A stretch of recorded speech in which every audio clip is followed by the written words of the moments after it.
Chapter 627. Li Mu's conscience would be uneasy if he had to provide the talisman liquid after selling it for 10,000 high-grade spiritual jades each. However, Ao Feng was so determined to not give Li Mu any leeway. He had no choice but to sigh in his heart. The world of rich dragons was not something poor people like them could understand. The dragon clan was willing to pay 10,000 high-grade spiritual jades to extend the lifespan of their clansmen by 10 years. Who knew how many spiritual jades they were willing to pay to extend the lifespan of their clansmen by 60 years? Such a generous customer might not be found in the entire cultivation world. If he were to activate the sky-stealing array for Ao Feng and those extremely talented experts of the dragon clan, Li Mu would think carefully and weigh the pros and cons. If the extra 60 years allowed them to advance to the 8th level, wouldn't he be causing trouble for himself? However, if the target was these old dragons who were still alive, Li Mu wouldn't even hesitate to kill them. Even if they were given another 60 years, they were destined to not have great achievements.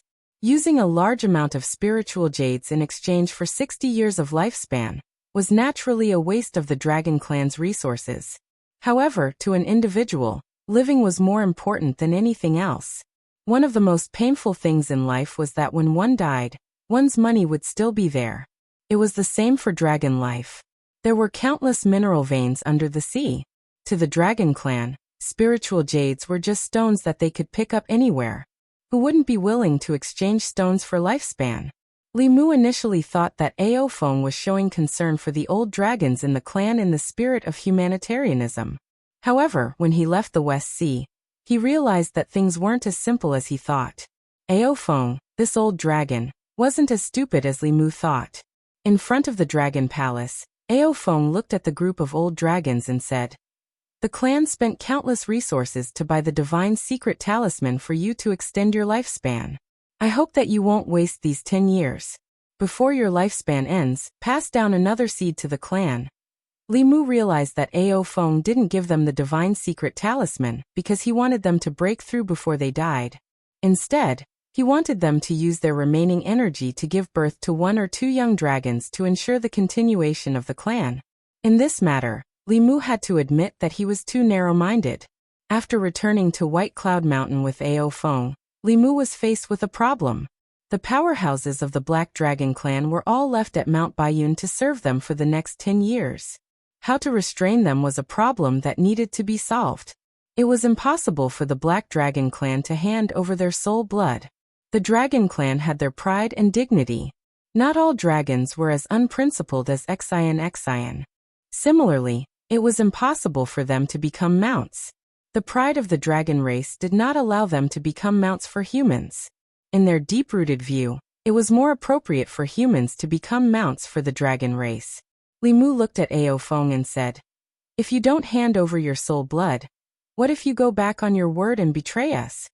When Ao Feng heard this, it was as if he had been greatly insulted. He said angrily, "You are insulting our dragon clan. The Black Dragon clan will definitely do what we promised you. We said 10 years and it will be 10 years. Not a day more, not a day less." Li Mu knew the dragon clan very well. The dragon clan had always been arrogant. Naturally, they would not easily do anything that would affect the reputation of their clan. Moreover, the dragon clan would not give up on any of their clansmen. As long as there were dragon clan hostages at White Cloud Mountain, they would have to be obedient. If there was nothing to do, he would let them stay at White Cloud Mountain and wait for orders. If there was anything, he would send them. After temporarily settling the matter of the Black Dragon clan, the next thing he had to deal with was the spiritual jades that he had traded with the Black Dragon clan. At the main peak of the Fulu school, Xianjizi, Yuzhenzi Fudaozi, and the 2 supreme elders were gathered by Li Mu. Xianjizi asked solemnly, "Junior brother, you called us here.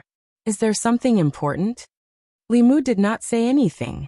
With a thought, he brought everyone to the Demon Emperor's cave abode. To discuss in the flask space, Li Mu's matter must be extremely important. Just as Xianjizi was about to ask, his eyes suddenly widened. He said in shock, It was not only Xianjizi. Everyone present, including the 3 supreme elders, widened their eyes and looked at the scene in front of them in disbelief. The surface of the lake sparkled. Fishes swam in the lake, Cranes danced in the air, and birds sang in the peach forest beside the lake. However, this was not what attracted them. What really attracted them was the mountain of spiritual jades that was casually piled up like a small mountain on the lawn beside the lake. Xianjizi stretched out his hand, and a piece of spiritual jade flew into his hand. The spiritual energy contained in this spiritual jade was extremely rich. It was already high grade. The exchange rate between different spiritual jades was 100:1. In other words, he was holding 10,000 low-grade spiritual jades in his hand. There were hundreds of thousands of high-grade spiritual jades piled up here. As the leader of a sect, it was also Xianjizi's first time seeing so many spiritual jades. Everyone else's eyes lit up when they saw this scene. If a sect wanted to develop and grow, the most important thing was resources, including resources for its disciples and cultivation. A large part of the reason why Xuanzong was the #1 sect of Taoism was because the Taoism exchange gathered all the resources of the entire cultivation world, allowing Xuanzong to reap great benefits from it. With so many high-grade spiritual jades, even if all the disciples in the sect were to absorb them day and night, they would not run out in 3 to 5 years. From now on, the disciples of Fulu school could even eat spiritual jades like rice. It would not be long before the strength of Fulu school's middle and low-grade disciples would catch up to Xuanzong's. All they needed was an 8th-level sect-guarding powerhouse.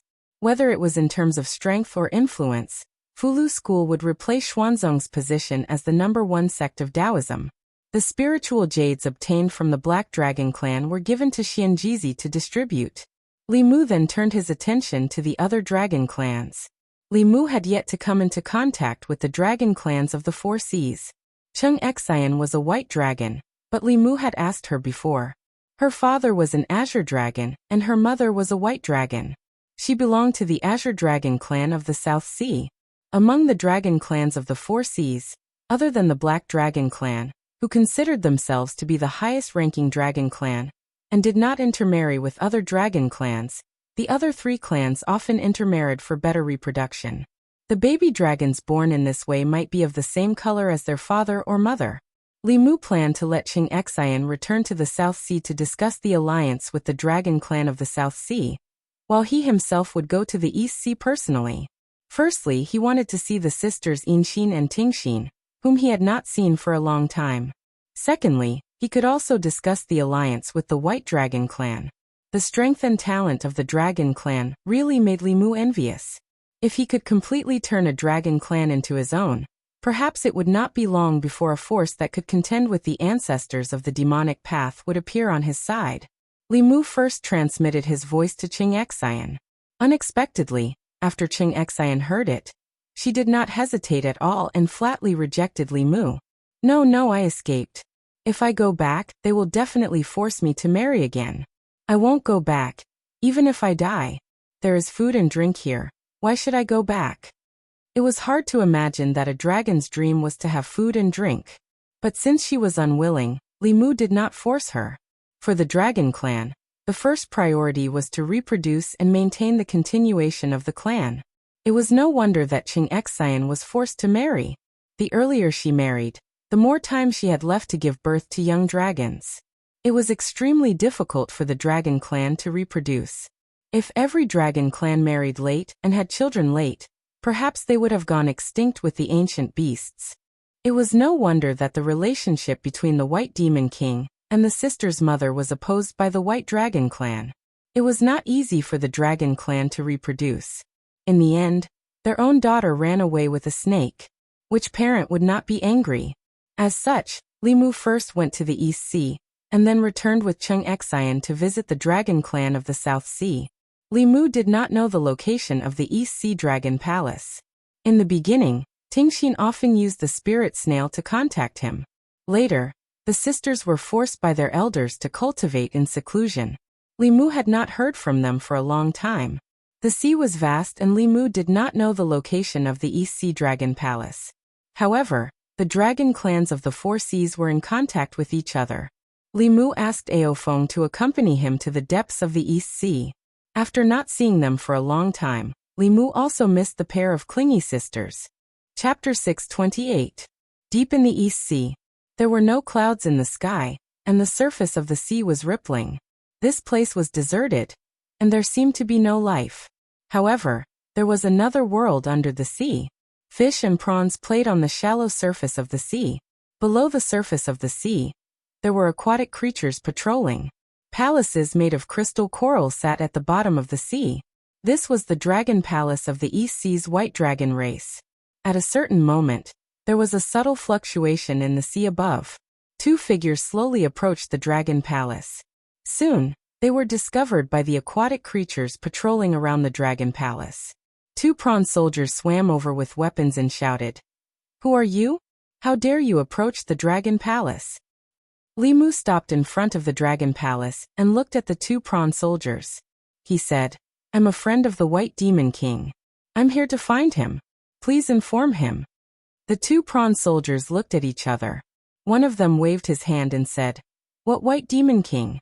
There is no White Demon King here. This is the dragon palace. Outsiders are not allowed to come close. Leave quickly, or don't blame us for being rude." This was the East Sea Dragon Palace. After Heart Song and Heart Listening's mother revived, their family came here. Even if the White Demon King wasn't in the Dragon Palace, the two prawn soldiers shouldn't have such an attitude. Limu didn't waste time talking to the two prawns. He scanned with his divine perception, and soon found the White Demon King's aura in a palace below. He didn't hide his aura. When he scanned with his divine perception, the White Demon King also found him. Limu sensed that the White Demon King was about to approach him in the palace when he was suddenly blocked by something. Limu's figure flashed and appeared above the palace. The palace was sealed by an array. The White Demon King and Limu looked at each other from the array and hurriedly said, "Why are you here? Leave quickly. This isn't a place you can trespass." The White Demon King's situation was clearly different from what Limu had imagined. Limu could tell at a glance that the array's function was to imprison. His face sank slightly as he asked, "What's going on? Where are Heart Song and Heart Listening?" The White Demon King said anxiously, "There's no time to talk about this. Hurry up and leave, or it'll be too late." Before he could finish his sentence, a harsh voice came from one of the palaces. "Who dares to trespass into my East Sea Dragon Palace?" A white figure flew out from the palace, heading straight for Limu. In the blink of an eye, the white light dissipated and a young man clad in silver armor appeared in front of Limu. The young man had horns on his forehead. He was a level 6 white dragon. Limu did not even look at him. He looked straight at the White Demon King and said, "I'll let you out first." After saying that, he raised his hand and pressed down on the palace below. Seeing that it was being ignored, the white dragon was furious and said in a deep voice, "How dare you, human? Don't be so arrogant." He quickly condensed two huge ice hammers in his hands and smashed them towards Limu's head. Limu pressed one hand against the array formation while his other hand slapped the white dragon. Boom! Under his palm, the formation that enveloped the palace didn't even last a breath before it collapsed. Bang! At the same time, the silver-armored young man's giant hammer also shattered. The white dragon felt a terrifying aura lock onto him, and was choked without any resistance. His eyes were wide open, filled with shock and fear. This was the deepest part of the East Sea. Less than 10% of human cultivators remained here. With his level 6 dragon cultivation, he didn't even fear a level 7 transcendent human. However, he couldn't even withstand a single blow from this young man. Ao Feng stood silently behind Limu and watched. Limu's attack confirmed his guess. He must have received Ao Qing and Ao Xian's inheritance. Although he still looked like a human, he was no different from a dragon. His body was extremely strong. Not only did he not weaken in the water, he became even stronger. He was more like a dragon than a dragon. After the array formation was destroyed by Limu, the White Demon King immediately flew up. He looked at Limu in shock and muttered, "You're your strength." Limu waved his hand and said, "Let's talk about this later. Where are Inxin and Tingxin?" Thinking of Limu's strength, a glimmer of hope appeared in the White Demon King's eyes. He said, "They were taken to the North Sea. Go and save them. It's not too late." Limu frowned and asked, "Why are they going to the North Sea?" The White Demon King said, "The elders forced them to marry the silver dragon. I didn't agree, so they trapped me here. The elders have already gone to the North Sea. They want to help Inshin and Tingshin form a half-dragon body first. Not long after, in the East Sea, two figures sped through the water. The experts of the White Dragon race had gone to the North Sea first.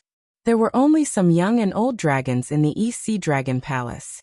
After Li Mu helped the White Demon King suppress the rebellious dragons, he immediately went to the North Sea. Ao Feng had already transformed into his dragon form. At this moment, he was panting heavily as he followed behind Li Mu with difficulty. He said weakly, slow down, slow down. I can't keep up." As a dragon, the absolute overlord of the water, his speed in the sea was actually inferior to a human's. At this moment, Ao Feng's heart was filled with humiliation. Li Mu had already informed Xianjizi to have the experts of the Black Dragon race on standby in the North Sea. Then he rushed to the North Sea with Ao Feng. He had already learned the details of the matter from the White Demon King. Their family had lived very well in the East Sea in the beginning. They thought that the East Sea Dragon race had already accepted them, but they didn't expect the elders of the White Dragon race to have other plans. It was extremely difficult for the dragon race to reproduce. Tingshin and Inshin's mother had already been engaged to the Silver Dragon race. Later on, she didn't want her fate to be arranged and escaped from the East Sea. After she met the White Demon King, what happened next happened. The White Dragon race had always been brooding over this matter. On the surface they accepted them, but secretly they had ulterior motives. There was a huge difference between the Dragon Clan and other clans. Clans with the bloodline of the Dragon Clan could transform into a true dragon through continuous transformations. In legends, carps leaping over the Dragon Gate wouldn't happen in reality. However, flood dragons, snakes, and other races with the dragon bloodline could only retain the pure dragon bloodline in their bodies through the dragon race's secret arts. Although their strength was still inferior to a true dragon after the transformation, the children they gave birth to would have the pure dragon bloodline. Even though the dragon race was very proud and viewed all races other than the dragon race as inferior races, and didn't want the noble bloodline of the dragon race to be contaminated with their reproductive ability, if they didn't do so, the dragon race of the Four Seas would have gone extinct long ago. Inshin and Tingshin had half snake bloodline and half dragon bloodline. After removing the snake bloodline in their bodies, they would become true dragons. This was naturally a good thing for the White Dragon race. It meant that they could send the two sisters to the Silver Dragon race for marriage.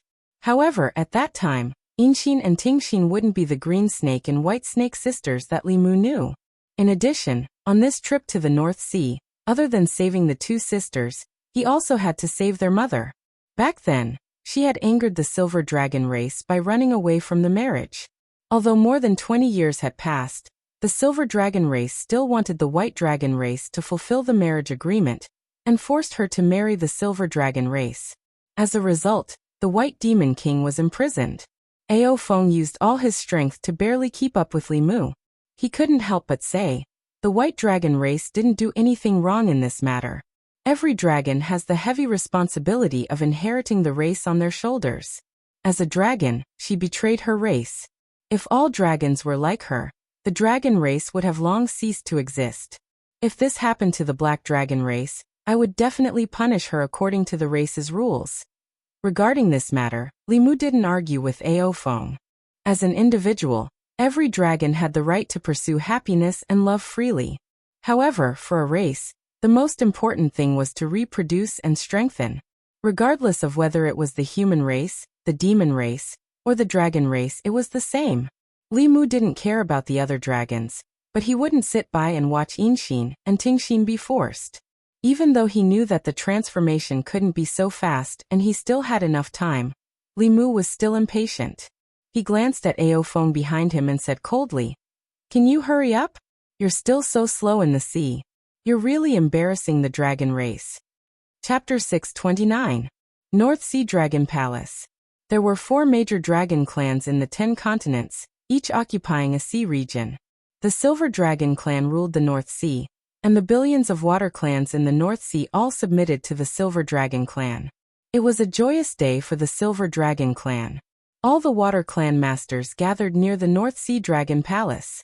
There weren't many dragons, and it was difficult for them to reproduce. Therefore, marriage and reproduction were very important. As the overlord of the North Sea, the Silver Dragon clan had two joyous occasions. All the famous water clans in the North Sea came to congratulate them. Among them, there was no lack of great demons with sixth realm aura. A human-looking old man with a turtle shell on his back walked to the Dragon Palace. After the guard recorded it, he said loudly, "Surging Waves Island's Master Rashi sends a spiritual armor." Then, a skinny man with a human head and a human body with 8 tentacles, and a muscular man with a black dorsal fin on his back walked over. "Commander Mo Yuanzong sends 100,000 spiritual jades. White Shark Clan sends 10 beauties." The North Sea Water Clan masters all gave their gifts and walked into the Dragon Palace. This time, the Silver Dragon King and the third prince were getting married at the same time. It was a rare happy occasion for the Silver Dragon Clan. They were connected by marriage to the White Dragon Clan of the East Sea. It was said that the Silver Dragon King, who was still the crown prince at the time, had a marriage agreement with the White Dragon Clan more than 20 years ago. However, the White Dragon had escaped before the wedding. This incident had once made the Silver Dragon Clan a laughingstock in the North Sea. Now that more than 20 years had passed, the White Dragon Lady of the Dragon Clan had returned to the clan, and the two clans had brought forward the matter of the past. However, after so many years, the Dragon Lady had married into the Silver Dragon Clan again, and her status was naturally not as high as before. The Silver Dragon King was already at the 7th realm, and he already had several spouses. He only married a dragon girl from the White Dragon Clan for the sake of procreation. However, all the sovereigns of the Dragon Clan had to think of ways to pass down their outstanding bloodline, so the more spouses they had, the better. In addition, the Silver Dragon third prince was also going to marry a pair of sisters. These two sisters were of the Snake Clan, and had half of the Dragon Clan's bloodline. After purifying their bloodline, they could give birth to children with pure Dragon Clan's bloodline. Dragon ladies were very rare, and most of them were already partners of the same clan. Partial Dragon Clan members like the third Dragon Prince could only marry these half-dragons with impure bloodlines. Deep in the North Sea Dragon Palace, 2 silver dragons stood in front of a dragon palace, guarding the entrance. Inside the Dragon Palace, a woman stood there with a desolate figure. Beside her was a couple from the Dragon Tribe. The Dragon Tribe elder sighed and said, "If I had known that this was the elder's trap, I wouldn't have let you come back. We wouldn't have ended up in this situation." The old woman also sighed and said, "I pity those 2 children." In the corner of the Dragon Palace, In Xian and Ting Xian stood there. One was in a daze while the other looked depressed. Bai Tingxin originally thought that she had found her family after following her parents to the East Sea. She did not expect that not only were her movements restricted by them, but even the spirit conch used to contact Li Mu had been snatched away. Bai Tingxin gritted her teeth. If she had known this would happen, she would have taken more initiative and settled the matter earlier.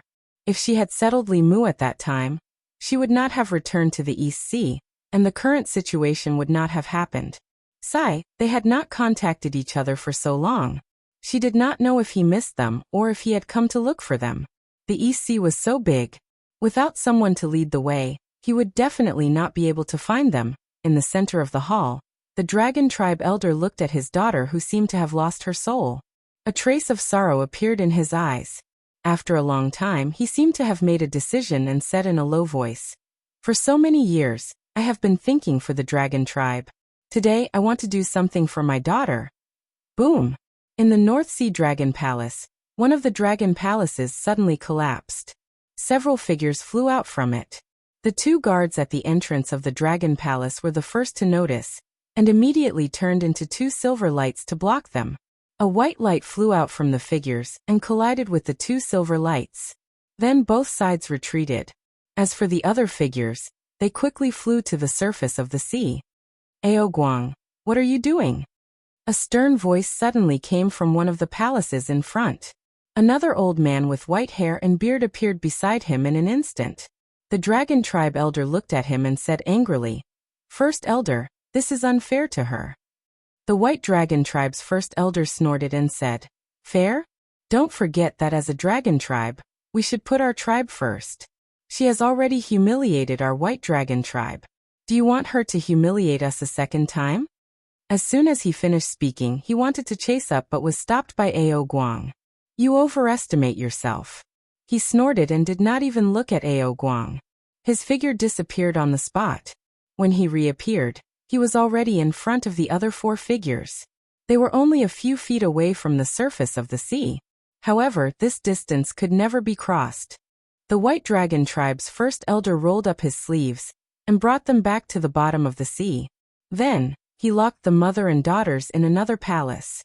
After sealing the palace with a formation, he said to Ao Guang and his wife, "You have humiliated the East Sea. When you go back, you and your wife will be punished to face the wall for 3 years." Then he turned to the elders behind him and said, "I'm sorry. Our tribe members are ignorant and have made a fool of themselves." A Silver Dragon tribe elder glanced at him and said, "There are a lot of people in the East Sea who don't know the rules. When you go back, discipline them well. Before you discipline them, don't let them come out and humiliate us again." The White Dragon tribe's first elder's expression was a little unnatural. However, the Silver Dragon tribe was stronger than the White Dragon tribe. He could only smile apologetically and said, "I will discipline them well." At this time in a palace, a woman held Yin Xian and Ting Xian's hands and said guiltily, "It's mother who has implicated you." Yin Xian collected her disappointment and shook her head. "Mother, don't say that. You also fell into their trap." Ting Xian sighed and murmured, "Are we really not fated to be together in this life? If the heavens give me another chance, I will definitely not leave the divine capital." The incident just now was just a small interlude. After the interlude, the North Sea Dragon Palace quickly regained its peace. In the main hall of the Dragon Palace, the Silver Dragon tribe and the White Dragon tribe's elders took their seats respectively. The incident just now made the Silver Dragon tribe's people look a little ugly. The White Dragon tribe's elders could only lower their posture. After all, the Silver Dragon tribe's strength was second only to the Black Dragon tribe. Moreover, the powerhouses of the Silver Dragon tribe still had a long lifespan. On the other hand, the White Dragon tribe's strength was the weakest of the 4 seas. The 2 Seventh Realm elders only had a dozen years left in their lifespans. In front of the Silver Dragon tribe, they did not even have the confidence to speak loudly. In order to obtain the Silver Dragon tribe's protection, the White Dragon tribe had not only sacrificed their people this time, but also brought a lot of dowry. Of course, the Silver Dragon tribe also saw their predicament. They originally wanted to use the incident just now to make the White Dragon tribe pay some other price. However, before they could speak, 3 Silver Dragon tribe elders suddenly stood up and looked out of the palace. Then they quickly flew out. The 2 Seventh Realm elders of the White Dragon tribe also sensed something and flew out with the Silver Dragon tribe. The seawater in the distance was deep and serene. In the eyes of other water tribe members, there was nothing there. However, in the eyes of the Dragon tribe's powerhouses, there were 5 black giant dragons in the distant seawater rushing towards them. The first elder of the White Dragon tribe looked to his side and asked in surprise, "You invited the Black Dragon tribe?" The first elder of the Silver Dragon tribe shook his head and said in surprise, "No, I thought you invited them." The first elder of the White Dragon tribe was puzzled. "Then why are they here? To congratulate us?" The Silver Dragon tribe's reputation is so great that even the Black Dragon King and the 4 elders of the Wind, Rain, Thunder, and Lightning tribe personally came to congratulate us. Chapter 630. Although the dragon races of the 4 seas were all part of the dragon race, they each had their own way of doing things. Other than the occasional marriage alliance, they did not have much contact with each other. This was especially so for the Black Dragon race, who thought highly of themselves. Because they were the most talented among the dragon races and had produced many powerful fighters, they did not care about the other 3 dragon races at all. The Black Dragon King and the 4 elders actually came personally for the marriage alliance between the North Sea and the East Sea. This was out of everyone's expectations. Although they were surprised, the Silver Dragon and the White Dragon elders immediately flew outside the North Sea Dragon Palace to personally welcome the Black Dragon race's arrival. This action naturally attracted the attention of the guests in the Dragon Palace. The elders of the 2 races were both Realm 7 fighters. Who was this person that was qualified for them to collectively welcome him? These water tribe powerful fighters did not dare to be negligent. They all came outside the dragon palace and stood respectfully behind the elders of the two races, looking ahead curiously. A few black figures gradually appeared at the end of their vision. Although they were still very blurry, the pressure coming from afar made everyone present feel a suffocating pressure. The black figures were extremely fast and gradually became clearer. Murmurs came from the crowd. It's the black dragons. They actually came too. The black dragon race is the leader of the dragon races of the four seas. Is the silver dragon race so important? Under everyone's gaze, the 5 black dragons quickly arrived in front of the dragon palace and transformed into 5 human figures. 4 of them were elders with extremely powerful auras. The last one was a middle-aged man with a slightly weaker aura, but he also had Realm 7 cultivation. 5 Realm 7 fighters of the black dragon race came. The silver dragon race's first elder walked forward and smiled with cupped fists. 4 elders and the black dragon king's arrival should have been notified in advance so that we could prepare in advance. Facing the silver dragon race's first elder, Aofeng and the other 3 elders did not speak. The Black Dragon King also maintained his silence. At this moment, the North Sea powerful fighters, including the Silver Dragon and White Dragon elders, realized that there was a human standing in front of the Black Dragon King and the 4 elders. However, everyone only had eyes for the Black Dragon race and ignored his existence from beginning to end. Now that they finally noticed him, they were shocked to find that this person was standing in front of the Black Dragon King, and the 4 great elders of the Black Dragon clan, and the 5 experts of the Black Dragon clan seemed to be led by this person. Only then did the first elder of the Silver Dragon clan come to his senses. He was both surprised and doubtful, but he still looked at Li Mu kindly and asked, "This is?" Li Mu did not reply. He scanned the North Sea Dragon Palace with his spiritual perception, and soon found 2 pitiful and helpless sisters locked in a palace. His figure disappeared, and when he reappeared, he was already in front of the palace. The elders of the Silver Dragon clan and the White Dragon clan were shocked. This was the first time they had seen a human being able to display speed comparable to that of the Dragon clan at a depth of 10,000 feet. Who is it? The 2 Silver Dragon guards at the entrance of the palace immediately discovered this uninvited guest, and they were just about to step forward to stop him when their bodies were sent flying through the air. Li Mu took a step forward. Suddenly, an obstruction appeared in front of him. It was the array formation that covered the entire palace. With a sweep of his aura, the array formation burst like a soap bubble. Li Mu took a step forward and appeared in the palace.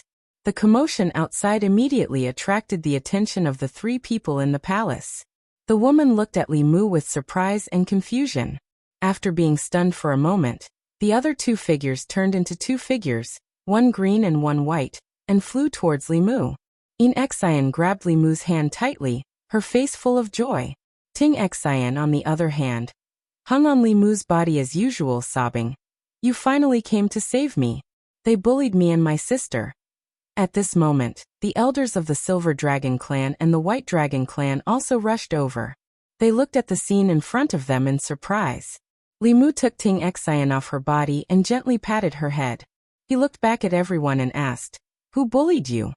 Ting Xian pointed at the great elder of the White Dragon clan and said, He stole my spiritual snail and forced me, my sister, and my mother to marry someone else. He's the worst." The great elder of the White Dragon clan's face was gloomy. He was about to reprimand her when his expression suddenly changed. He crossed his hands in front of his chest. Bang! After a dull sound, his body seemed to have suffered a heavy blow. He flew out, and all the bones in his body seemed to have fallen apart. Before he could react, his body was hit hard again. He fell from the sky to the ground. A crystal palace was smashed by him, and a huge pit was formed on the ground. The experts of the aquatics who came to the North Sea Dragon Palace to congratulate them were all stunned. Someone dared to make trouble here?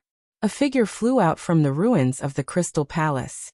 As expected of the Dragon Clan, even after suffering such a heavy blow, he did not suffer any injuries. He just looked a little embarrassed.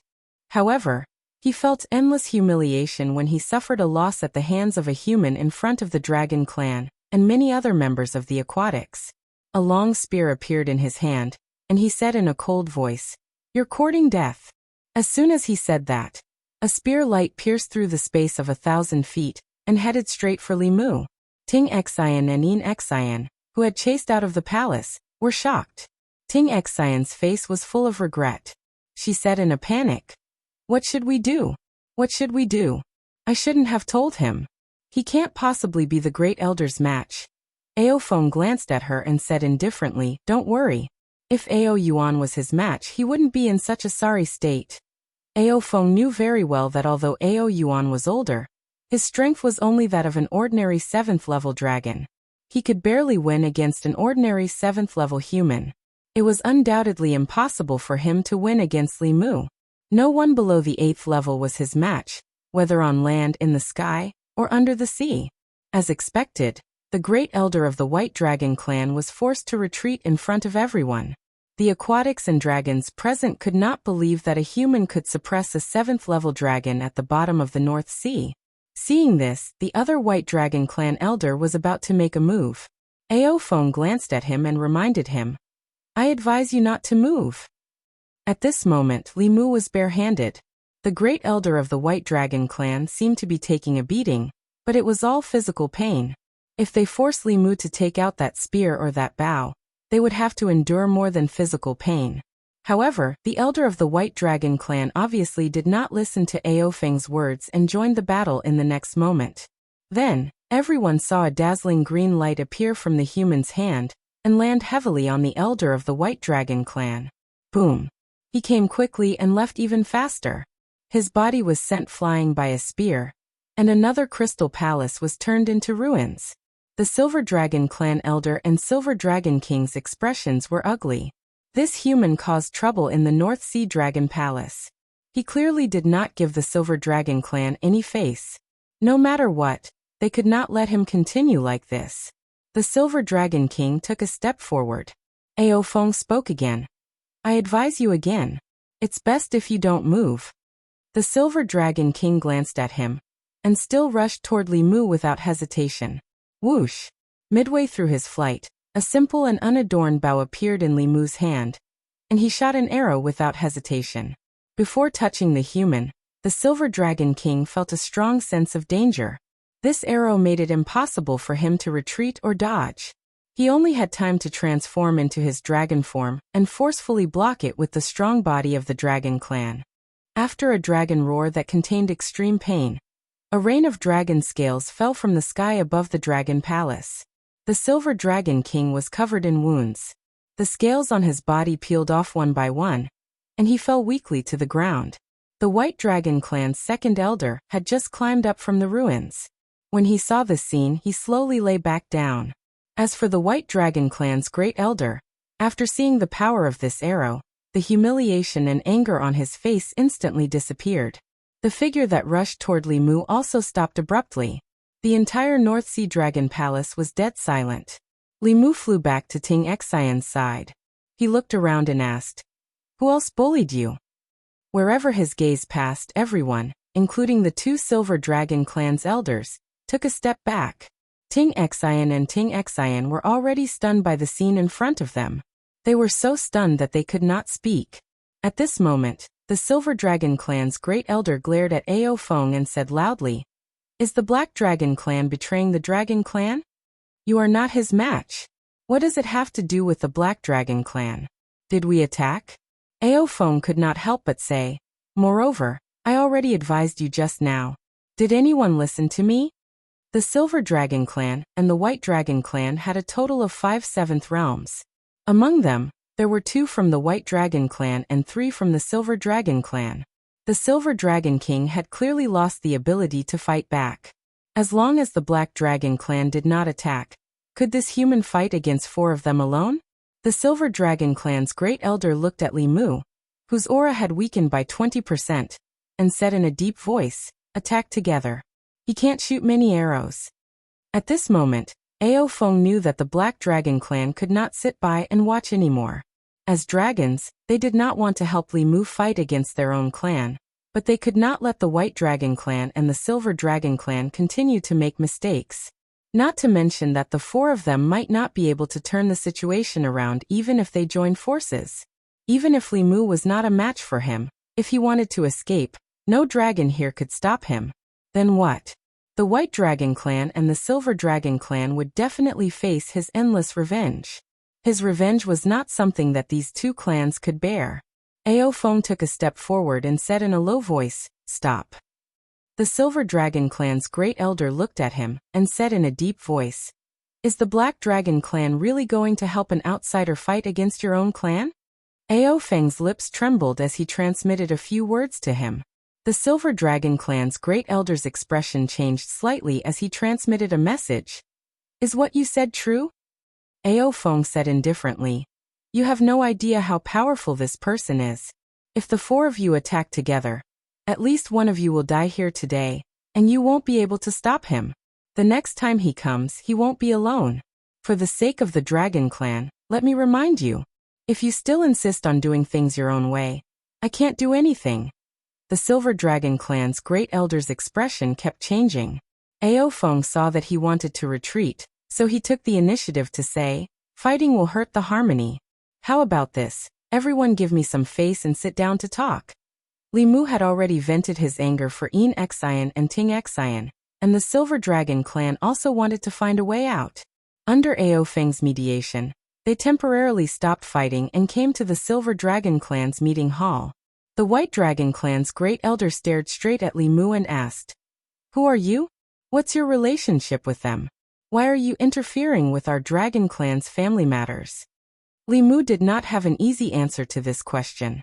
In the past, Li Mu could be said to be their uncle, but the White Demon King had already broken off his relationship with him. Should he say that they were his god sisters? At this moment, Ting Xian, who was at the side, hugged Li Mu's arm tightly. She puffed out her chest and said loudly, "He's our man." Yin Xian heard this and took the initiative to hold Li Mu's arm. Li Mu felt the pressure from both sides. After being stunned for a moment, he looked coldly at the opposite side and said, "You bullied my woman. The White Dragon Clan's debt. I'll settle it with you later." Chapter 631. Li Mu spoke confidently. His aura was so oppressive that the elders of the Azure Dragon and White Dragon could not raise their heads. Ting Xian and Yin Xian's actions reminded Li Mu that the two sisters had the bloodline of the dragon race, and could be considered half a member of the dragon race. This matter was also considered a family matter of the East Sea Dragon race. Li Mu was not related to them, so what reason did he have to stand up for them? It was different now. It was natural for a man to stand up for his woman. He had already occupied the highest moral ground. The White Dragon and the Silver Dragon race were at a disadvantage in terms of reason. The elders of the White Dragon and the Silver Dragon race did not expect things to turn out like this. This was originally a family matter of the White Dragon race, but now it had become someone else's family matter. If this person was weak, the dragon race would not need any reason at all. They would directly erase his existence, and everything would be settled. Unfortunately, this person was extremely strong and had a close relationship with the Black Dragon race. The two races did not have the strength, so it was impossible for them to do that. The Silver Dragon race's Grand Elder could only bite the bullet and say, "The White Dragon race did not tell us about this, so we did not know. Since they are your wives, the marriage agreement with the Silver Dragon race is naturally cancelled. Your Excellency can take them away." Li Mu glanced at him and said indifferently, "I'll take away your dragon girls. I'll let you take them back in a few days. What does the Silver Dragon race think?" This meant that there was no way to be kind. The Silver Dragon race's Grand Elder asked with a sullen face, "Then what do you want?" At this moment, Ao Feng mediated. "Since you've done something wrong, you naturally have to pay some price. This is a matter of course. The mental damage of these two juniors has to be compensated." After the previous incident, Ao Feng already knew the meaning of mental damage compensation, and used it flexibly. The Silver Dragon race's Grand Elder Taoist priest said, "He also seriously injured our Dragon King." Ao Feng waved his hand and said, "There's always a first come, first served rule. You captured his wife first, so you were in the wrong first." Besides, the Silver Dragon King also took the initiative to attack. At that time I kindly advised him, but he just didn't listen. Who can you blame now? The great elder of the Silver Dragon clan could see that Aofeng was on the side of the human. Although he didn't know what benefits the human had promised him, it was definitely not wise to go against the Black Dragon clan. The Silver Dragon clan had no choice but to accept this loss. It was just that he still did not understand Aofeng's meaning and asked, "What is mental damage compensation?" Aofeng said, "It's simple.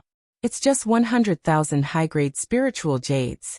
Before Li Mu could say anything, Aofeng had already made the decision for him. This was because the Black Dragon clan had paid such a price back then. The Silver Dragon race's Grand Elder exclaimed in shock, 100,000. 100,000 high-grade spiritual jades was not a small sum. Even a large underwater mine would not be able to gather 100,000 high-grade spiritual jades. Although the Silver Dragon clan had accumulated more than 1,000,000 spiritual jades, that was the result of generations of accumulation. Taking out 100,000 spiritual jades at once was extremely painful. Meanwhile, Aofeng added, 100,000 per person, a total of 300,000. The other elder of the Silver Dragon clan blurted out, "Why is there an extra 100,000? Aofeng glanced at him and said, "Not only did you force someone else's wife, you even forced someone else's mother-in-law to marry your Dragon King. 300,000 spiritual jades isn't much. If this matter were to fall on my head, I would definitely exterminate their entire clan." As soon as he said this, the two elders of the Silver Dragon clan fell silent. If it was only this human, the Silver Dragon clan would do their best to keep him in the North Sea. However, the Black Dragon clan's powerhouses had turned out in full force and stood on the side of this human. If they did not agree, things would develop in an unpredictable direction. At that time, the Silver Dragon clan's losses would be more than 300,000 spiritual jades. So far, the Silver Dragon King was seriously injured, and several of the North Sea Dragon clan's crystal palaces had collapsed. Most importantly, the Silver Dragon clan had lost all face in front of the North Sea's aquatic creatures. It could be said that they had suffered heavy losses. In the end, they still had to compensate the troublemakers with so many spiritual jades. When had they ever suffered such a huge loss? With the Black Dragon clan standing up for them, they could only pinch their noses and accept it. The Silver Dragon clan's first elder nodded with difficulty and said, "We are willing to compensate." Aofeng asked for 300,000 high-grade spiritual jades.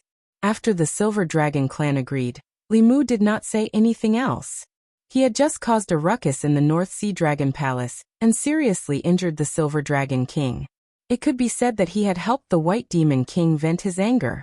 300,000 spiritual jades to compensate Ting Xian and Yin Xian for their mental damage was not considered perfunctory. They were only frightened for a while and did not suffer any substantial injuries. Otherwise, Li Mu would not have let these two clans off so easily. After all, he was now their man. Li Mu's face was cold. He glanced at the two elders of the Silver Dragon clan and said coldly, "If Aofeng did not plead for mercy for you, I would definitely have wiped out the North Sea Dragon clan today." Beside him, the two sisters Yin Xian and Ting Xian were holding his arm. Their eyes were shining, especially Ting Xian, who was staring straight at Li Mu.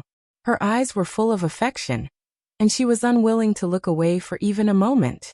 Aofeng was also stunned for a moment. He did not expect Li Mu to care about his face. If anyone else said that they would wipe out the North Sea Dragon clan, Aofeng would laugh because it was a fool's dream. Since ancient times, no human had been able to defeat the Dragon clan in the sea. However, the man in front of him really had the strength. Li Mu glanced at the two elders of the White Dragon clan. Aofeng immediately understood. He looked at the two elders of the White Dragon clan and said, "And you too. Outsiders don't dare to bully you. But you only dare to bully your own clansmen. You have embarrassed the Dragon clan.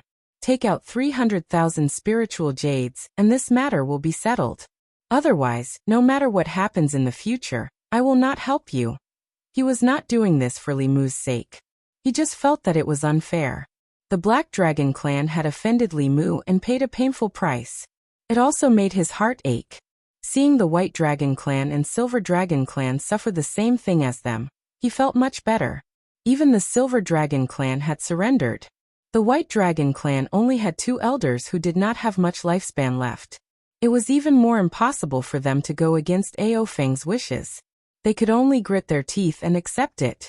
Li Mu originally wanted to form an alliance with the Dragon clan of the Four Seas. However, it seemed that an alliance was impossible. After witnessing the strength of the Silver Dragon clan and White Dragon clan, Li Mu did not have any intention of forming an alliance with them. He thought that there might be differences in strength between the dragon clans of the Four Seas, but it should not be too big. He did not expect that only the Black Dragon clan's strength was passable.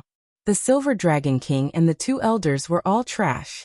The White Dragon clan was even worse. They only had 2 7th-level elders, and it was obvious that they did not have much lifespan left. It was meaningless to form an alliance with them. After receiving compensation for the 2 sisters' psychological damage from the Silver Dragon clan, Li Mu brought them back to the East Sea. He was going to take 300,000 spiritual jades from the East Sea Dragon clan before leaving with them. Although the East Sea was their home in a sense, the Dragon clan did not have any human feelings in order to reproduce. It was better not to stay in such a home. In the East Sea Dragon Palace, Li Mu received 300,000 spiritual jades from the White Dragon clan. The White Demon King held his wife's hand. Ting Xian and Yin Xian's mother looked at the Dragon clan couple behind them and said, "Father, mother, leave the East Sea with us." Ting Xian followed and said, "Grandfather, grandmother, leave with us." Ao Guang shook his head and said, "No need. We were born in the East Sea and grew up in the East Sea. We don't want to leave here. Besides, we don't have many years left. The bottom of the East Sea is our home." Li Mu had heard the 2 sisters mention more than once that their grandfather and grandmother were very good to them. This Dragon clan couple's cultivation was at the 6th level, but they would probably stay at the 6th level for the rest of their lives. Unlike Yin Xian and Ting Xian, they had a strong sense of belonging to the East Sea Dragon clan. No one could force them to leave if they did not want to. However, if they left just like that and left them here to die, Yin Xian and Ting Xian would probably feel uncomfortable. Li Mu thought for a moment, then pointed at a palace behind him and said, "The 2 of you come with me. Yin Xin, you come in as well." Hearing this, Ting Xian puffed out her chest and said unhappily, "Why are you only letting my sister go in?" Letting Yin Xian go in was because she could help Li Mu set up the formation. However, if Ting Xian was not allowed to go in, she would definitely let her imagination run wild. Li Mu waved his hand and said, Okay. If you want to come in together." Ao Feng stood outside the palace and glanced at the 2 elders of the White Dragon clan. He said, "You don't have much time left." If it wasn't for this incident, he might have used the Talisman of Divine Secret to extend your lives by 10 years. Now, haha. Talisman of Divine Secret. The 2 elders of the White Dragon clan looked at each other. After realizing what Ao Feng meant, they saw regret in each other's eyes. Although 10 years couldn't let them break through to the 8th realm, they could protect the White Dragon clan for 10 more years. However, it was useless to regret now. The White Dragon clan's first elder, Ao Yuan, forced a smile and comforted himself. "Even if you give us another 10 years, it won't be of much use. The Talisman of Divine Secret is useless to us." Living for 1 more day was still living. These 2 dragons were just comforting themselves. Ao Feng didn't expose them. After a full 2 hours, Ao Feng and the other Dragon clan experts suddenly felt that the spiritual energy in the surroundings was abnormal. Soon it returned to normal. Then a few figures walked out of the palace. Walking in front was a middle-aged couple from the White Dragon clan. Ao Feng's gaze swept past them, and the next moment he looked back. His dragon eyes were wide open as he said in shock, This you? This couple was clearly Ao Guang and his wife who had just walked in. However, compared to before, they seemed to be dozens of years younger. Their white hair had turned black, and the wrinkles on their faces had disappeared. They looked radiant. When the mother and daughter stood together, they looked like sisters. Ao Feng looked at Li Mu and said in disbelief, What did you do to them?" Li Mu shot a glance at Ao Feng and said indifferently, "It's nothing. It merely extended their lifespans by 60 years. Chapter 632. 160 years. Ao Feng turned around and stared at the young Ao Guang and his wife. The aura of death and lethargy on the two dragons, who were nearing the end of their lifespans, had been replaced by vigorous vitality. This was not something that could be covered up by illusions or other magical powers. Ao Feng knew that the divine secret talisman could help extend one's lifespan. However, it could only extend lifespan by 10 years for cultivators at the 6th realm, and 3 to 5 years for cultivators at the 7th realm. However, Ao Guang and his wife had directly reversed 60 years. This was definitely not something that the divine secret talisman could do. Ao Feng stared at Li Mu and asked, How did you do it? Li Mu said indifferently, Just set up a random array formation. The heaven-stealing array could extend the lifespan of at most 10 people at the same time. The cost of the array formation was related to the cultivation level and number of people whose lifespans were being extended. Yan Xian and Yan Xian's grandparents were only at the 6th realm. They only needed to set up a small array formation, and it would not consume too many spirit jades. With Li Mu's current wealth, he could definitely afford it. Ao Feng was stunned for a moment. Then, excitement appeared on his face. As the great elder of the Black Dragon tribe, and the most powerful member of the Black Dragon tribe, he was actually at a loss at this moment. He rubbed his hands and asked tentatively, Can you also set up one for us? Then he added, The price is negotiable. 100,000, 200,000, 300,000 spirit jades. He knew better than anyone what an extra 60 years of lifespan meant to the Black Dragon tribe. With the Black Dragon tribe's talent, this meant that he could easily advance to the 8th realm before his lifespan was exhausted. Ao Yu, Ao Lei, Ao Dian, and Ao An also had the possibility of advancing to the Dao integration stage. Once they advanced, their lifespan would be extended by another 60 years. At that time, the Black Dragon tribe would dominate the entire world. At this moment, Ao Feng seemed to have already seen this day. His eyes shone brightly. However, Li Mu's next words were like a bucket of cold water poured over his head, completely extinguishing his dreams and ambitions. Li Mu looked at Ao Feng expressionlessly and asked, Do I look stupid? After Ao Feng recovered from his excitement, he realized a problem. The reason why Ao Guang and his wife could obtain such benefits was because they were the grandfather and grandmother of Li Mu's woman. In other words, they were Li Mu's grandfather and grandmother. What was the relationship between Ao Feng and Li Mu? If there was a relationship between them, it would be a relationship between them as enemies. At this moment, Ao Feng wished that he had 1 or 2 beautiful granddaughters. Unfortunately, his son was disappointing and only gave birth to 1 son. Ao Feng looked embarrassed as he said to Li Mu, I know that we had some misunderstandings before, but it's all in the past now. Li Mu pursed his lips and asked, Misunderstanding? You don't want the sun-shooting bow anymore? Although he still wanted the sun-shooting bow, it was obvious that he couldn't get it. He might as well give up on that thought. Ao Feng said firmly, No. Actually, the sun-shooting bow didn't belong to the Black Dragons. My ancestor Ao Xian accidentally picked it up one day. Li Mu continued, I made you lose a lot of spiritual jades. You won't hold a grudge against me because of this, right? Ao Feng shook his head and said, No, how could I? This is the compensation that I deserve. Li Mu smiled and said, If you want me to help you set up this formation, it's not completely impossible. It will depend on your Black Dragon clan's performance in the future. Overall, Li Mu was satisfied with Ao Feng and the Black Dragon clan's performance in the past few days. At present, the Black Dragon clan's talent and potential were indeed the best that Li Mu had seen. If he could turn them into reliable allies, he would have another powerful force to fight against the Demon Dao. However, although the Black Dragon clan was strong, they were not under Li Mu's control. If he was not careful, he would suffer a backlash. Before he had absolute strength, it was impossible for him to set up the sky-stealing formation for Ao Feng and the others. Performance in the future was a very vague phrase, but at least there was still a glimmer of hope. The Black Dragon clan could only grasp this glimmer of opportunity and satisfy Li Mu. Only then would they have the hope of regaining their glory. At this moment, Ao Feng was extremely regretful. If he had known this would happen, he would not have wanted the sun-shooting bow and would not have become enemies with the Fugu school.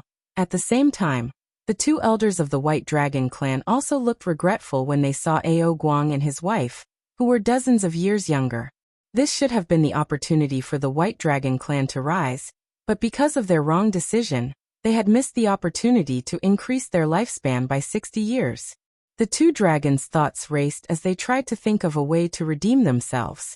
Although Ao Guang and his wife's talent was not high, with an additional 60 years of lifespan, they would definitely be able to break through to the 7th realm. At that time, when the two of them died, they would be the guardians of the White Dragon clan.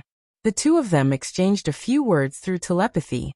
The White Dragon clan's Grand Elder suddenly looked at Ao Guang and said with a solemn expression, "Ao Guang." The Grand Elder had supreme authority in the clan. Ao Guang immediately said, "Here."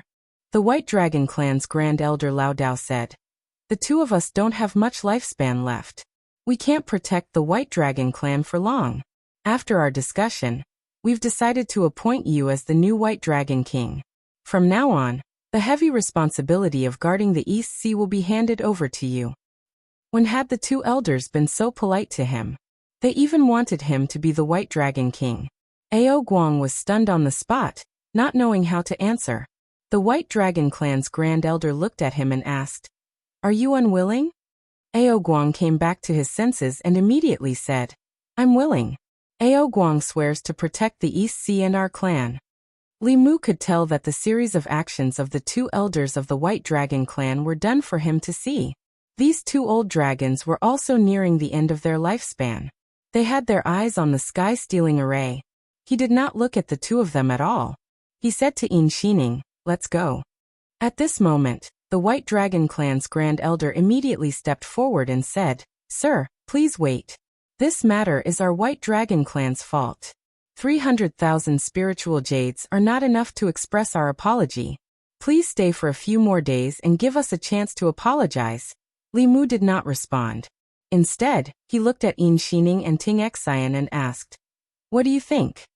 Ting Xian held Li Mu's arm tightly and said, "I'll listen to you."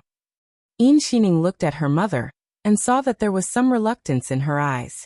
She looked at Li Mu, nodded and said, "Then let's stay for a few more days." Li Mu did not say anything more. The White Dragon clan had arranged a luxurious crystal palace for him.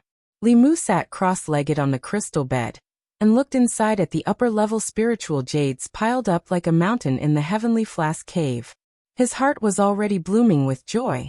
The sisters had given all the spiritual jades to Li Mu, so that Li Mu's trip to the East Sea and North Sea this time was even more fruitful than the trip to the Black Dragon clan. With these spiritual jades, the strength of the Fugu school's disciples would usher in a big surge in 2 or 3 years. At a certain moment, Li Mu withdrew his mind and looked at the door. 2 figures pushed the door open and came in. Li Mu looked at Yin Xining and Ting Xian and asked, "It's so late. Why don't you go to sleep? What are you doing here?" Ting Xian held Yin Xining's arm, strode to the bed and said, "We're here to rest. We're your women. Of course, we should be with you at night." Li Mu was stunned and said, "That was just a temporary measure. If I hadn't said that at that time, what reason would I have to save you?" A sly look appeared on Ting Xian's face and she said, "What temporary measure? You've already accepted the dowry of 600,000 spiritual jades. Do you still want to go back on your word?" Li Mu looked at them.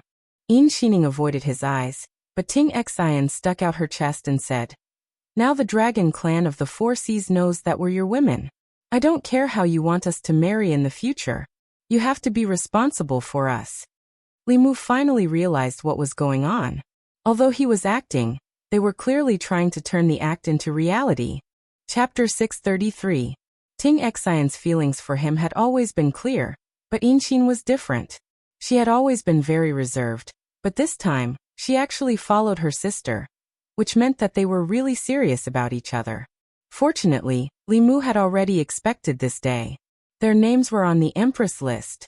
All the names that appeared on that piece of paper could be written in the household register of the Li family. This matter had already been approved by the Empress.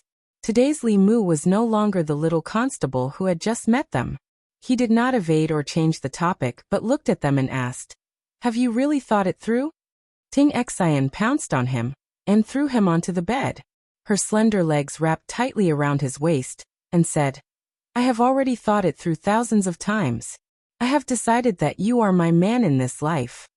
Inqin grabbed Li Mu's hand shyly and said softly, I have also thought about it. The crystal palace was brightly lit. Inqin and Ting Xian snuggled up to Li Mu on both sides, whispering softly. In another palace of the East Sea Dragon Palace, the White Dragon clan's first elder, Ao Yuan, had just ordered the White Dragon King to abdicate. The White Dragon King was only at the 6th realm, and was his nephew. A few years ago, Ao Yuan personally supported him to take the throne, and today, he personally pulled him down from the position of Dragon King. The future of the White Dragon clan was in the hands of Ao Guang's 2 granddaughters, but because of the previous mistakes, they could no longer make up for it. They could only settle for the next best thing, which was to bet heavily on Ao Guang. Ao Guang and his wife had a good relationship with them. When Ao Guang became the White Dragon King, the revitalization of the East Sea Dragon clan was on his shoulders. How could they, who had the blood of the White Dragon clan, not help him? While the 2 elders of the White Dragon clan were thinking about Li Mu, Ao Feng was also pacing back and forth in the residence of the Black Dragon clan. At a certain moment, he looked at the other black dragons and asked, Think carefully. Are there any young, beautiful, unmarried female dragons in the clan? The few black dragons racked their brains to think. The Black Dragon King shook his head and said, No, all the female dragons who have reached the age of marriage have already found partners. As for the others, they are either too young or too old. Those who are neither young nor old are not beautiful enough. Ao Feng sighed. The only way he could think of to get on Li Mu's good side was blocked just like that. The 2 most obvious characteristics of this person were his greed for money and his lust for women. After plundering the 3 dragon clans, if the Dark Dragon clan wanted to offer him any more spiritual jades, they would have to go bankrupt. It was not the best choice. She could think of a way to deal with his lust. Ao Guang and his wife gained 60 years of lifespan, just because they had 2 beautiful granddaughters. Ao Feng was so envious that he was about to cry. Unfortunately, the Dark Dragon race did not have such a beautiful young female dragon. Just as the Dark Dragon race's experts were at their wits' end, the Dark Dragon King Aowen suddenly said, I have an idea. Ao Feng immediately said, What idea? Speak. Aowen said, Although we don't have them in the West Sea, other places have them. It doesn't have to be a dragon lady of the Dark Dragon clan. The Azure Dragon clan and the Silver Dragon clan can also do. Ao Feng glanced at him and said, What does this have to do with our Dark Dragon clan? Aowen continued, Although he's not from our clan, if we act as the middleman, we'll be able to change his impression of us even if we don't make any contributions. Ao Feng thought for a moment and asked, What do you mean? Aowen said, Don't forget, there is a debt in the South Sea. We haven't settled it with them yet. Ao Feng's eyes lit up. You mean? Early the next morning, Li Mu came out of the Crystal Palace with women in his arms. In Xian and Ting Xian held his arms on both sides with happy smiles on their faces. It looked like he had a good night last night, but in fact nothing happened last night.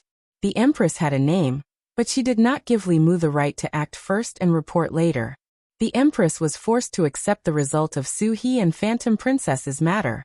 This time, if Li Mu acted first and reported later, what awaited him would definitely not be the same as before. At that time, he would definitely have to face the Empress's storm. In addition to this reason, Li Mu also had to take care of Wanwan and Xiaobai's feelings. After all, they were the first to appear by Li Mu's side, but they were repeatedly cut in line by others. In their hearts, they would definitely feel that Li Mu did not like them anymore. Little girls like to let their imaginations run wild, so he had to consider their feelings. The White Demon King's family originally planned to leave the East Sea, but after a night, they changed their mind and planned to stay here. Before leaving, the White Demon King looked at Li Mu meaningfully and said, Take care of them, and remember to come back to the East Sea often. He did not let In Xian and Ting Xian stay. Instead, he let Li Mu take them away, as if entrusting them to him for the rest of his life.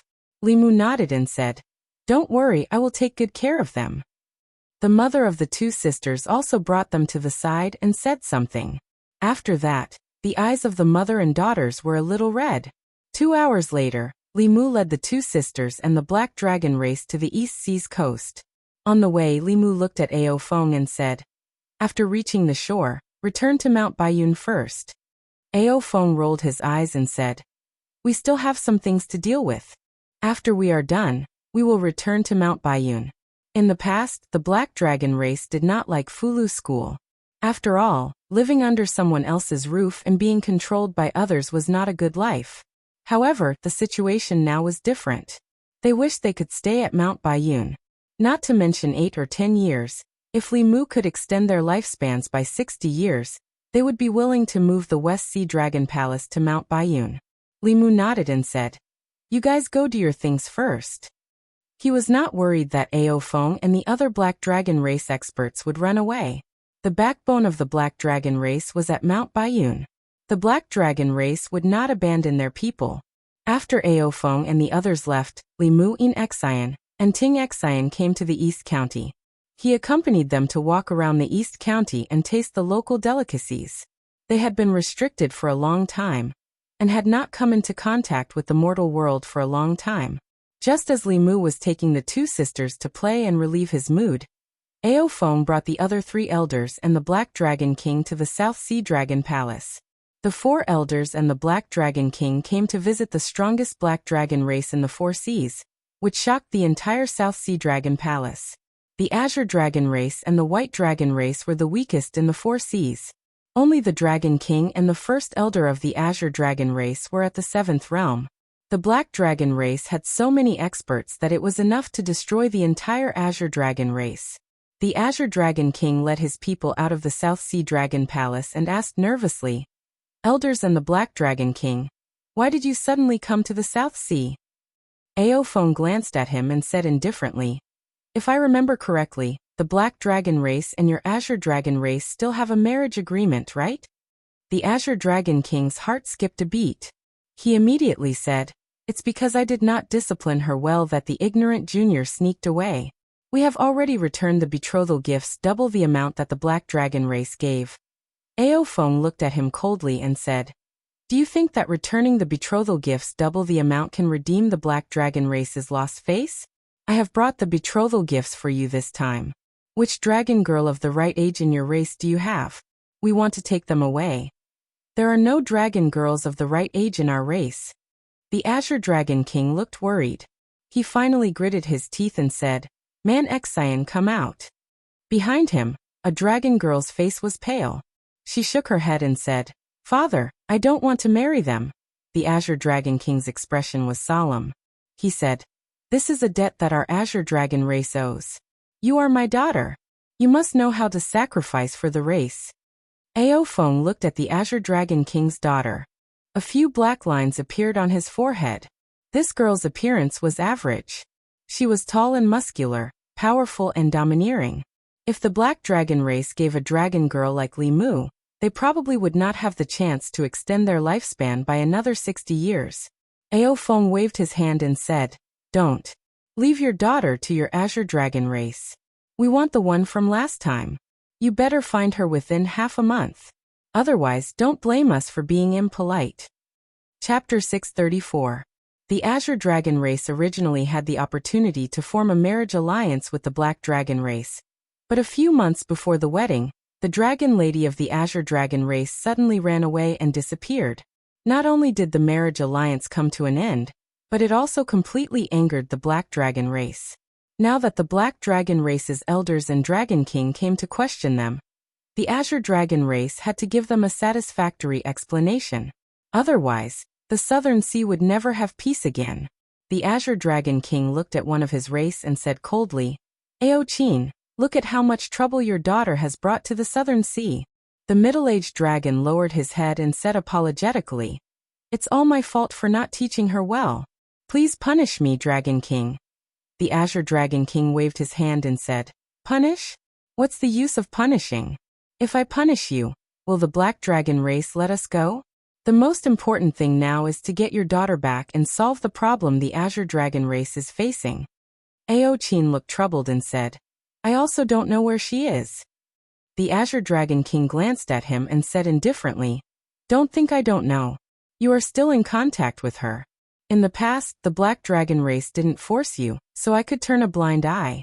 Now that we are facing a strong enemy, I can't ruin the entire Azure Dragon race because of her. Aochin lowered his head and was silent for a long time. Finally, he sighed and said with difficulty, "Okay, I will call her back." Li Mu brought In Xian and Ting Xian to play for a few days and then returned to the divine capital. Ting Xian and the Empress hadn't seen each other for a long time and went to the Imperial Garden to catch up. Ling Long helped her look through the memorials in the Changle Palace. Li Mu looked around and found that something seemed to be missing in the hall. He thought for a while and asked, "Where's Ting Xian?" In the past, when he came to the Changle Palace, Ting Xian would always be leaning on a pillar in the corner, gnawing on chicken wings, duck neck, or the pork shoulder made by the imperial chef. Today he didn't see her. There was no aura of her in the entire palace. Ling Long raised her head and said, "Something seemed to have happened at home." She went back to the Southern Sea. Southern Sea? Li Mu was surprised. She was forced to escape from the marriage. How could she run back? He continued to ask, "What happened at home?" Ling Long shook her head and said, "She didn't say anything, but she left in a hurry. There must be something urgent. For her to return to the South Sea, the matter must be very important." Li Mu took out the sound transmission Dharma artifact that Mo Li had specially made for him and activated it with his mana. After a long while, a voice came from the other side. "Lord Li." Ting Xian's voice was somewhat downcast. Li Mu asked, "I heard from Ling Long that you returned to the South Sea. What happened?" Ting Xian was silent for a while before she said, "It's because I've been away from home for too long. Mother misses me, so I came back to see her." She had indeed left home for a long time, so it was normal for her family to miss her. After confirming that she was fine, Li Mu didn't ask any more questions and said, "Then you should accompany your parents." At that moment, in the South Sea Dragon Palace, Ting Xian put away his voice transmission Dharma artifact and lowered his head. The disappointment on his face deepened. Beside her, a man sighed. "Father and mother have let you down." Ting Xian shook her head and said, "It's not father and mother's fault. I was too stubborn. I should have prioritized the South Sea." After her parents left, Ting Xian sat by the bed alone. She curled up her legs and buried her head between her knees. Images flashed through her mind. Sister Empress, Sister Mei, Sister Ali, the duck neck and chicken wings from the imperial kitchen, and the braised pork shoulder. The time she left the South Sea was the happiest time of her life. At first, when she was captured by Lord Li and became his mount, she was unwilling. Later on, she realized that there was nothing wrong with being a mount. She had food, drinks, and fun to play with. Even her cultivation had reached Realm 6 in advance, surpassing her parents. She originally thought that her beautiful life could go on like this. It wasn't until her father sent her a message that her mother was sick that she hurriedly rushed back to the South Sea from the Immortals' capital. However, when she found that her mother was safe and sound, and that the Black Dragon tribe was already waiting here, she realized what had happened. It turned out that she couldn't escape in the end. The Black Dragon tribe was the most powerful tribe in the Four Seas. If she continued to resist, it would bring a huge disaster to the South Sea and even implicate her parents. She would make her parents sinners of the Green Dragon tribe. Therefore, she chose to obey. Marrying a dragon that she didn't like and had never even met was the fate of every dragon girl. Her fate had changed before, but it returned to the beginning. Chung Xian lowered her head and clenched the sound transmission ritual implement in her hand. This item carried the most beautiful memory of her dragon life. It was a person that she feared, admired, and secretly admired. However, all of this would become a dusty past, sealed in her memory forever. In the Changle Palace, Li Mu didn't know what happened in the South Sea. He put away the sound transmission ritual implement and asked Exquisite, "During this time, did anything major happen in the Great Zhou?" During the time that Li Mu wasn't here, Exquisite had been helping the Empress deal with these matters. Exquisite shook her head and said, "Nothing. During this time, the people of the Great Zhou lived and worked in peace and contentment. The people's faith steadily increased. The existence of the Department of Consecration and the Department of Demons ensured that the security of the 36 counties was stable. The various decrees of the imperial court were aimed at continuously raising the living standards of the people. Today, the Great Zhou's internal troubles had disappeared, and its external troubles had been quelled. It had entered a long-term period of stable development. Compared to the Great Zhou, the situation of some countries was completely different. The surrounding countries in the south were also stable. Only the Shun nation encountered some trouble. The Shun nation was located in the southwest of the Zhou continent. Its north was bordered by the Great Zhou, and its southwest was bordered by Yanzhou. Yanzhou was also a continent with a large population. Unlike the small countries in the Zhou continent that relied on the central dynasty, Yanzhou had dozens of countries. There were endless conflicts between countries. During this time, some of the countries bordering Yanzhou and the Shun nation spread the flames of war to the Shun nation. The Great Zhou court also received some news. After all, the officials of the imperial court were very aware of the danger in times of peace. The Great Zhou and the Shun nation had finally settled down with great difficulty. If the Shun nation was destroyed by Yanzhou, the southern border of the Great Zhou would be threatened again. Fortunately, the Shun nation couldn't withstand a single blow from the Great Zhou. However, in the eyes of the Shun nation, the countries of Yanzhou were all its younger brothers. The moment their borders were invaded, the Shun nation gave them a head-on blow. A large country in Yanzhou suffered tens of thousands of casualties and immediately retreated from the Shun nation's borders.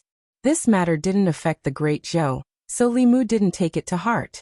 After discussing political matters with Exquisite for a while, the sound transmission magical artifact suddenly vibrated. It was actually Ao Run calling. In order to facilitate communication, Li Mu also gave one of this magical artifacts to the Black Dragon clan. Li Mu picked up the sound transmission magical artifact. After a while he asked doubtfully, "Your Black Dragon clan wants to give me a surprise." "What surprise?" Chapter 635. Ever since he knew that Li Mu could set up the sky-stealing formation and extend people's lifespan by 60 years, Ao Feng became more attentive to Li Mu in all aspects. In the past, even when he was by Li Mu's side, he was reluctant and did not smile. Later on, he was always at Li Mu's beck and call, serving him tea, and flattering him to the best of his ability. Now he said that he wanted to give Li Mu a surprise. He must be trying to curry favor with Li Mu again, hoping that Li Mu could extend their lifespan by 60 years. Of course, Li Mu would not extend their lifespan now. However, Li Mu planned to accept the surprise of the Black Dragon race. The dragon race was the richest race in the world. It would be a waste not to take advantage of it. Li Mu asked, "Where is the surprise?" Ao Feng said, "Where are you now? I will send it to you." Li Mu was in Chengdu now. However, he planned to return to Mount Baiyun to send back the spiritual jades that he had obtained from the East Sea and North Sea. Thus he said, "Send it to Mount Baiyun first. I will be there soon." Not long after he put away the sound-transmitting instrument, the Empress walked in from outside. She looked at Exquisite and said, "Exquisite, you go out first." Exquisite looked up at her, and then at Li Mu. Then, she put down the booklet in her hand and ran out quickly. Zoe crossed her arms and looked at Li Mu. She asked, "Don't you have anything to tell me?" Li Mu raised his hands and said, "I will tell you. That day in the East Sea, Yinxin and Tingxin expressed their feelings to me. However, I did not do anything. Instead, I returned to Chengdu to ask for your Majesty's instructions." Zoe glared at him and asked, "Ask for my instructions? Ask for my instructions? If I did not agree, would you send them back to the East Sea?" Li Mu looked at Zhou Yi and said, "Your Majesty, you said last time that as long as it was written on that paper, you would not care." Zhou Yi's chest heaved. She suddenly regretted letting Li Mu write these names on that piece of paper. This had become his golden ticket to avoid death. The only thing that made her feel a little gratified was that this time, he did not act first and report later. He knew to come back and ask for her permission first. However, what made Zhou Yi angry was that Li Mu didn't act first and report later. If he really did that, Zhou Yi would have an excuse to make trouble for him. Now, she could only suppress her anger in her heart. After all, She was the one who said that she would not care about his past. A monarch's words were not a joke. As the empress, how could she go back on her words? Zhou Yi could only comfort herself with the fact that the Tingxin sisters were also on her side. If it weren't for Tingxin, she didn't know how long it would take for her to face her own heart and confide her feelings to Li Mu. How could she burn the bridge after crossing it? She began to recall the names on the paper. Tingxin, Yinxin, Qingxin, Hulu, and Ali. Now only Qingxin, Hulu, and Ali were left. Ali would not like Li Mu. Hulu was far away in the Yao Kingdom, so she didn't care much. As for Qingxin, she had already returned to the South Sea. Even if she came back, she would be by her side and wouldn't give him a chance to take advantage of her. Zhou Yi was relieved. She glanced at Li Mu and said, "Of course I remember what I said. I also like Tingxin very much. In the future, let her accompany me in the palace." Li Mu shrugged and said, "As long as she is willing." After getting past the empress, Li Mu breathed a sigh of relief. Fortunately, he had the foresight. If he hadn't written Tingxin and Yinxin's names, he wouldn't have been able to get past the empress so easily this time. After leaving the palace, Li Mu planned to return to Mount Baiyun to hand over the spiritual jades to the sect and see what the surprise Ao Feng mentioned was. Could it be 1,000,000 high-grade spiritual jades? Or did they find a huge spiritual jade mine at the bottom of the sea? Li Mu felt that Ao Feng had been by his side for a long time. He should know what he liked. Nothing could surprise him more than 1,000,000 spiritual jades or an entire spiritual jade mine. After all, the cultivation of the sect disciples required spiritual jades. The activation of the teleportation array required spiritual jades. The Great Sky Stealing Array required spiritual jades. Writing talismans, refining pills, refining weapons, and setting up arrays all required spiritual jades. In the cultivation world, spiritual jades were both resources and currency. They were the foundation of a sect's rise. People of the devil path could take people's souls and essence blood without any scruples. However, cultivators of the righteous path could only use spiritual jades. Not long after, in the largest Dao palace on the main peak of Mount Baiyun, when Li Mu took out 6 small mountains of high-grade spiritual jades from the flask space, Xian Jizi and the others were only shocked for a moment before their expressions returned to normal. After all, it was not the first time they had seen such a scene. Fu Daozi looked away from the spiritual jades and said to Li Mu, "Disciple, come with me." He brought Li Mu to a palace and said, "Although you have been my disciple for some time, I have not taught you anything. Today, I will teach you the Void Talisman Condensation Technique." Void Talisman Condensation Technique was a mystical ability of ancient cultivators when the spirit chi of heaven and earth was still very rich. At that time, Fulu could be directly condensed with the spirit chi of heaven and earth. Now that the spirit chi was thin, they could only use spiritual liquid to write it in advance and use it in battle. Fu Daozi was the only exception. He had been in seclusion for several years.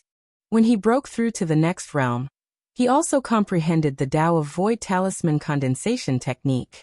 Moreover, he could use it in a space where the spirit chi was thin. This made his strength comparable to the experienced 7th realm like Ao Feng even though he had just broken through. However, Li Mu tried to condense a talisman in the void according to the method taught by Fu Daozi, but he did not succeed. He tried several times in a row, but it was still the same. Fu Daozi was puzzled and muttered, "That's impossible. I'm not surprised that Xian Jizi and the others can't learn it. You are so smart. Why can't you condense a Fulu?" Li Mu tried a few more times and shook his head. "Perhaps, I haven't fully comprehended the Fulu Dao." In terms of knowledge, no one in the cultivation world could compare to Li Mu. He knew how to write talismans, refine pills, refine weapons, array formations, cultivate the body, the demon Dao, the ghost Dao, the demon Dao, the Dao of dual cultivation. He could be said to be a walking encyclopedia in the cultivation world. However, except for the Dao of dual cultivation, he could not be said to be proficient in other aspects. He knew much more about the Fulu Dao than Fu Daozi, but Fu Daozi had been immersed in the Fulu Dao for 100 years in his life. He had his own understanding of the Fulu Dao, which was something that Li Mu could not obtain no matter how many heavenly books he read. Just like how Xiaoyu was the only one who could use the ability to curse the heavens, Li Mu, who had established his heart for the heavens and the earth, could directly control the power of the heavens and the earth. Similarly, the ability to condense talismans out of thin air was a unique ability of Talisman Daozi. From a certain point of view, this was a reward after being recognized by the heavens and the earth. Even though Li Mu had more than 10 heavenly books, he did not fully understand the operation of the heavens and the earth.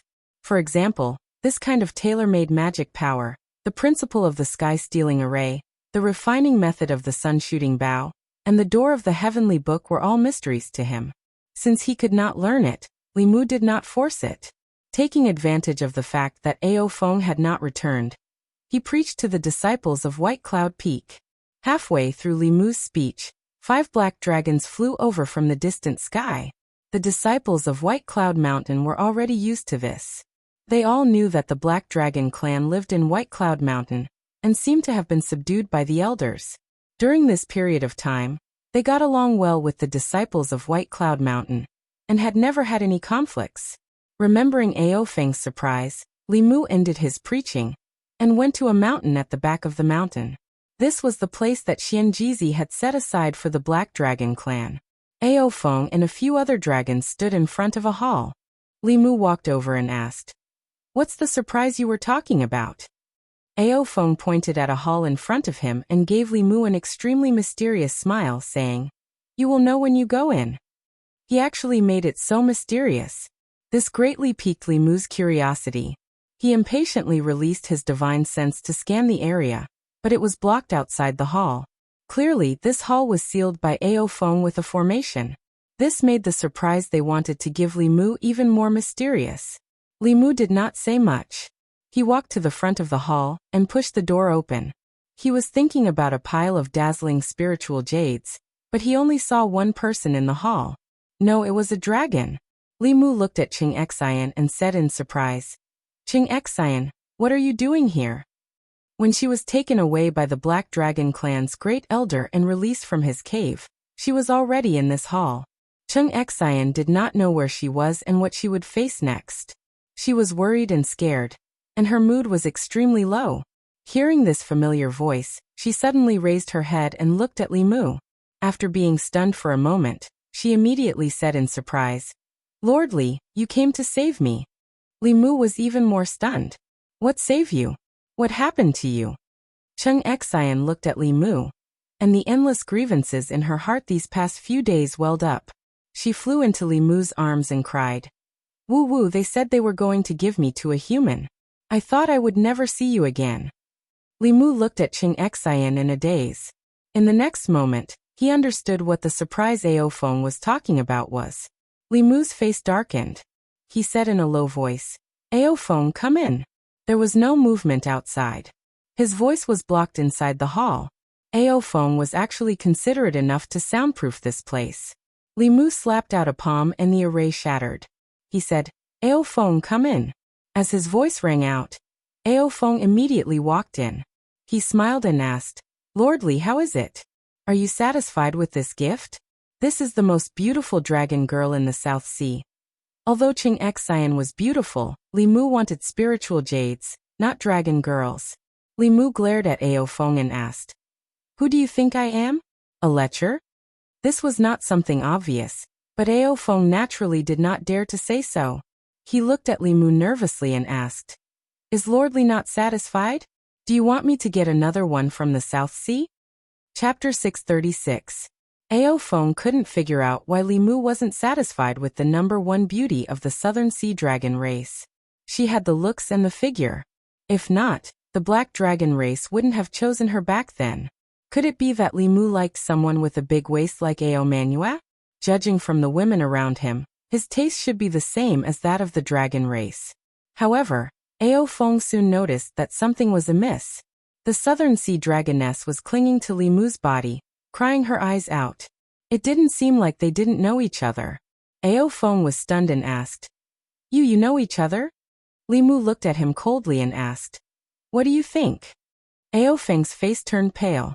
This was truly a case of a flood rushing against the Dragon King's temple.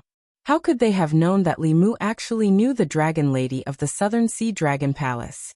Moreover, Their relationship seemed to be quite deep. After coming back to his senses, Ao Feng quickly said, I'm sorry. I didn't know you knew each other. Li Mu glared at him and said, Go out first. I'll deal with you later. Ao Feng sighed in his heart and walked out of the hall. He wanted to give him a dragon lady to curry favor with him, but he didn't expect to make such a mistake. He was afraid that after this, his lifespan of 60 years would be further and further away from him. Cheng Xian was still crying on Li Mu's chest.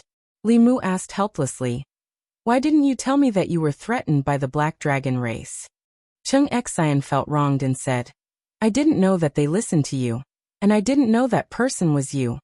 Li Mu patted her back and comforted her. It's okay. I'll help you vent your anger when we get out. He reached out and wiped away Cheng Xian's tears. Her face was delicate and supple. She looked at Li Mu with a pitiful gaze. And when he looked at Cheng Xian, at a certain moment, Li Mu sensed that there was an aura in his body that was starting to become restless. At the same time, Cheng Xian's body was also a little strange. Her breathing was a little chaotic, and her face started to turn slightly red. The two of them felt as if they were hugging each other tightly, and even fusing into each other's bodies. Li Mu knew that this was the doing of the dragon marrow in their bodies. He and Cheng Xian had both received Ao Qing's inheritance. As long as they were close to each other, the dragon marrow in their bodies would attract each other and produce this feeling. The atmosphere in the hall suddenly became awkward and ambiguous.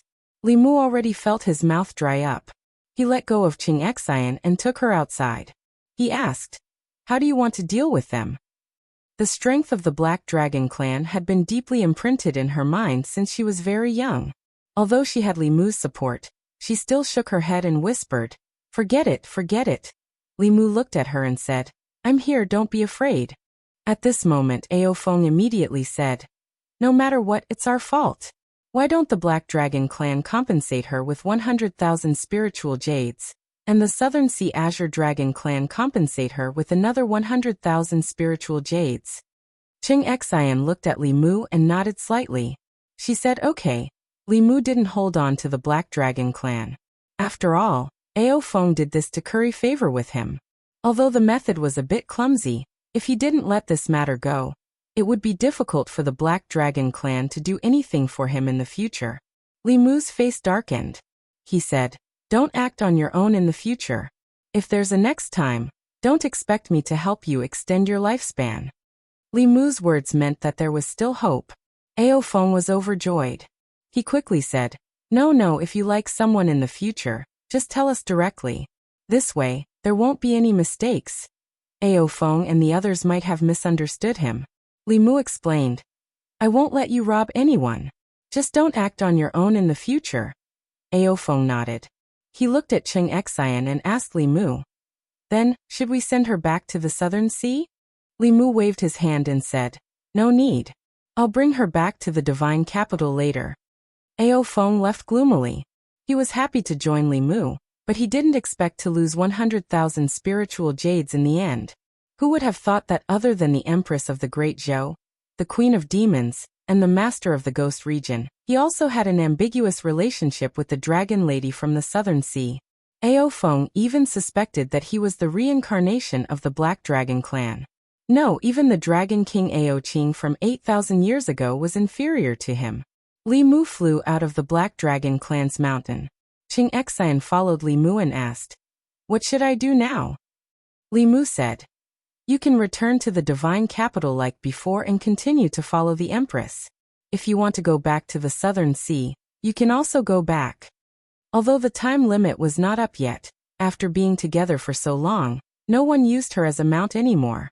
Cheng Xian shook her head decisively and said, I'm not going back. Li Mu said, Then you can come back to the divine capital with me.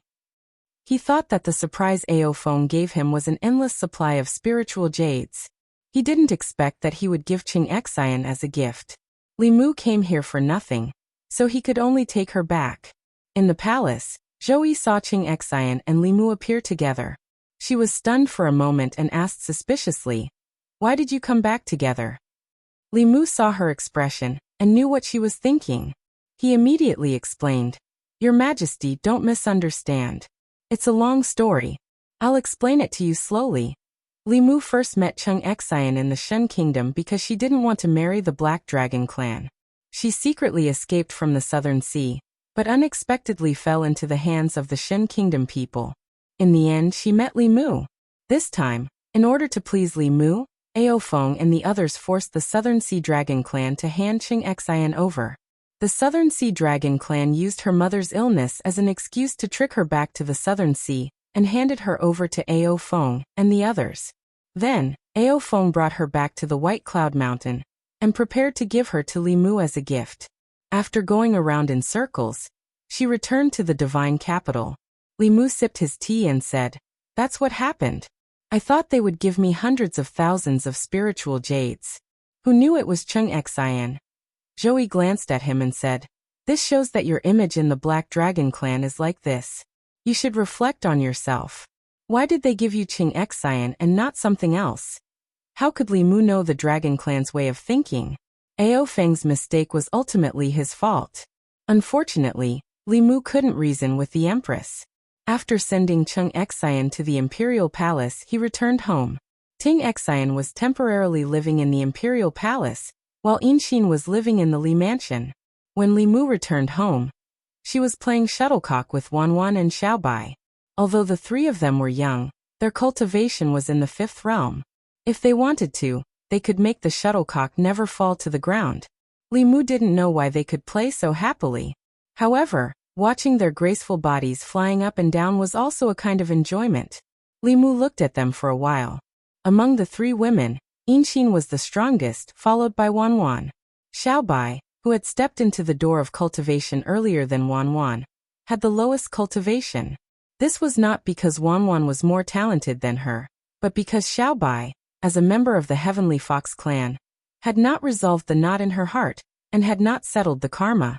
Even if she used elixirs, she could not step into the next realm. Li Mu looked at Xiaobai with a tender expression on his face. She was the most sensible and obedient. She never caused trouble for Li Mu. She had always suppressed the hatred for her grandmother and her clan deep in her heart, and never revealed it easily. She was always thinking about the hatred of her clan's extermination, but she always showed a smile in front of everyone. In the past, Xuanzong was a giant in the eyes of Li Mu and her. But not anymore. He could mobilize the experts of the Great Zhou, the Yao Kingdom, the Ghost Realm, the Yong Kingdom, the 5 Taoist sects, the 4 Buddhist sects, and the Black Dragon clan. Even if Xuanzong had an expert of the 8th realm, he could not protect Xuanzong's disciple. Fu Daozi once wanted to fight Xuanzong, but Li Mu refused. He wanted to wait until he had the strength to fight against an 8th realm expert. Then he would fight Xuanzong on behalf of the Fulu school. But when Li Mu saw Xiaobai smiling like a flower, he changed his mind at this moment. He did not want to wait any longer. Li Mu smiled and waved to Xiaobai, saying, "Xiaobai, come here." Xiaobai threw down the shuttlecock and quickly ran to his side. She asked with a smile, "Benefactor, what's the matter?" Li Mu patted her head and said, "Let's go. I'll take you to revenge." Chapter 637. Although Xuanzong only had 5 7th realms, Li Mu had to be fully prepared because of Tianjizi's existence. He didn't go there to start a war with Xuanzong, but to force them to hand over Qingqingzi so that Xiaobai could take revenge. In the past, Li Mu didn't have the strength to make Xuanzong give in. Now, Xuanzong didn't have the power to make Xuanzong give in. Other than Xiaobai, he was the first to tell the Empress about this. Joey didn't think too much and said, "I'll go with you." Li Mu shook his head and said, "With your Majesty's identity, it's not appropriate for you to show yourself in public. I can handle this matter." In the entire Zhu continent, or even the 10 continents, she was the most distinguished person. How could the monarch of a country leave the capital to fight? Joey frowned. After a while she said, "Then I'll let the 4 principals go with you." Li Mu continued to shake his head and said, "The 4 principals represent the Great Zhou. This is a personal matter between Xuanzong and me. The imperial court shouldn't interfere. Moreover, they have the responsibility of guarding Shendu and can't leave." Joey thought for a while and said unhappily, "You don't want me to help you. Are you going to find that fox and your ghost sister?" Li Mu didn't comment. The Great Zhou was a human country, and the central imperial court of the Zhou continent was orthodox. Everything the imperial court did had to follow etiquette. However, the Yao country and the Ghost realm were different. They had always been barbaric and violent. Naturally, they didn't have so many concerns. Looking at the Empress, who was obviously jealous, Li Mu held her hand and comforted her. This time, we're condemning Xuanzong. It's improper for the Empress of a country to follow. Next time, if there's a chance like this, I'll definitely bring you. The Empress had a childish temper. She was only dissatisfied that Li Mu had asked for help from Phantom Princess and Su He, leaving her behind. Li Mu comforted her for a while, and she felt better. After settling the matter with the Empress, Li Mu looked at Ling Long, who was busying herself at the table, and said, "Ling Long, you haven't returned home in a long time. You can accompany me to the state of Yong." Princess Ling Long had learned many ways to govern a country from the heavenly tomes. As the Yong kingdom was too small, it did not give her too much space to display her skills. It was only during this period of time in the Great Zhou that she was able to display all her skills, even forgetting the time. Only after Li Mu reminded her did she realize that she had not returned for a long time. For a moment, her heart was filled with thoughts of her hometown and family. She immediately stood up and said, Okay. Li Mu did not delay. After leaving the palace, he brought Ling Long and Xiao Bai to the state of Yong. In the Yong Imperial Palace, he and the Yong Emperor had a private discussion. Not long after, the Yong Emperor personally escorted him and Xiao Bai out of the Imperial Palace, saying, "Rest assured, Lord Li, I will definitely be there when the time comes."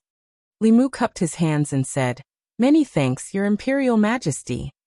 The Yong Emperor smiled and returned the greeting, saying, "What are you saying, Lord Li?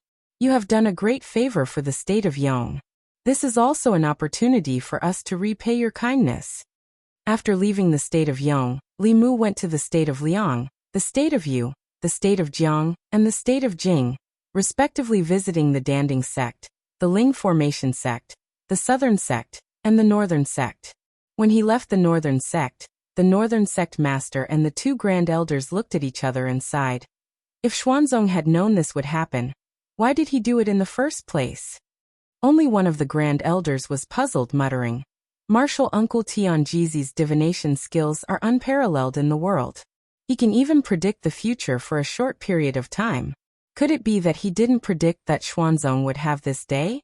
The other grand elder shook his head and said, "The mysteries of heaven are hard to predict. Who can completely predict them? Those who scheme against the mysteries of heaven will eventually be schemed against by the mysteries of heaven. I don't know if Xuanzong will regret his original decision when the time comes." After leaving the Northern sect, Li Mu took Xiao Bai to the Buddhist sect's Heart sect. He reminisced with Xuandu for 2 hours, then had a secret discussion with the Venerable of the Heart sect for 15 minutes before leaving the Heart sect. Over the years, he had made use of the heavenly tomes to form many relationships. It was now time to use them. He didn't plan on fighting with Xuanzong. He wanted to avoid internal strife among the righteous path, before officially clashing with the demonic path. He could only use strength to crush Xuanzong and force him to submit without expending a single soldier. After contacting the Taoist sects, only the 3 Buddhist sects of the Shen Kingdom remained. When Li Mu and Xiao Bai passed by the Shen Kingdom, they could clearly feel that this kingdom was very different from the last time they visited. The Shen Kingdom had a new ruler. Under Zhou Zhong's promotion, reforms were carried out from the bottom up. The legal system established was on the verge of perfection. If the Yong and Great Zhou were a combination of the rule of law and the rule of man, then the Shen Kingdom was a pure rule of law. There was no distinction between close and distant, no distinction between high and low. Everything was decided by the law. In the Shen Kingdom, Zhou Zhong pushed legalism's ideology to the extreme. In troubled times, severe punishments were used. When the heads of the Shen Kingdom's criminals were piled up several zhang high outside the execution ground, the crime rate within the kingdom plummeted. In a very short period of time, everyone became fair and law-abiding citizens. Li Mu's destination was the Shen Kingdom's new capital. On the Zhou continent, this kingdom's strength was once second only to the Great Zhou. Now the one controlling it behind the scenes was actually a former minister of the Great Zhou. The Shen Kingdom's court officials had also undergone a change of blood. They were led by Wei Peng and transferred over from the Great Zhou by Li Mu. The closer they got to the new capital, the more Li Mu could sense the changes in the Shen kingdom. Flying over the new capital, Li Mu's expression changed slightly. He could sense an abnormally powerful aura from below. This aura was so powerful that even he felt some fear. Obviously, there was a seventh realm expert in the Shen kingdom's new capital who was no weaker than him. Li Mu quickly locked onto this aura. Then he was pleasantly surprised. He held Xiaobai's hand and landed in the Shen kingdom's palace. They walked straight into a palace. In the palace, a middle-aged man sat cross-legged. He opened his eyes and looked at Li Mu. He said, "Lord Li, long time no see." Li Mu smiled and said, "Long time no see. Congratulations on your advancement, Lord Zhou." Zhou Zhong smiled and said, "Congratulations to you too." There was more than one way to advance to the seventh realm. For example, Li Mu and the Empress advanced by refining the Emperor Qi. After advancing, their strength was stronger than those who advanced through the sex inheritance. However, people like Zhou Zhong and Fu Daozi did not accept the sex inheritance and did not refine the Emperor Qi. Only those who advanced through their own strength could be considered true seventh realm experts. Their strength was incomparable to others. The school of legalism blazed a new path and was actually very powerful. The current Zhou Zhong was probably even stronger than Fu Daozi. After a brief moment of catching up, Li Mu went straight to the point and said, "I plan to go to the Xian sect to seek justice for Little White. Originally, I was here to invite the venerables of the three sections. Since Lord Zhou has also advanced, why don't we go to the Xian sect together? The scenery in the East Sea is much better than here." Without a doubt, Zhou Zhong, who had just advanced to the seventh realm of legalism, was grabbed by Li Mu just like that. As for the three supremacies of the Shen Kingdom's Buddhist sect, Nirvana sect, Ku sect, and Yen sect, their soul blood was still in Li Mu's hands. After receiving the message, they immediately came to the Shen Kingdom's imperial palace and expressed their obedience to Li Mu's arrangements. The Yong Kingdom, the other four Taoist sects, and the four Buddhist sects were Li Mu's allies. Li Mu was also the first to visit. The Ghost Realm and the Yao Kingdom were Li Mu's backyard. Gathering the experts of these two places was just a matter of a word from Li Mu. After leaving the Shen Kingdom, he and Xiaobai first went to the Ghost Realm, which was the closest to them. Compared to last time, Fengdu City had undergone great changes. Suhi was using the power of the ghosts to enter seclusion and break through to the next realm. Within Fengdu City, the ghosts were gathered in a huge plaza. A stone tablet stood in the center of the plaza. The telekinesis in their bodies was attracted by the stone tablet and sank into it. Compared to the Great Zhou and the Yao Kingdom, Suhi, as the Ghost Lord, had the strongest control over her territory. With the heavenly tomes in hand, all the cultivators of the Ghost Realm had absolute submission to her. In this aspect, even the Empress and Phantom Princess couldn't compare to her. Suhi and Su Miao were both in seclusion. During this period of time, she was at a critical juncture in breaking through to the seventh realm. Li Mu didn't disturb her and went straight to the Ghost Servant. The Ghost Realm's current strength was stronger than the Yao Kingdom's. The four Ghost Kings, the three elders of Yu and Ming, as well as the Ghost Servant who could directly contend with Xianming, were the peak experts on the surface. Even the Great Zhou couldn't compare to them. Devil King and the others naturally obeyed Li Mu's orders. The three elders of Yu and Ming also had no other choice. After discussing the time with the Ghost Servant, Li Mu didn't delay and went to the Yao Kingdom without stopping. In Fengdu City, the three elders of Yu and Ming had strange expressions. By her side with emotion. "I didn't expect that one day we would actually be able to fight Xuanzong. It's like a dream." For more than 1,000 years, Xuanzong of the Dao sect had always been the demon sect's #1 enemy. If it weren't for Xuanzong, they probably would have destroyed the 6 Dao sects long ago and seized the heavenly tomes of the 6 sects. When the three of them were still working for the demon sect, one of their ultimate goals was to fight Xuanzong. They didn't expect that they would be able to do what they couldn't do in the demon sect here. It had to be said that fate made fools of them. Those people in Xuanzong probably didn't expect that the first to attack their sect wasn't from the demon sect. Not long after, in the Thousand Fox Nation, Li Mu and Xiaobai had just landed in the square in front of the palace when Xiaobai ran toward the two figures in front of her. She happily said, "Sister Huanji, Sister Hulu." Ever since coming to the Thousand Fox Nation, Xiaobai's mood had obviously improved a lot. The entire city was filled with the aura of her race. It wouldn't be an exaggeration to say that it was her heaven. Huanji and Hulu also doted on her very much.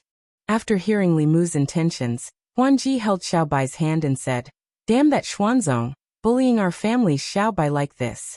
Sister will take you to take revenge." Li Mu asked, "Are you going too?" Huanji rolled her eyes and said, "Of course, this is our fox race's matter. How can I not go?" Li Mu didn't dissuade her like he dissuaded the Empress. After all, she was from the monster race and didn't have as many rules as the human race. After Huanji finished speaking, she thought of something and asked Li Mu, "Is Joey going?" Li Mu shook his head and said, "Not going." "Then I have to go even more." Huanji lightly snorted, then patted Xiaobai's head and said, "Xiaobai, now you should know who treats you better." Chapter 638. Phantom Princess was a big fox spirit, and Xiaobai was a little fox spirit. They were both foxes and were naturally easy to get close to. For Xiaobai, who had always been by Li Mu's side and had never met anyone of the same race after she grew up, the Thousand Fox Nation, which was full of fox spirits, was undoubtedly her paradise. After summoning the Blue Wolf King, Nine Heaven Snake King, and Tianshan Bear King, the four demon kings gathered and discussed the plan with them. Li Mu looked at Xiaobai, who had never smiled like this before. He walked over and patted her head, saying, "Why don't you stay with Sister Phantom Princess first and meet us later?" Xiaobai grabbed Li Mu's wrist tightly without thinking and said, "I'll stay with my savior." Seeing Li Mu and Xiaobai disappear into the horizon, Hujiu retracted the reluctance in her eyes. Then she realized something and asked Hulu in a low voice, "What do you think is so special about him that we like him so much?" Hulu looked at her and shook her head, saying, "Unfortunately, he only likes two foxes." Sigh. Sigh. After sighing, Hulu looked at Hujiu and asked, "What are you sighing about?" Hujiu looked at her and asked, "What are you sighing about?" After leaving the Yao Nation, Li Mu returned to White Cloud Mountain. He had informed Xianjizi earlier.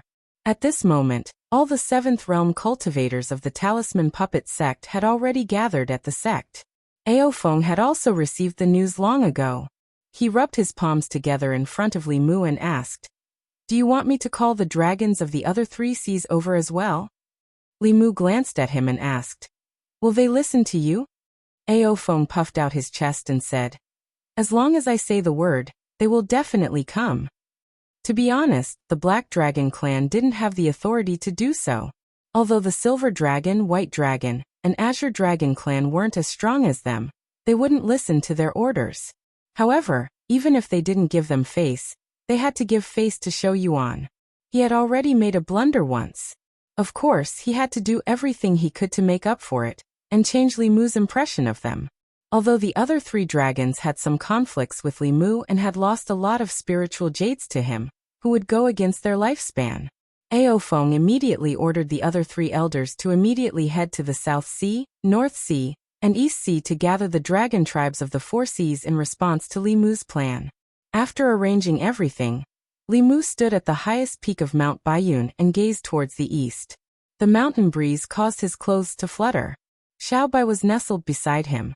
The setting sun gilded their silhouettes, forming a beautiful picture. At the same time, far away on the shore of the East Sea, Tianjizi, who was sitting cross-legged in a deathly silent space, slowly opened his eyes.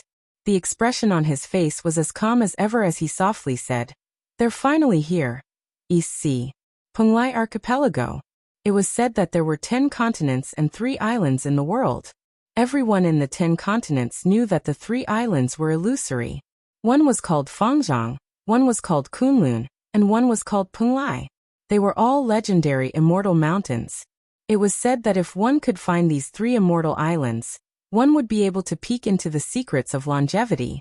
The Penglai Archipelago wasn't the legendary immortal island. It was just that Xuanzong had named their sect with the same name. However, due to Xuanzong's reputation as the #1 sect of Taoism, The Punglai archipelago had also been the holy land of cultivation in the hearts of the cultivators of the Zhou continent for the past 1,000 years. However, that was in the past. In the past year, Xuanzong's status and influence had taken a turn for the worse. The Great Zhou didn't allow them to establish their Dao arenas. The Demon Country and the Ghost Domain didn't allow Xuanzong's disciples to enter. The other 5 sects of the Orthodox Taoism no longer had any dealings with Xuanzong.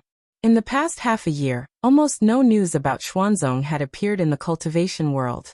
Due to the difficulty of moving around outside, Xuanzong's disciples didn't go out anymore. Instead, most of them cultivated in seclusion within the sect. They would often think of the scene during the Taoism exchange meet. That was also the turning point of Xuanzong's fortune. If the sect had acted impartially back then, they definitely wouldn't have fallen to such a state today. This time, Xuanzong's disciples were still cultivating in the sect as usual. In the Dao Palace on the upside-down mountain peak at the highest level, Dao Qingzi, who had half white hair and half black hair, was sitting on a huge spiritual jade chair as he listened to the elders' reports. Because the Great Zhou didn't allow us to establish our Dao arenas, nor did they allow us to recruit disciples. Last month, there were less than 5 new disciples. The Ghost Domain didn't allow us to enter, and the Demon Country didn't do business with Xuanzong. In the past 3 months, our disciples didn't have any soul power to cultivate, and the spiritual herbs were almost used up. We can't continue like this. Without new disciples and without cultivation resources, Xuanzong will definitely fall in a few years. Dao Qingzi's face darkened as he listened to the elders' reports. Coupled with his half-black and half-white hair, he looked very strange. In the past, Xuanzong never had to worry about talented disciples. Xuanzong's Dao arenas were all over the Zhou continent. Regardless of whether they were disciples of cultivation families or itinerant cultivators, they all fought tooth and nail to become Xuanzong's disciples. Every month, Xuanzong rejected at least 800 people, if not 1,000. Now they couldn't even recruit disciples. Xuanzong was located on the shore of the East Sea. They needed to recruit disciples from the Great Zhou and obtain resources from the Ghost Domain and the Demon Country. Because of Li Mu, these 3 sects had directly cut off all ties with Xuanzong, making them a completely isolated sect. If this continued, Xuanzong would definitely fall at an extremely fast speed. Just as Xuanzong's elders were frowning and finding it difficult to speak, the gloomy Dao Qingzi suddenly raised his head. With a shocked expression, he flew out of the Dao Palace. A moment later, the other 3 7th realm cultivators seemed to have sensed something and flew out with Dao Qingzi. Far away in the sky, streaks of rainbows were shooting towards the direction of the Xian sect. Each streak of light exuded an extremely powerful aura. Seeing this, a chief's expression changed drastically. He said in fear, "Oh no, the demon sect is attacking." Dao Qingzi's pupils constricted. He said in a low voice, "No, it's not the demon sect." As the streaks of light got closer, someone finally saw what was happening inside the streaks of light. The fear on their faces gradually turned into shock and confusion. In the lead were more than 10 figures in Taoist robes. Apart from Xuanzong, they were the sect masters, grand elders, and 7th realm cultivators of the 5 sections. Behind the 5 sects cultivators were 4 old monks standing on lotus platforms. Their bodies glowed faintly with golden light, and they also exuded 7th realm auras. Beside the 4 monks were 3 figures in imperial robes. They were also 7th realm cultivators. On the other side, 5 powerful demonic auras shot into the sky. Then 7 figures appeared in a cloud of ghostly fog. However, this was not the most shocking thing. More than 10 black, green, silver, and white dragons circled above the crowd. The aura of each dragon gave Xuanzong's cultivators an extreme sense of oppression. That was a 7th realm dragon. More than 10 7th realm cultivators descended on Xuanzong. At this moment, the seawater surged and the sky changed color. A terrifying aura enveloped them. Even though Xuanzong's sect protecting array was activated immediately, the Xuanzong cultivators in the array formation still felt a sense of suffocation. Especially when they saw the young man and woman at the front of the crowd. Their expressions changed. Dao Qingzi clenched his teeth and squeezed out 2 words. Li Mu. Li Mu's expression was calm. He said calmly, "Dao Qingzi, we meet again." The simple "we meet again" sounded extremely complicated in the ears of the Xuanzong cultivators. The last time they met, he was just a mere fifth realm disciple of Fulu school. Although he had a high status, he was so insignificant in front of Xuanzong. Even if he bullied him wantonly, Fulu school could only swallow it. In just 2 years, Xuanzong's status plummeted. The next time they met, the fifth realm cultivator was already a seventh realm cultivator.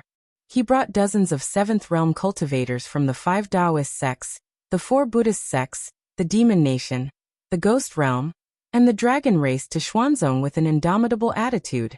The current Li Mu and Xuanzong were just like Xuanzong and Li Mu in the past. It was karma and retribution. The Xuanzong disciples had also walked out of their cave abodes. They looked at the figures in the sky with dazed expressions. What happened? Aren't those the seniors of the other 5 sects? What are they doing in Xuanzong? Oh my God, so many cultivators. They're Buddhists, demons, ghosts, and even the dragon race. What happened? Among the crowd, Qingqingzi, who had already finished his confinement, looked up at Li Mu and the girl beside him. His face instantly turned pale. Even with his fifth realm cultivation, he couldn't support his body and fell to the ground powerlessly. Dao Qingzi's face was also pale. Although Li Mu only greeted him casually, how could he not know the purpose of his trip to Xuanzong? 2 years ago, Xuanzong used his power to bully others and covered for Qingqingzi. After causing a ruckus at Fulu school, he left with his tail between his legs.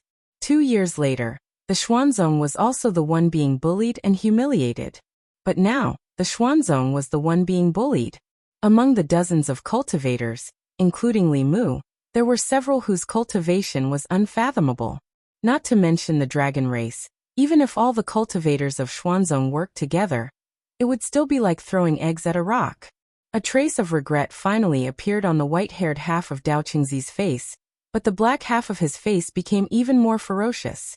He said sternly, "Other than the demon sect, you're the first one to lead people to attack Xuanzong in the past 1,000 years. Elixir Cauldron sect, Spiritual Array sect, South sect and North sect. Do you know what you're doing? Do you want to kill your fellow disciples?" Although his face was ferocious, anyone could see that Dao Qingzi was a bit cowardly at heart. After all, even if there were only half of the cultivators present today, they could still raise Xuanzong to the ground. Xuanzong's history of bullying others was gone forever. Li Mu looked at Dao Qingzi and said calmly, "Our sect has no intention of killing our fellow disciples. We're only here to seek justice. Are you going to hand over Qingqingzi, or should I go and take him myself?" It was the same request as 2 years ago, but Xuanzong could no longer treat it the same way as 2 years ago. Beside Dao Qingzi, another Grand Elder and several first seats were silent for a moment before speaking one after another. "Senior brother, hand over Qingqingzi." "That's right, Martial Uncle. This is our fault. Don't continue to make mistakes." "Martial Uncle, isn't it enough that the sect has become like this?"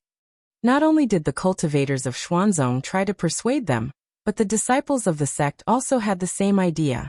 Xuanzong was in the wrong, and the powerful sect in the past had fallen to its current state. It was reaping what it had sown. Qingqingzi stood in the crowd and looked at the disdainful and hateful gazes of his fellow disciples. He only felt a chill run down his spine. He gathered all his spiritual power and wanted to escape, but a figure suddenly appeared beside him. It was Xuanzong's sect master Miao Yunzi. "Sect master. Sect master is back. Sect master, please don't leave again. Xuanzong needs you." Seeing their former sect master, Xuanzong's disciples were all excited. Qingqingzi trembled and said in a trembling voice, "Sect master." Miao Yunzi looked at him and sighed. "You have to learn to bear the consequences of your own mistakes." He waved his sleeve and disappeared with Qingqingzi. When they reappeared, they were already outside the array formation. Dao Qingzi's expression changed. "Miao Yunzi, what are you doing?" Miao Yunzi took out a token and said, "Martial Uncle has ordered that Qingqingzi has violated the sect rules, and is now expelled from Xuanzong. From now on he will have nothing to do with Xuanzong." With that he disappeared, leaving only Qingqingzi outside. Li Mu reached out and grabbed Qingqingzi to his side. After sealing his spiritual power, Li Mu looked in the direction of Xuanzong. Although the result was inevitable, the process went so smoothly that it was beyond his expectations. 2 years ago, Tianjizi's attitude was still very firm. 2 years later, he actually handed over Qingqingzi. The contrast between before and after made Li Mu feel very confused. In order to absolutely crush the mysterious sect, he had brought almost all the forces he could mobilize to the mysterious sect. He had even brought a long-distance teleportation array with him. This was to prevent the Devil Dao from taking advantage of the situation, and they would not be able to provide support in time. Li Mu had never really experienced the strength of an 8th realm cultivator. If Tianjizi wholeheartedly protected Qingqingzi, he was even prepared to face a Dao integration realm cultivator. Now he felt like he had been preparing for a long time and finally hit cotton. There was an indescribable discomfort in his heart. At this moment in the silent space, Miao Yunzi said in shock. In just 2 years he has actually grown to such a level. He has gathered all the powerful cultivators of the entire Zhu continent around him. Even the dragon tribe of the Four Seas is under his command. Martial uncle, you have already predicted all of this.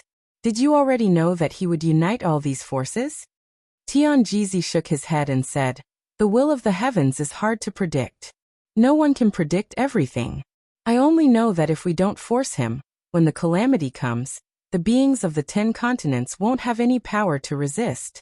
In this endless situation of death, he is the only chance of survival. Miao Yunzi murmured, Taoism, Buddhists, the dragon tribe of the Four Seas, the demon nation, the ghost realm. All these forces have formed an alliance. Even the demonic Dao will have to retreat. What kind of catastrophe is it that requires everyone to unite to resist? Tianjizi continued to shake his head. The catastrophe is unpredictable. No one can predict it. But I have a hunch that that day will come soon. Chapter 639. Above the East Sea, the powerhouses of various forces stood in the air. Qingqingzi had been handed over to Li Mu by Miao Yunzi, and Tianjizi had not appeared from the beginning to the end. Li Mu had made many preparations in advance, but they were useless. In Xuanzong, the elders and disciples also heaved a sigh of relief. At the most critical moment, the sect had pulled back from the brink. They had not made a mistake until the end. There were so many powerhouses outside, and they were enough to wipe out the demon path. How could Xuanzong deal with them? Only Dao Qingzi's face was filled with black and white qi. His hair turned completely white one moment, and then completely black the next. His aura also fluctuated between strong and weak, and it became extremely unstable. Seeing this, a first seat's expression changed drastically, and he exclaimed, "Oh no, martial uncle has turned into a demon."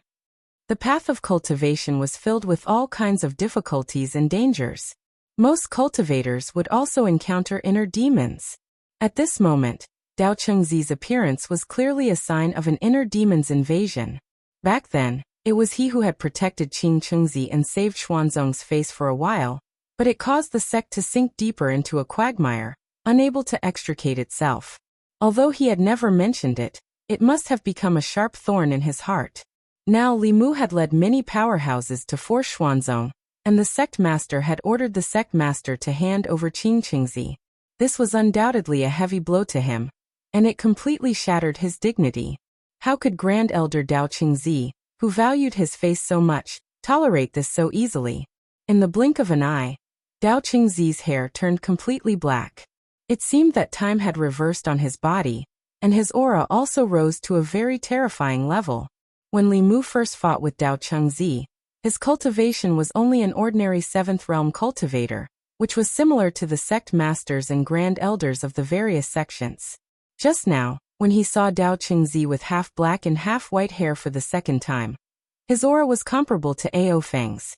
When his hair turned completely black, the violent aura emitted from Dao Chengzi's body had surpassed Ao Feng's, even surpassing Fu Daozi's and Zhou Zhong's, and was close to Xian Ming's. Clearly, he had already been possessed by the devil. 2 years ago, Li Mu had wreaked havoc in Xuanzong. He had defeated Dao Qingzi, a 7th level cultivator, in front of all the cultivators in the world. 2 years later, Li Mu was already a 7th level cultivator. He had led all the cultivators to force Xuanzong with overwhelming strength, and completely destroyed Dao Qingzi's Taoist heart. To put it simply, he had a mental breakdown. The consequence of his Tao heart collapsing was that his body was now completely under the control of his inner demon. Dao Qingzi's body floated in the air. His hair was disheveled and fluttered in the wind. His body exuded an evil aura that was completely different from that of the orthodox Xianmen sect. He looked like a devil. Even Yu Ming's 3 elders, who came from the devil Dao, shuddered at the sight of Dao Qingzi.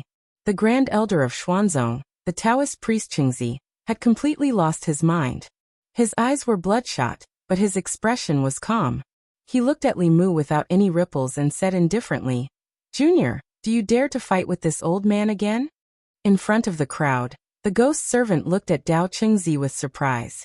For cultivators, inner demons were a disaster, but it was also a good fortune. Most people who were invaded by inner demons would lose their minds and become monsters that only knew how to kill. However, there were also a few who could control inner demons and increase their strength greatly. Dao Qingzi was neither the former nor the latter. At this moment, his second consciousness, which was the inner demon, had taken control of his body. However, this inner demon didn't only know how to kill. Like Dao Qingzi, it had a deep obsession. Defeat Li Mu. Li Mu looked at Dao Qingzi, who seemed to have become a different person. He exuded an extreme pressure, and the battle intent in his heart surged wildly. The grudge between Fulu School and Xuanzong seemed to be between Xiao Bai and Qing Qingzi, but it was actually between him and Dao Qingzi. No matter who won or lost in today's battle, the grudge between them would be completely resolved. A powerful aura also surged out of his body. He laughed and said, "Why wouldn't I dare?" Under the gaze of all the cultivators, as well as all the disciples and elders of Xuanzong, 2 streaks of light flew out from the crowd. They collided violently, and each retreated hundreds of feet. Li Mu's body was as strong as a dragon's, while Dao Qingzi formed a shield around him. This was a probing move, but neither of them had the upper hand. In the next moment, Dao Qingzi opened his mouth. A white light flew out of his body and quickly turned into a silver flying sword. The flying sword transformed into thousands of sword shadows behind him. They arranged themselves into a huge fan shape, and then shot toward Li Mu. At the same time, countless streaks of blue light appeared behind Li Mu. Thousands of spear shadows flew out. In the void between the two, the spear shadows and sword shadows collided. Black cracks spread out like a spider web. What a powerful spell. Even space can't withstand it. Is this a battle between 7th realms? The disciples of Xuanzong were shocked, but there was also a hint of excitement in their eyes. Compared to this battle, their usual battles were no different from children playing house. They didn't realize that many of the 7th realm cultivators present couldn't hide the shock in their hearts when they saw the space shatter. This wasn't a battle between 7th realms. Which 7th realm cultivator here could shatter the void? The short battle between Li Mu and Dao Qingzi made them realize that even though they were all in the 7th realm, the gap between them could be so huge. Among the people present, perhaps only Little White and Huanji's eyes were twinkling like little stars. In the sky, it was impossible to see the silhouettes of these 2 people. Only the light of spells could be seen flashing. The Xian house was famous for its variety of spells. However, in terms of the number of spells that the house knew, Li Mu did not lose out to the supreme elder of the house. In this short battle, he had broadened everyone's horizons. In this extremely short period of time, Li Mu had already realized that the demonized Dao Qingzi's Dharma power was no weaker than his. Furthermore, the number of Dharma spells and divine powers that Dao Qingzi knew was also the greatest among all the opponents that Li Mu had encountered. The 2 of them countered each other's moves with various divine powers. Of course, if Li Mu took out the sun-shooting bow, Dao Qingzi wouldn't be his opponent. However, the sun-shooting bow was like a bug in the 10 continents. It could kill people of the same level instantly. Li Mu couldn't afford to cheat in front of so many people, and Phantom Princess and Xiaobai were watching. Dao Qingzi wouldn't accept it either. Moreover, this was a fair battle. He didn't know how to cheat, nor did he need to. Li Mu reached out, and a green light flashed in his hand. He held Heaven Breaking in his hand, and chose to fight in close combat. Spells were his strong suit, and also Dao Qingzi's strong suit. The winner couldn't be decided in a short time. Li Mu disappeared. When he reappeared, he was already behind Dao Qingzi. The tip of his spear stabbed toward Dao Chengzi's back with lightning speed. Dao Chengzi's back was facing Li Mu. His body swayed inexplicably, and Li Mu's spear missed. He shook the spear, and several spear shadows appeared in the void and stabbed toward Dao Chengzi at the same time. Dao Chengzi's body swayed again, and several afterimages appeared, dodging Li Mu's every attack. He slowly turned around and casually dodged Li Mu's close-range attacks. He said in a low voice, "I started cultivating when I was 5, refined my soul when I was 6, condensed my soul when I was 7, and condensed my soul when I was 8. I entered the divine power realm when I was 10, the creation realm when I was 20, the Dongxian realm when I was 40, and the transcendence realm when I was 80. I've cultivated for 100 years. How can I lose?" His words were powerful, but everyone could hear the unwillingness in them. Almost all the 7th realm cultivators present could feel the unwillingness. To be able to cultivate to this level, they were all geniuses among geniuses, who didn't have arrogance higher than the sky. However, Dao Chengzi's arrogance was completely destroyed in front of a junior, who was more than 100 years younger than him. With his 7th realm cultivation, he was forced to retreat pathetically when he faced Li Mu, who was at the 5th realm. Now Li Mu had completely caught up to him, and he was completely humiliated in front of all the disciples of his sect. He desperately needed a victory. Only by defeating Li Mu could he eliminate the obsession and unwillingness in his heart. Dao Chengzi's words almost pierced the hearts of most of the cultivators present. They looked at the young figure who gave them endless pressure, and their feelings were slightly complicated. Especially the 3 elders of Yu and Ming, the 4 Ghost Kings, the Green Wolf King, and the supremacies of the 3 Buddhist sects of the Shin Nation, who had been defeated by Li Mu. At this moment, they even hoped that Dao Chengzi would win. Dao Chengzi was already the limit of their generation of cultivators. If even he was defeated by Li Mu, it meant that their generation had been surpassed by the younger generation.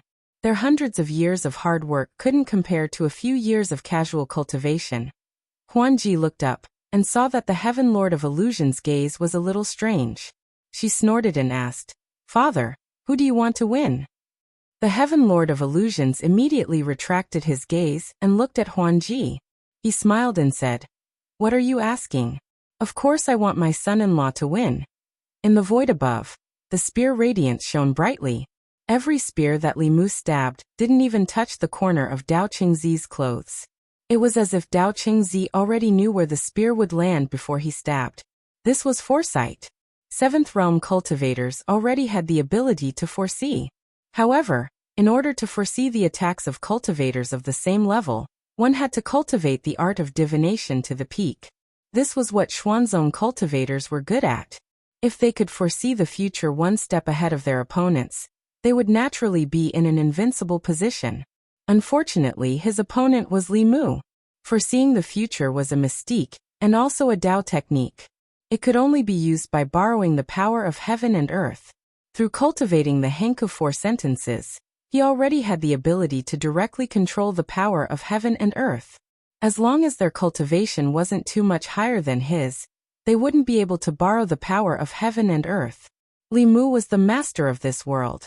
If he didn't lend the power of heaven and earth, Dao Chengzi wouldn't be able to use a single Dao technique. Li Mu calmly stabbed his spear. A trace of confusion appeared on Dao Chengzi's face. The afterimages around him disappeared. A spear pierced through his shoulder and through his entire body.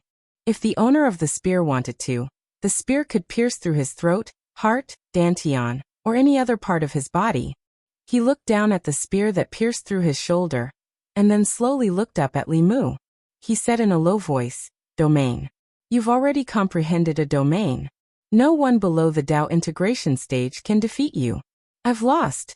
After saying this, his hair quickly turned from black to white. His aura also instantly fell. In the end, he was only at the transcendent initial stage. Sight Aofeng sighed. Then he realized something and murmured, "He won. Why am I sighing?" He didn't know why he wasn't happy about Li Mu's victory over Dao Chengzi. However, in order to make a good impression, Aofeng still pretended to be happy. He said loudly, "Lord Li's powers are boundless. Old fogies of Xuanzong, is there anyone else who's not happy?" The outcome of the battle between Li Mu and Dao Qingzi had been decided. The dozens of powerful beings present didn't feel any joy from the victory. Instead, they all sighed in their hearts. Dao Qingzi's defeat represented the end of an era. The era that belonged to them had come to an end, and a new era was slowly rising. Li Mu pulled out the sky-splitting spear, turned around and left. He didn't look back. He threw Qing Qingzi back into the flask heaven dimension. He held Xiaobai in one hand and Huanji in the other and disappeared from everyone's sight. The powerful beings also left. Xuanzong. Qing Xuanzi's face was pale. After a long while, he withdrew his gaze from the void. He recalled his conflict with Li Mu, and a wry smile appeared on his face. At this moment, the hatred in his heart toward Li Mu suddenly disappeared without a trace. With their current identities, status, and strength, he couldn't and didn't dare to hate him anymore. That figure holding the spear was deeply engraved in Qing Xuanzi's heart. It was also engraved in the hearts of all Xuanzong disciples. They would never be able to forget it. Chapter 640. Yangqiu County. In the northwest direction of the county, there were a few hills in the lush mountains. These were the tombs of Xiaobai's grandmother and her clansmen. When they left Yangqiu County, Li Mu and Xiaobai buried them with their own hands. Xiaobai knelt in front of the tombs with tears in her eyes. She sobbed and said, "Grandma, big sister Yingying, big sister Yinyan, Xiaobai has avenged you." Qing Qingzi's body was lying in front of the tombs. He had committed suicide. After being abandoned by Xuanzong, he knew that he would not have a good ending, so he dispersed his soul. Li Mu flicked his finger, and a fireball landed on his body. The flames rose instantly and were extinguished in an instant. A gust of wind blew, and everything returned to dust. The grudges between Xiaobai and Qing Qingzi, as well as the grudges between Li Mu and Xuanzong, were resolved. Li Mu stayed here with Xiaobai for a few hours before returning to his ancestral home in Yangqiu County. The place that was once extremely familiar to him was now completely different. The shops on the street had changed several times, and the roads that he used to patrol had become unfamiliar. It was no longer the Yangqiu County that Li Mu was familiar with. The sky was already bright. Li Mu looked at Xiaobai, who was still sleeping soundly beside him, and a smile appeared on his face. 6 snow-white fluffy tails were hanging by the bed. She had taken her revenge, and the only thing that bothered her was put down. Last night, she had silently advanced in her sleep. Xiaobai's talent was not bad. Under Li Mu's nourishment, she had never lacked any cultivation resources. The medicinal power in her body had accumulated, and her dermic powers were far superior to ordinary dermic powers. She should have advanced to the 6th realm like Lu Hanyan and Li Qing, but because of the unresolved knot in her heart, her cultivation had stagnated for a long time. The knot in Xiaobai's heart had been untied, and Li Mu had also put down a huge burden in his heart. To treat the number 1 sect in the world as an enemy required a great deal of courage. In order to be able to speak with Xuanzong on an equal footing one day, Li Mu had made countless efforts in the past 2 years. He had already returned the humiliation of that day in double. From now on, he and Xuanzong would mind their own business. He would go his own way, and they would go their own way. The glory of Xuanzong is a thing of the past. In the near future, Fulu School will replace it. In the coming days, Li Mu needed to focus all of his attention on the demonic path. During this time, although the demonic path had been quiet, Li Mu could already feel the calm before the storm. When the demonic path ancestors gathered together, the calamity of the righteous path would also arrive. Deep in the South Sea, Ghost Island. Aside from the people of the demon sect, no one knew the location of Ghost Island. It was not that the island was remote, but that the location of Ghost Island was not fixed. To be exact, it was a floating island floating in the South Sea. For hundreds and thousands of years, it had been wandering aimlessly. Only through the mutual sensing between the tokens of the demonic path could the location of the island be found. Xian Ming sat up in his sarcophagus on the tower in the center of the island. He lowered his voice and said, "Buddha Taoism monster ghost dragon tribe. For thousands of years, no one has ever united them. Even Ao Qing couldn't do it. What's so special about him?" The third ancestor slowly said, "In the past 10,000 years, he is indeed the biggest anomaly we have encountered." Xianming said regretfully. Unfortunately, he did not flatten Xuanzong. This will save us a lot of trouble in the future. The third ancestor said. He is a smart man, but Tianjizi is not that simple. Li Mu has united many forces.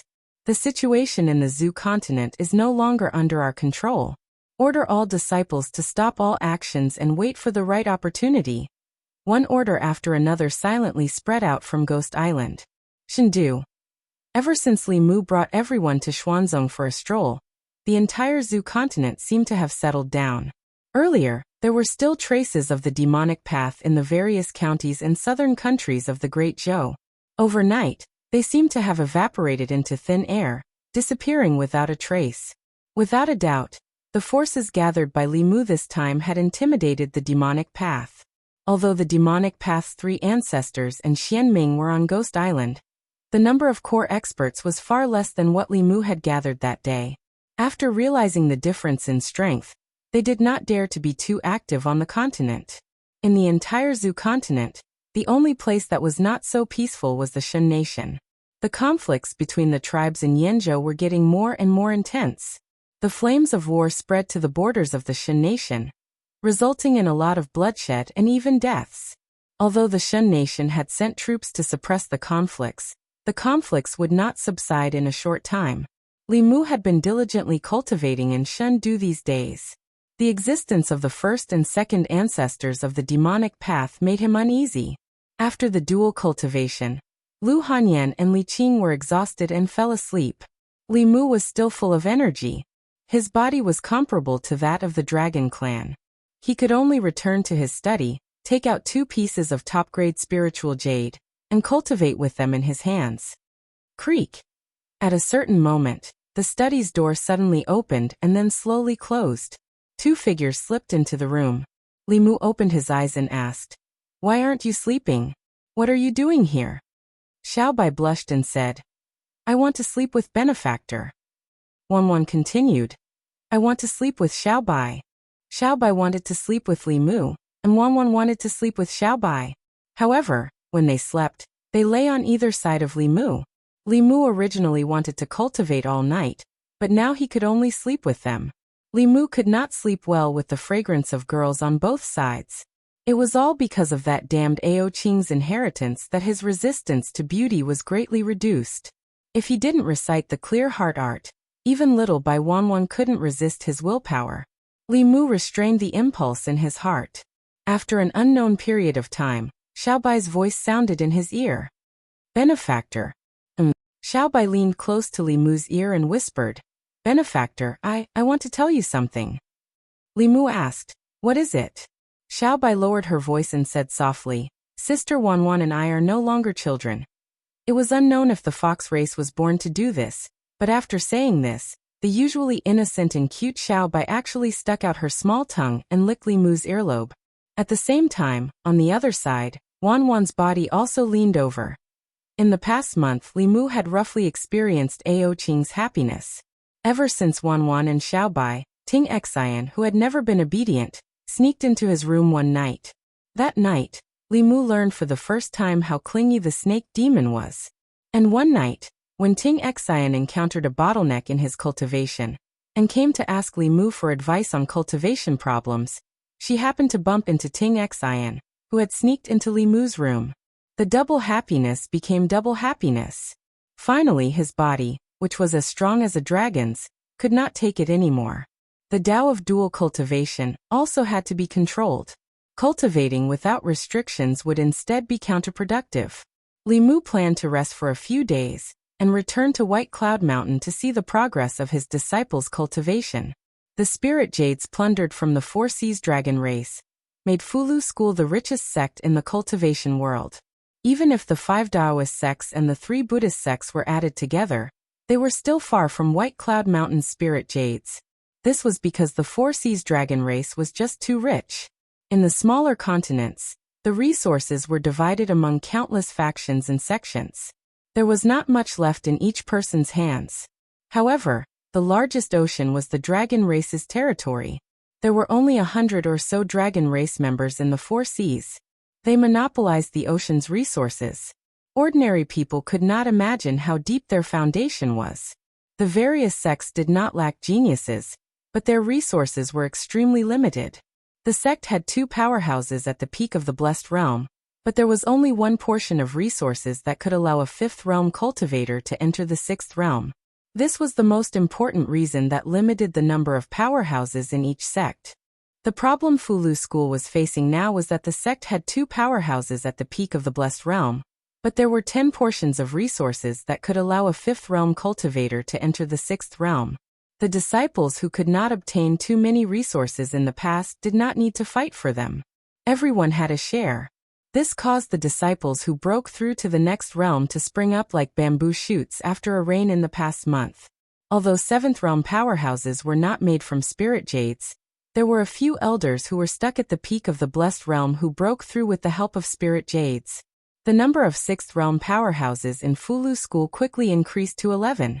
This number was still a little lacking compared to the current Xuanzong. However, Fulu School had already surpassed Xuanzong in terms of the number of 7th realm powerhouses. With almost endless resources, it was only a matter of time before the sect's core strength surpassed Xuanzong's. However, spirit jades could increase the sect's overall strength, but they could not increase the sect's peak combat strength. Breaking through to the 7th realm either relied on legacies or emperor chi. There were shortcuts. However, how could one break through to the 8th realm? Fulu School once had a 9th realm powerhouse, but at that time, the spiritual chi of heaven and earth was not as thin as it was today. One could reach the 9th realm through normal cultivation. The same method could no longer be used today. In today's world, the only ones who knew about the cultivation method of the 8th realm were probably Xuanzong and the demonic path. However, it was clear that neither Xuanzong nor the demonic path would reveal it to Li Mu. In order to face the danger that could come at any time, Li Mu stayed at White Cloud Mountain for 3 days before heading to the Yao Nation to discuss the Tao of dual cultivation with Huanji. At the same time in Yanzhou, on a vast plain, 2 large tribes were fighting fiercely. Tens of thousands of soldiers had died on the battlefield. The entire plain was covered in mountains of corpses and seas of blood. The land that stretched as far as the eye could see was dyed dark red by blood. Under the plain, 10,000 feet deep, a sinister man sat cross-legged. Streaks of baleful chi were attracted from the battlefield above and entered his body. The more intense the battle above was, the more baleful chi flowed into the ground. It gradually formed a black cocoon that enveloped the sinister man. Juku Continent. Juku Continent was located overseas, far away from the other continents. It did not have much interaction with the other continents. Unlike the divided Zhu continent, Juku Continent had hundreds of millions of people, but only one unified country, the Ying nation. A few months ago, a sudden plague swept through the Ying kingdom. Hundreds of thousands of people had already died from the plague, and the number was still increasing. The cultivators of the Ying continent had tried to save them, but no matter if it was pills or talismans, none of them had any effect on the plague. More and more people died in their homes, on the streets, and everywhere else. The air above Juku Continent was filled with a thick, baleful chi. Even if cultivators encountered it, they would avoid it. No one knew that at the center of this deathly aura, there was a gray figure floating in the air. His eyes had no pupils and were completely gray. An ancient book page floated above his head, and the deathly aura in the distance was attracted by the book page and slowly gathered towards this place. Chapter 641. Ghost Realm, Fengdu City. Li Mu and Illusion Princess floated in the air. The 3 elders of Yu and Ming, the 4 ghost kings and the ghost servant stood behind them, looking at a huge fog vortex in the city. Li Mu and Illusion Princess were cultivating in the Demon Nation when they suddenly received a message from the ghost servant that something strange had happened in Fengdu City. He immediately rushed to the ghost realm with Illusion Princess. In Fengdu City, the fog vortex gathered all the Yin Qi within 1,000 miles and sucked it into the vortex. Under the huge fog vortex, a powerful aura was brewing. It wasn't the first time Li Mu felt this aura, so he naturally knew what it meant. With the combined efforts of the entire ghost realm, Suhi was taking the crucial step. Soon, the Empress of the Great Zhou, the Queen of 10,000 Demons, and the Master of the Ghost Realm would all become 7th realm experts. Li Mu and the others waited for several hours. In the fog vortex, Suhi's aura finally reached a peak. Then it broke through a certain barrier. The vortex gradually dissipated, and a figure walked out. At this moment, the four ghost kings and Feng Yi, who only had a soul body, suddenly felt a sense of fear from the depths of their hearts. Facing the figure that walked out, they couldn't suppress the desire to submit in their hearts. They couldn't help but bow, and even their heads were lowered. In Fengdu City, countless ghost cultivators had the same feeling. They all knelt on the ground and kowtowed in a certain direction. Outside Fengdu City, the wandering ghosts all stopped in their tracks. Then, they lined up in neat rows and slowly floated towards Fengdu City. The ghost servant knelt on one knee and said respectfully, "Congratulations, Ghost Lord." When the four ghost kings and by one saw this, they knelt down as well. Although by two and by three weren't ghost cultivators and didn't cultivate ghost Dao techniques, they were too embarrassed to remain standing when everyone had knelt down. They could only kneel down and say respectfully, "Congratulations, Ghost Lord." Suhi's voice was gentle as she said, "Rise." Then, she slowly walked in front of Li Mu and looked at Illusion Princess. Illusion Princess also puffed out her chest and looked back at her, not to be outdone. Suhi was the first to speak. "I've often heard him mention it. Now that I've seen it with my own eyes, the Queen of the 10,000 Demons is indeed charming." For some reason, although Illusion Princess didn't like Zhou Yi, she didn't reject the girl in front of her. She smiled and said, "Ghost Lord sister, you're too kind. You're also very beautiful." Suhi bowed to her and said softly, "Suhi." Huanji also returned the greeting and smiled, "Huanji." Seeing the two of them complimenting each other and introducing themselves, Li Mu was momentarily stunned. Phantom Princess and the Empress were like fire and water. They were always at loggerheads with each other. However, she and Suhi got along very well. This was out of Li Mu's expectations. Originally this time, if she didn't insist on coming, Li Mu planned to go to the ghost realm alone. With her by his side, he felt uneasy. Only now did he feel relieved. Each of them had a noble status and millions of people under them. If they were all like Illusion Princess and the Empress, Li Mu would be stuck in the middle. Who knew how uncomfortable it would be? After Suhi advanced, countless wandering souls began to gather outside Fengdu City. Those were the wandering souls of the ghost realm welcoming their king. At first, they were just low-level wandering souls. Gradually, 5th and 6th level wandering souls began to appear. Among the group of wandering souls, there were existences whose auras weren't weaker than the 7th level. The ghost realm was a treasure trove that hadn't been fully explored yet. Only when she advanced to the 7th level could she completely control this treasure trove. In the next few days, Li Mu accompanied Suhi and traveled through the entire ghost realm. The corpses of giant beasts that had been dead for tens of thousands of years in the ghost realm were the nests of wandering souls. The strongest wandering souls existed there. In 5 days, Li Mu and Suhi found more than 10 7th-level wandering souls. Suhi subdued all of them. It was also in these few days that Li Mu and Suhi noticed some clues. In the ghost realm, the number of souls suddenly increased dramatically. Moreover, they were all in spirits that had just died.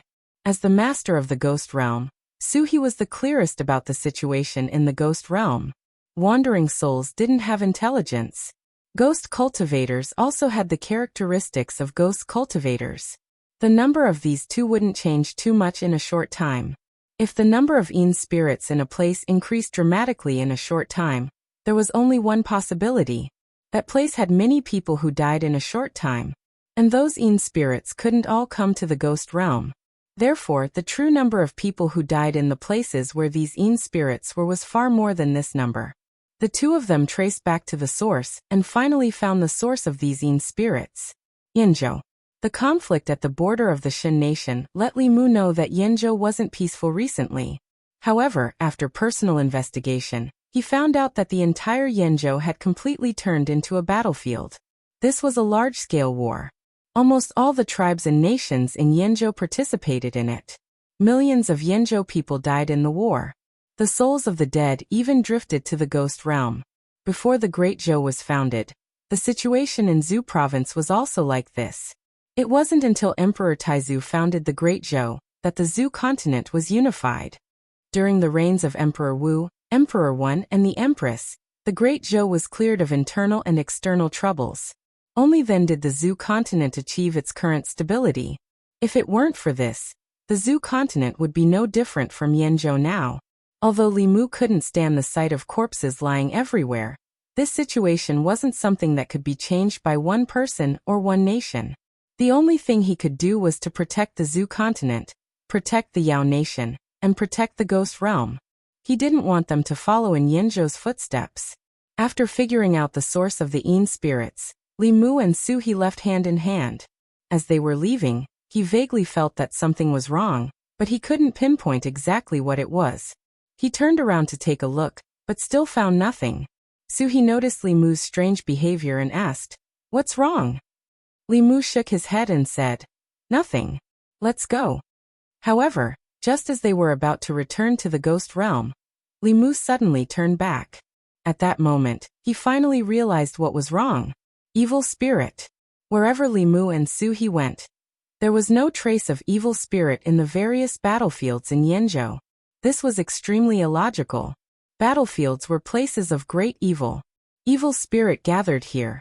Without external interference, it wouldn't dissipate even after hundreds of years. But in the various battlefields in Yanzhou, millions of people died, and there wasn't even a trace of evil spirit. There was only one possibility. The evil spirit in all the battlefields in Yanzhou had been taken away by someone.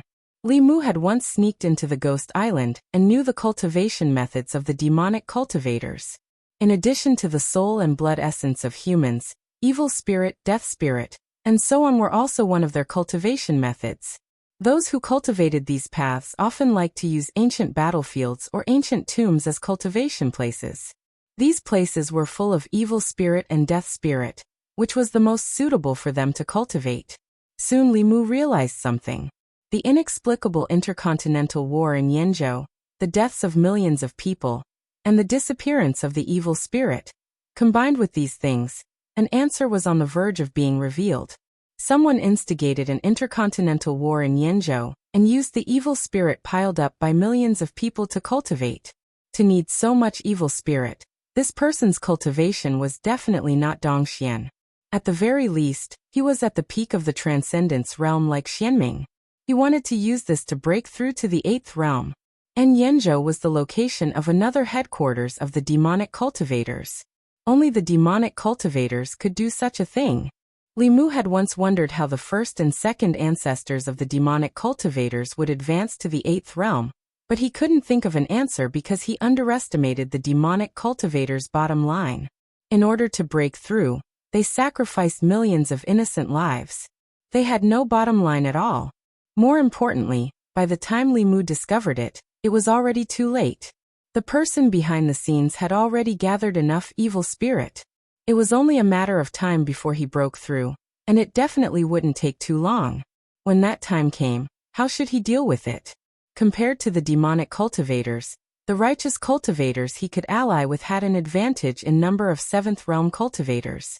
They had no problem dealing with one of the 3 ancestors of the demonic cultivators. However, if there was another 8th realm cultivator, they would definitely be defeated. If there were 2 more 8th realm cultivators, even the Taoist and Buddhist sects, the Yao Kingdom, the Ghost Realm, and the Great Zhou would have no chance of winning. Li Mu could predict that if Yanzhou was like this, the situation in Juku State shouldn't be any better. Looking at the devastated land of Yanzhou, Li Mu's heart began to sink. Chapter 642. Returning to the Ghost Realm with Su He, Li Mu had a lot on his mind. He had pondered over the matter of Yanzhou for a long time. He informed everyone that from now on, they had to be extremely vigilant.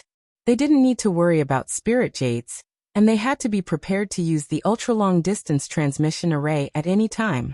The demonic path's relative strength was at its peak in the last 10,000 years. Once they took action, they would be unstoppable. As for himself, he had to personally go to the Juku continent to investigate. That was the last headquarters of the demonic path. If the demonic path had set up their headquarters in Yanzhou for this purpose, then the Juku continent would have already become a purgatory on Earth. With the Earth shrinking technique, Li Mu could travel through the 10 continents and 3 islands in a day. From the Ghost Realm to the Juku continent, crossing the West Sea would only take a few hours. The demonic path spies were everywhere. If Li Mu left with great fanfare, he would not be able to hide it from them. This trip to the Juku continent was a secret investigation. In order to avoid alerting the enemy, Li Mu didn't bring anyone. He quietly left the Ghost Realm alone and headed west from the West Sea. When he arrived at the Juku continent, what Li Mu saw was a plague that had swept through the entire continent. Countless people died in the plague. The Juku continent's only large country, the Ing country, did nothing, allowing its people to be swallowed up by the plague. Li Mu knew that the Ing country had long been controlled by the demonic path. Including the royal family, all the officials in the court were part of the demonic path. This was the result they wanted to see. In the Juku continent, Li Mu also discovered something unusual. In the first city he came to, the number of people who died was in the tens of thousands. But in the entire city, there wasn't much death energy. The small amount of death energy was slowly rising, floating towards the sky. Under normal circumstances, death energy would gather in low-lying areas, affecting the soil there, causing it to become barren and gradually become a place to raise corpses.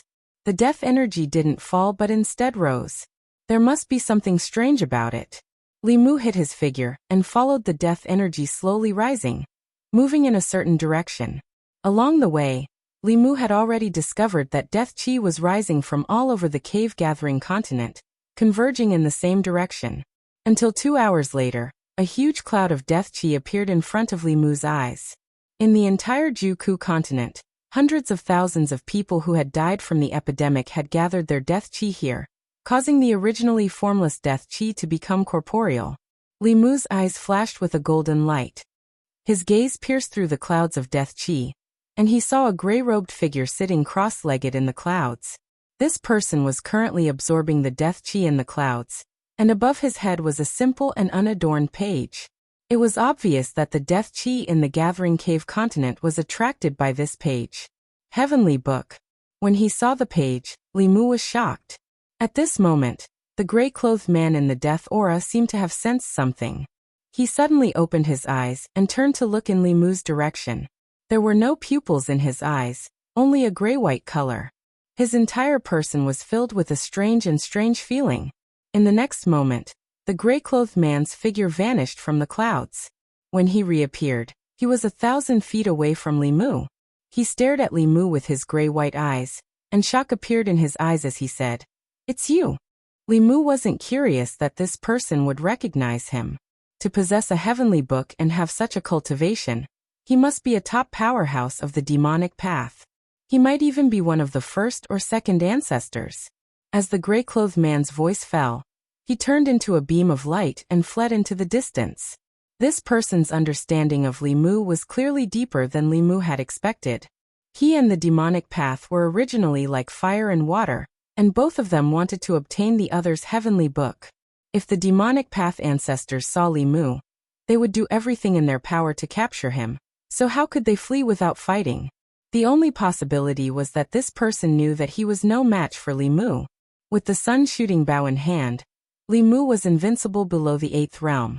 As long as this person hadn't reached the 8th realm, he didn't have the strength to contend with Li Mu. He was clearly aware of this point, so he didn't linger in the battle. Instead, he chose to flee. But how could Li Mu let him do as he wished? This person's identity was likely to be one of the demonic path ancestors, and one that hadn't advanced yet.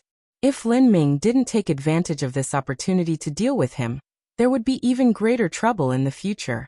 The sun-shooting bow instantly appeared in Li Mu's hand. Li Mu immediately shot out an arrow that contained 10% of his magic power. Although the sun-shooting bow was the most powerful when shooting out an arrow at full strength, unless Li Mu had the confidence to kill this person with a single arrow, he had to be extremely careful when shooting. First, he would use a less powerful arrow to exhaust himself, and at the same time quickly restore his cultivation. This way, he would have a decent endurance and wouldn't fall into a state of emptiness after shooting out an arrow, becoming a lamb waiting to be slaughtered. Swish. With Li Mu's current cultivation, even an arrow that only contained 10% of his magic power directly pierced through space, creating a spatial crack. It arrived behind the gray-robed person in the blink of an eye. This arrow was enough to kill a regular 7th-level cultivator. Just as the arrow was about to pierce through the back of the dark-robed person's heart, he suddenly turned around and punched out. Boom! His fist was wrapped in a deathly aura. When it collided with the arrow, the gray-robed person flew back 1,000 feet. However, the arrow directly collapsed into specks of light and vanished into the surroundings. The gray-robed person was unharmed after shattering the arrow from the sun-shooting bow with a single punch. The gray-robed person clearly realized something. He looked at Li Mu from several thousand feet away and pursed his lips. He said, "What? You don't dare to use your full strength?" Even Xian Ming would have been injured if he received Li Mu's arrow, but it didn't cause any harm to the gray-robed person. His cultivation was much stronger than Xian Ming's. He was probably only a step away from the 8th level. Li Mu looked at him and asked, "Which ancestor of the demonic way are you?" The gray-robed person smiled faintly and said, "You can call me second ancestor, or you can call me Yuan Luo." Li Mu had seen Yuan Luo's name in Ao Qing's diary. He was Ao Qing's old rival from 8,000 years ago. Before Ao Qing's lifespan ended, they still couldn't determine a victor. As expected, he was one of the 2 ancestors of the demonic way that Li Mu had never met. Yuan Luo's cultivation had already reached this level. Once he completely refined the deathly aura, he would definitely step into the way integration stage. Together with the first ancestor of the demonic way would be invincible. Li Mu couldn't just watch this happen. Against such an opponent, it was useless to waste his energy. He put away the sun-shooting bow and a long spear appeared in his hand. The gray-robed person looked at the long spear in Li Mu's hand and sighed. "Ao Qing, you have indeed been an unforgettable opponent for me over the past 10,000 years. 8,000 years ago, the 2 of us couldn't determine a victor. I hope you won't disappoint me when we fight again today." As soon as he said that, a long gray spear condensed in his hand. Li Mu gripped the heaven-breaking spear tightly and said coldly, "You won't be disappointed." As soon as he said that, he and Yuan Luo disappeared and reappeared at the same time. Clang! The tips of the spears collided with an ear-piercing sound. A black spot suddenly appeared where the tips of the spears met before spreading into countless black lines. The space there shattered like a mirror. The 2 of them tacitly didn't choose to fight with their abilities.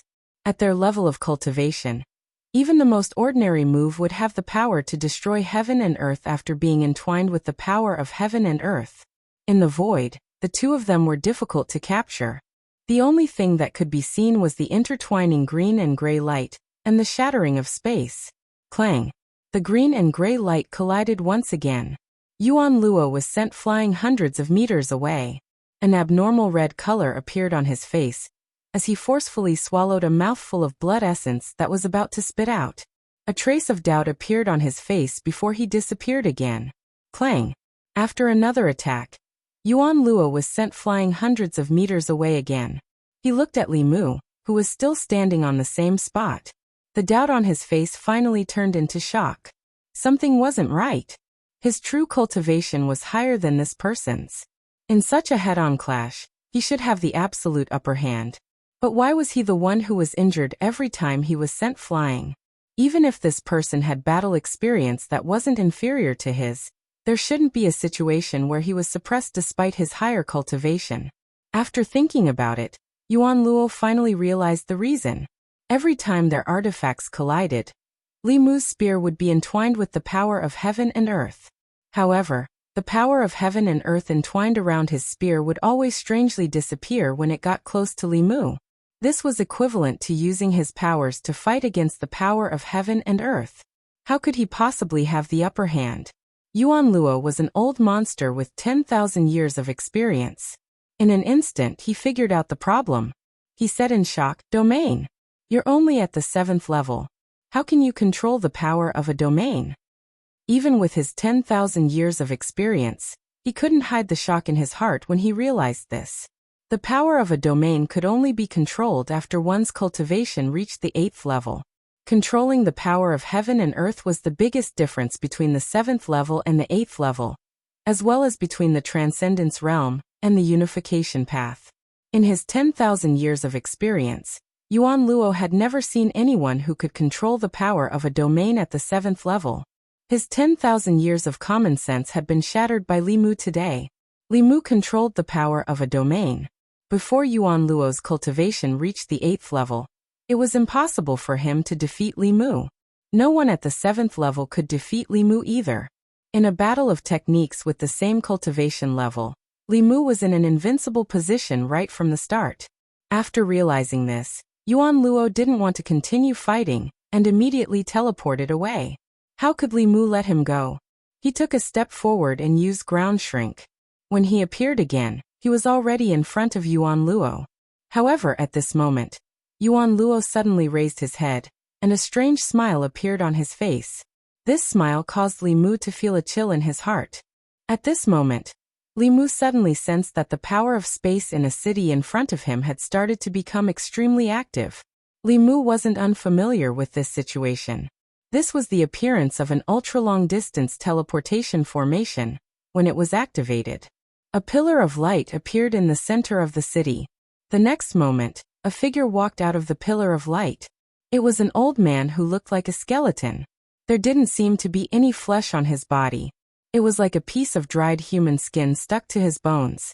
There were no eyes in his eye sockets, only 2 balls of ghostly fire flickering. When those 2 balls of ghostly fire looked in Li Mu's direction, Li Mu's body suddenly turned cold. It was as if he had fallen into an ice cave. Chapter 643. After the violent spatial fluctuations, the skeletal old man that appeared gave Li Mu an extremely dangerous feeling. At this moment, Li Mu recalled the first time he met Tianjizi.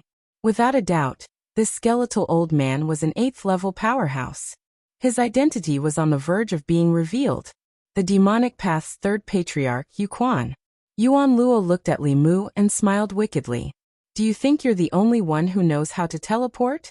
Before he could finish his sentence, Li Mu's figure had already faded and disappeared on the spot. If it was only Yuan Luo, he could still deal with him. The demonic path's 3rd patriarch, Yu Quan, was a true 8th level powerhouse. Even if Li Mu shot an arrow with all his strength, he would not be his match. The gap between the 6th level and the 7th level could be crossed with the help of the sun shooting bow. However, when he encountered the 8th level Yu Quan, the 7th level, he had no other choice but to run. After using spatial contraction once, he flew towards the east at full speed. As long as he reached the West Sea, he would be like a dragon entering the water. Even Yu Quan would not be able to catch up to him. However, Li Mu soon felt a powerful aura rapidly approaching from behind. Although the demonic path's 3rd patriarch was not as fast as spatial contraction, he was still much faster than Li Mu at full speed. He quickly caught up. However, when the distance between the two was close to 10,000 feet, Li Mu took a step forward and disappeared again. Yu Quan chased after him unhurriedly without any expression on his face. It was as if Li Mu was already in his hands. Hundreds of miles ahead, Li Mu continued to run for his life. After using spatial contraction twice, the magic power in his body was almost depleted. He could only fly while reciting incantations and using spiritual jades to replenish his magic power. He did not expect to meet the demonic path's 2nd patriarch in the Gathering Cave continent, nor did he expect there to be a long-distance teleportation formation that connected to the Ghost Island. They did not hesitate to spend a huge amount of spiritual jades to teleport Yu Quan over. They used the method that Li Mu had invented on Li Mu. At present, Li Mu was still unable to contend against such an expert without risking his life. Even if he and Yu Quan fought with their lives on the line and both sides were heavily injured, there was still Yuan Luo by his side. At that time, Li Mu would definitely be an arrow at the end of its flight, and would definitely not be a match for Yuan Luo at his peak. No matter what, leaving that place was definitely the best choice. He used all of his magic power to increase his speed. In front of him, he could already see a blue sea. In 2 more breaths of time, Li Mu would be able to enter the Western Sea. At that time, even the 3 ancestors of the demonic path would be powerless. However, when he was only a short distance away from the sea, a black lotus suddenly appeared on the shore in front of him. The evil Tao's 3rd ancestor, Yu Quan, stood on the black lotus and calmly stared at Li Mu. Since Tianjizi is not here, where else can you run to today? With his path blocked, Li Mu did not panic. Instead, he gradually calmed down. Yu Quan's words raised doubts in his heart. He looked at Yu Quan and asked, "What Tianjizi?" Yu Quan looked at Li Mu indifferently and said, "If it wasn't for Tianjizi stopping me time and time again, do you think you would still be alive today?" Li Mu was shocked. He had no idea what Yu Quan was talking about. He only knew that the evil Dao's third ancestor was an expert of the 8th level, who could lead the demonic path to sweep through many sects on the Zhu continent. However, he had always been holed up in the South Sea Ghost Island, and would not easily set foot on the Zhu continent, because of a certain reason. He did not know that it was Tianjizi who had always been stopping Yu Quan. According to Yu Quan, he once wanted to personally attack Li Mu but was stopped by Tianjizi. What was Tianjizi's purpose for doing so? What was certain was that at that time, Li Mu and Xuanzong were like fire and water. Xuanzong's decision to cover for Qingqingzi was also made by Tianjizi. Why did he want to protect Li Mu?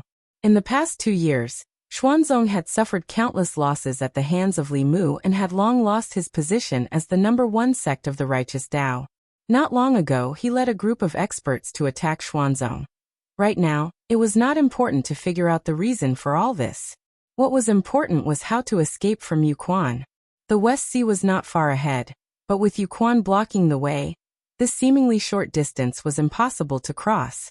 At such a distance, Li Mu did not even have time to use Earth Shrink. The flames in Yu Quan's eyes kept flickering as he looked at Li Mu, trying to see if there was any panic or despair on his face. However, the result was somewhat disappointing. Li Mu's expression was indifferent, and no emotions could be seen. The flames in his eyes flickered as he asked, "You're not afraid?" Li Mu asked back, "Why should I be afraid?"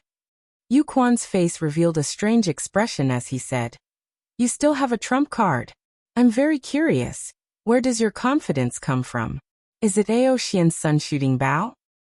The Sun Shooting Bow was one of Li Mu's greatest trump cards. During Ao Xian's era, many 8th level experts had fallen under the Sun Shooting Bow. This bow was completely capable of killing Yu Quan. However, the premise was that Li Mu had Ao Xian's cultivation at that time. With his current cultivation, he could not kill or even seriously injure Yu Quan with the Sun Shooting Bow. However, his ultimate trump card had never been the Sun Shooting Bow. It was just that Li Mu would not use that trump card unless he was truly in a desperate situation. The stronger his magic power, the greater the backlash from using that trump card. When Li Mu was in the lower and middle realms, he could still barely withstand it. However, now that his cultivation had reached the 7th level, the terrifying backlash was enough to destroy Li Mu's body and soul on the spot. When he tried to let the Empress possess him, even the Empress was frightened. The Empress's cultivation at that time was about the same as Li Mu's now. Finally, Yu Quan seemed to have run out of patience and said, "Hand over the heavenly book and join the sage sect. Then, we can let bygones be bygones. Tianjizi is not here, so you won't be as lucky as before." "Oh, how did you know that I'm not here today?" Just as Yu Quan's voice fell, an old voice suddenly came from the shore behind him. This voice sounded familiar to Li Mu, and in Yu Quan's heart, it was unforgettable. He suddenly turned his head and looked at a reef by the sea. On one of the reefs, an old man was sitting cross-legged. The old man's back was facing Li Mu and Yu Quan, and he was holding a fishing rod in his hand. It was unknown how long he had been sitting there. Li Mu's attention was all on Yu Quan just now, so he did not notice that place. Now that he thought about it, he was shocked to find that the old man seemed to have been fishing there before he fled here. Looking at the fish basket next to him, there were already dozens of small fish in it. Based on the speed of ordinary people's fishing, it was not difficult to see that he had been here before Li Mu came to the Juku continent. He knew that he would come to the Juku continent before Li Mu and knew that he would be hunted down by Yu Quan, so he came here in advance to wait for him. Was this the strongest person in Xuanzong? The old man put down the fishing rod and released all the fish in the basket into the sea. Then he turned around, revealing a face that Li Mu was no stranger to. This face was full of wrinkles and brown spots, and there were only a few strands of hair on his head. He was so old that he looked like he would step into a grave the next moment. But the appearance of such an old man made Yu Quan's face turn solemn, then angry. Finally, he gritted his teeth and said, "Old ghost Tianjizi, don't tell me you don't have your own matters to attend to?" Tianjizi smiled and said, "This old man is just an idle person who should have died long ago. How could I have my own matters to attend to? I just got tired of fishing in the East Sea, so I came to the West Sea to fish. What, do you want to care about this?"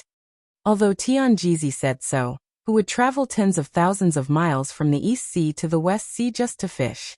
Yu Quan's face was gloomy and terrifying as he asked, "Tianjizi, this man has a grudge against your Xuanzong for humiliating your sect. Not long ago, he led those people to force Xuanzong. Don't tell me you forgot about that?" Tianjizi sighed and said, "I'm old and my memory isn't good. Is there such a thing?" Faced with Tianjizi, who was playing dumb, Yu Quan didn't say anything else.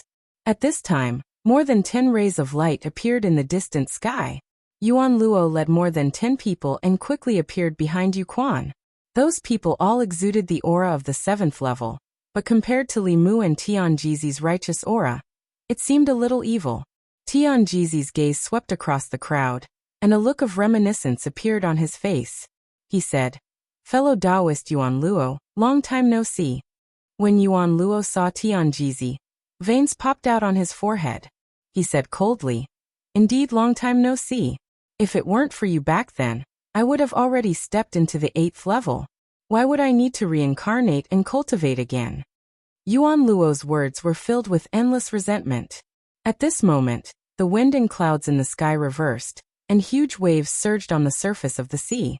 Yuan Luo and Yu Quan's group of more than 10 people faced off against Li Mu and Tianjizi. The atmosphere was tense to the extreme. Chapter 644.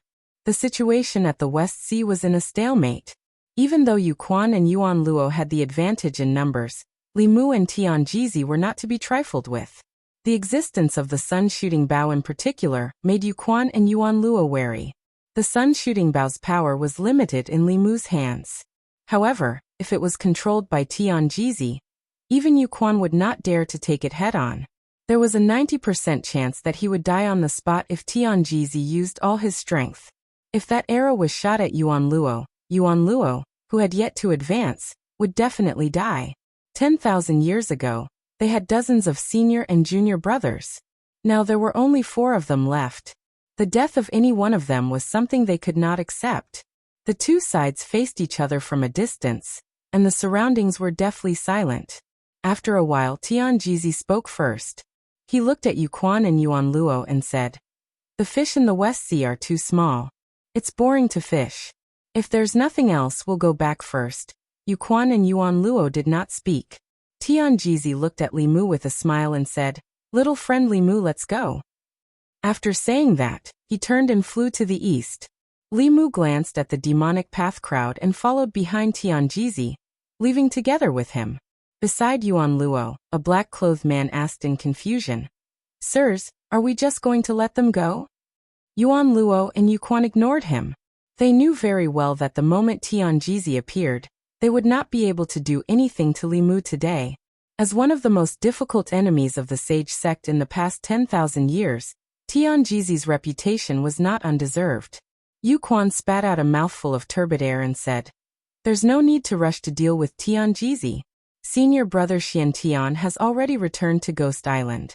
When he finishes his seclusion, Tianjizi will no longer be a threat. Senior brother Yuan Luo, come back with me." Yuan Luo nodded and ordered the people behind him, "Gather all the elders above the 6th realm and return to the South Sea with me. The day I come out of seclusion will be the day I sweep through the 10 continents." At this time, above the West Sea, Li Mu looked at Tianjizi's hunched back and asked, "Why did you save me?" Tianjizi smiled and said, "This old man already said that I only came to the Western Sea to fish and happened to run into you. Moreover, do you really need this old man to save you? Even if I don't do anything, the victor between you and Nether Spring is still between 40% and 60%. I'm afraid even Nether Spring himself doesn't know about this." Li Mu's pupils shrank. Tianjizi's divination skills were more powerful than he had imagined. Not only was he able to predict Li Mu's movements and the dangers he was about to encounter, he was even able to predict the outcome of the battle between him and Yu Quan. What else did he not know? Li Mu pondered for a moment and asked, Senior Tianjizi, there's no need to show off your divination skills. Junior wants to know why you saved me again and again. Tianjizi was silent for a while before he turned to look at him and said, In the future, the 10 continents can exist without me, but it can't exist without you. Li Mu knew that Tianjizi must have predicted something, so he asked, Why? Tianjizi shook his head and said, This old man only predicted that the catastrophe of the 10 continents would come, and you are the only hope of the 10 continents. Anyone can die in the 10 continents, but you can't. Li Mu pondered again and asked, When did you predict this? Tianjizi said, From the first time you stepped into Xuanzong. Li Mu was stunned for a moment, then he said angrily, Then why did you allow Dao Qingzi to cover for Qing Qingzi and deliberately let Xuanzong become enemies with Fulu School? Li Mu didn't understand. Since Tianjizi had already predicted this, why didn't he tell him directly? Instead, he let him and Xuanzong become enemies. In 2 years, Xuanzong was reduced to such a state. What was he planning? Tianjizi looked at Li Mu and asked, If Xuanzong had handed over Qing Qingzi, little friend Li Mu, what would you have done in these 2 years? Li Mu blurted out. Just as he said this word, Li Mu froze in place. He didn't know how to answer Tianjizi's question for a moment. Of course, Tianjizi knew himself well. If Xuanzong had handed over Qing Qingzi, Xiaobai would have been avenged, and the knot in her heart would have been untied. Perhaps she would have taken the initiative to give herself to him 2 years ago. In the beginning, Li Mu would have fallen into the gentle embrace of the little fox. Without the goal of avenging her, Li Mu naturally wouldn't have joined forces with the 5 Taoist sects. Perhaps to this day he would still be Fulu School's hands-off manager. He wouldn't have cultivated desperately, thought of ways to improve the strength of the sect, and joined forces with the forces that could be joined. He would have had enough time to talk about love with the Empress. Their relationship would have been 1 step closer than it was now, or even 2 or 3 steps closer. He would often wander around the divine capital, the demon nation, and Mount Baiyun. Where would he find the time to cultivate? Immersed in the gentle embrace for 2 years, let alone transcend, he probably wouldn't even have the motivation to break through Dongxian. Li Mu looked at Tianjizi in shock and asked, This is your goal? Tianjizi asked, What else could it be? Other than hatred. What else could make you do all this today? Li Mu thought about it, and realized that there really wasn't anything. Xiaobai was Li Mu's darling. Li Mu didn't want her to suffer any grievances, let alone the hatred of the extermination of his clan. If Tianjizi had told him that the catastrophe of the 10 continents was coming, and he was the only savior, Li Mu would most likely have thought that he had dementia. To think that he had even calculated this. This old fellow really knew him well. Li Mu's face turned red, and he felt extremely awkward. He immediately changed the topic and said, What catastrophe are you talking about? Is it the rise of the demon path? Tianjizi shook his head and said, I can only see a trace of the heavenly secrets. I can't see the specifics. In recent days, millions of people had died in Yanzhou and Juku continent. Corpses were everywhere, and the people were in a terrible situation. This was already considered the catastrophe of the 10 continents. If Yuan Luo and the demon path's first ancestor used this opportunity to advance, how could the righteous path's only Tianjizi, who was at the 8th level, contend against them? At that time, the 10 continents would completely fall into the hands of the demon path. This matter corresponded to the catastrophe that Tianjizi had predicted. Li Mu heaved a long sigh of relief and continued to ask, What should I do? Tianjizi shook his head and said, I don't know. You have to ask yourself about this matter. Li Mu didn't know what he should do at this moment. He had already done what he could. Combining all the forces that could be combined to resist the demon path was all he could do. However, this still didn't change the fact that the demon path was about to have 3 8th level cultivators. Among the demon path's 3rd ancestor, Tianjizi could deal with one, and Li Mu could barely stop the other. However, what about the last one? After advancing to the 8th level, one would be able to expand one's domain. Those with lower cultivation than him would not be able to mobilize the power of heaven and earth within a certain range. For cultivators, if they couldn't mobilize the power of heaven and earth, they could only use about 50% of their full strength. Even if 10 people joined forces, they might not be a match for the last 8th level demon path's first ancestor. Of course, if dozens of people ganged up on him and didn't borrow the power of heaven and earth, they would be able to fight against the 8th level demon path's first ancestor with just their own magic power. They might even be able to kill the 8th level demon path's first ancestor. However, at least half of the dozens of people ganging up on him would be killed. This was something that Li Mu absolutely could not accept. Moreover, the demon path didn't only have the third ancestor. The number of 7th level cultivators in the 3 great altars added together might not be as many as Li Mu's alliance, but it wouldn't be much less. If everyone joined forces to deal with Yu Quan, who would deal with the demon path's first ancestor. Li Mu could also give the sun shooting bow to Tianjizi. This seemed like a good idea, but the problem was that Tianjizi could kill an 8th level demon path's first ancestor at the cost of exhausting all his magic power. At that time, the remaining 2 8th level demon path's first ancestor could easily kill him. This was nothing more than a 1-for-1 exchange between Tianjizi and the demon path. Even if Li Mu was willing, Tianjizi probably wouldn't be willing. At present, the only way was to kill the first ancestor and second ancestor of the demon path before they broke through to the 7th level. This way, finding the Ghost Island would become the most important thing. The Ghost Island was located in the depths of the sea and was difficult to find. Moreover, there were countless demon path's first ancestor guarding it. Apart from Tianjizi, anyone who went to the Ghost Island would be sending themselves to their deaths. Unless the one searching for the Ghost Island wasn't a human. Half a day later, at White Cloud Mountain, Ao Feng heard Li Mu's words and shook his head repeatedly. He firmly said, "No, the lives of our dragon race are also lives. What's the difference between finding the demon path's lair and rushing to our deaths?" Li Mu thought for a moment and said, "When you find the Ghost Island, I'll extend your lifespan." Ao Feng's expression gradually turned solemn. He righteously said, "Leave this matter to us. Our dragon race is also a peace-loving race. The demon path's evil deeds are unforgivable. We and the demon path are absolutely irreconcilable." Chapter 645. The Ghost Island was located in the depths of the South Sea, and only the dragon race had the ability to take the risk to search for it. Even if they were discovered, as long as they escaped into the deep sea, even Yu Quan would feel powerless. For tens of thousands of years, the resource-rich ocean had been occupied by the dragon race because of their unique racial talent. Even if the humans and demons coveted it, they couldn't compete with the dragon race in the deep sea. This was only one of the arrangements. After all, Li Mu couldn't pin all his hopes on the dragon race to find the other 2 ancestors of the demonic path before they advanced. He had to make more comprehensive arrangements. It would be great if he could advance to the 8th realm as soon as possible. Although the 8th realm was a whole new world and couldn't be compared to the 7th realm, and he couldn't defeat several people alone, he still had the confidence to fight 1 against 2. At that time, together with Tianjizi, they could compete with the 3 ancestors of the demonic path. Xianming could be handed over to the Empress. After restraining Xianming, no one in the demonic path would be a match for Zhou, Fu Daozi, and the Ghost Servant.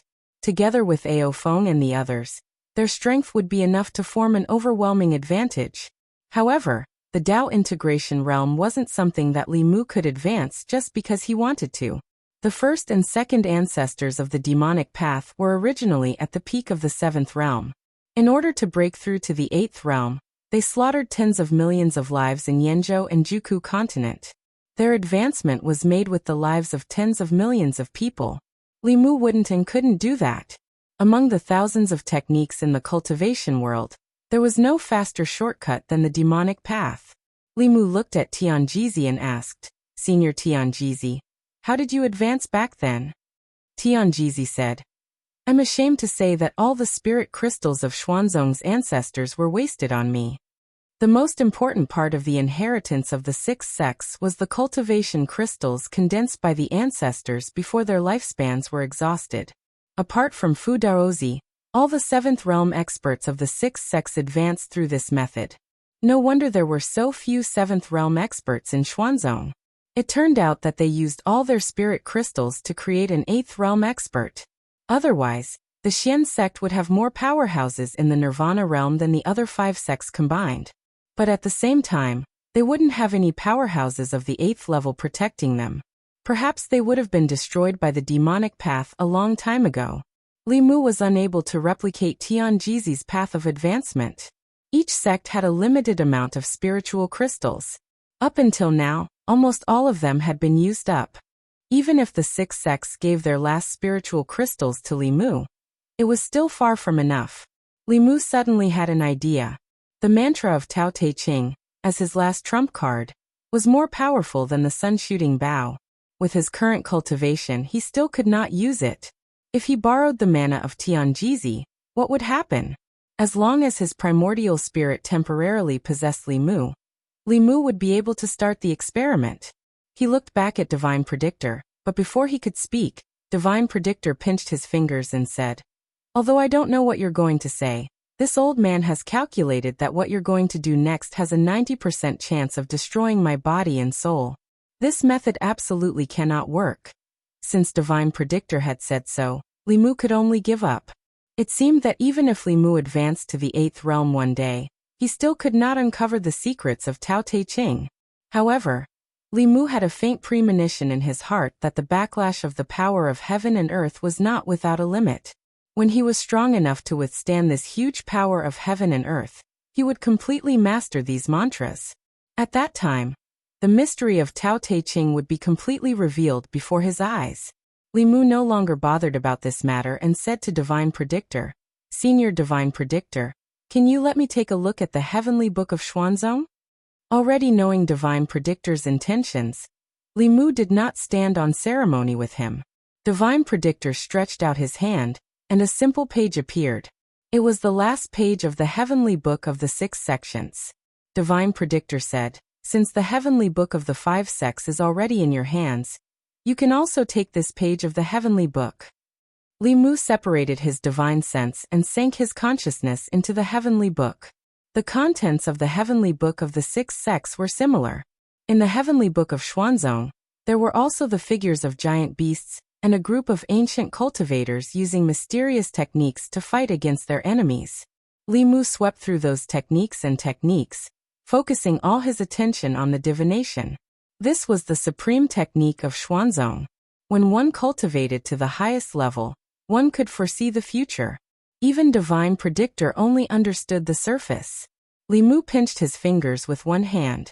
Divine Predictor reminded, "Anyone who tries to pry into the secrets of heaven will be bitten by the secrets of heaven." Countless seniors of Xuanzong were proficient in this Tao, but they all fell before their lifespan was exhausted.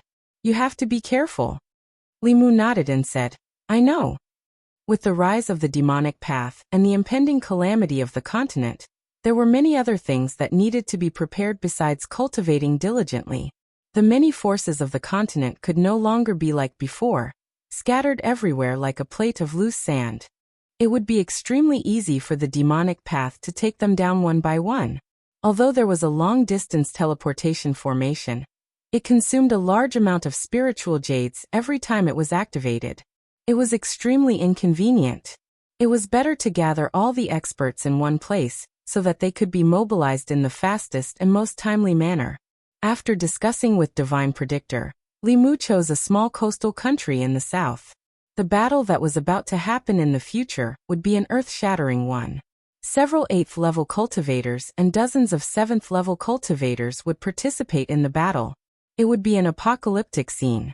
It was best for the battlefield to be in a remote and uninhabited place. The people of the small country in the south would gradually move inland. The experts of the 6 sects of Taoism, the 4 sects of Buddhism, the Yao Nation, the Ghost Realm, the Yong Nation, and the Great Zhou would establish a line of defense on the shores of the South Sea. That was the first line of defense, and also the last line of defense. If they won, the 10 continents would be at peace. If they lost, the 10 continents would be completely invaded by the demonic path. The divine capital. The people who knew nothing were happy. The battle between the righteous and demonic paths had nothing to do with them. They only knew that their lives were stable now, and the Great Zhou was growing stronger day by day. They would have a long period of good days in the future. Not many of the officials and nobles in the imperial court knew the inside story. Only a few people knew that the deans and vice-deans of the 4 major academies had already left the divine capital. Her Majesty the Empress also hadn't attended court for many days. Above the clouds above the divine capital, 2 figures that were hard to see with the naked eye shuttled through the clouds. The light of spells illuminated the white clouds in colors.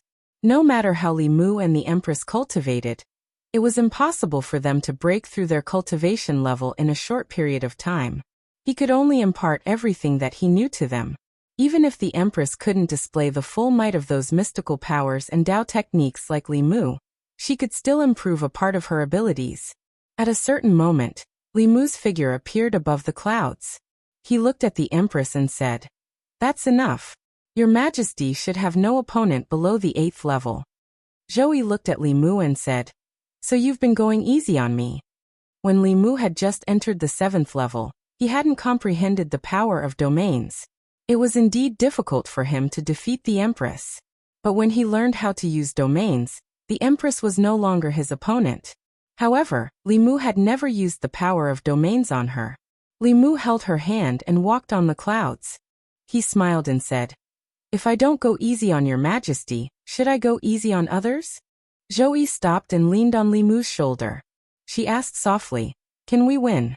Li Mu held her slender waist and said with certainty, "We definitely can." This sentence was only used by Li Mu to comfort the Empress. Whether they could win against the ancestors of the demonic path or not, Li Mu wasn't completely sure. Tianjizi could predict that the calamity was coming. He could predict that Li Mu had a chance of survival, but he couldn't predict what method he would use to break it. Li Mu also didn't know. There was no way he could deal with that extra 8th level powerhouse. After sending the Empress back to the palace, Li Mu flew back into the clouds. He closed his eyes and chanted a spell. He formed a seal with one hand and used a divination technique. But all he saw was darkness. At the same time, a massive power of heaven and earth emerged from the void. Li Mu grunted, and an abnormal flush appeared on his face. He had already been lightly injured. Those who divined into the secrets of the heavens would definitely suffer a backlash. But Li Mu didn't give up.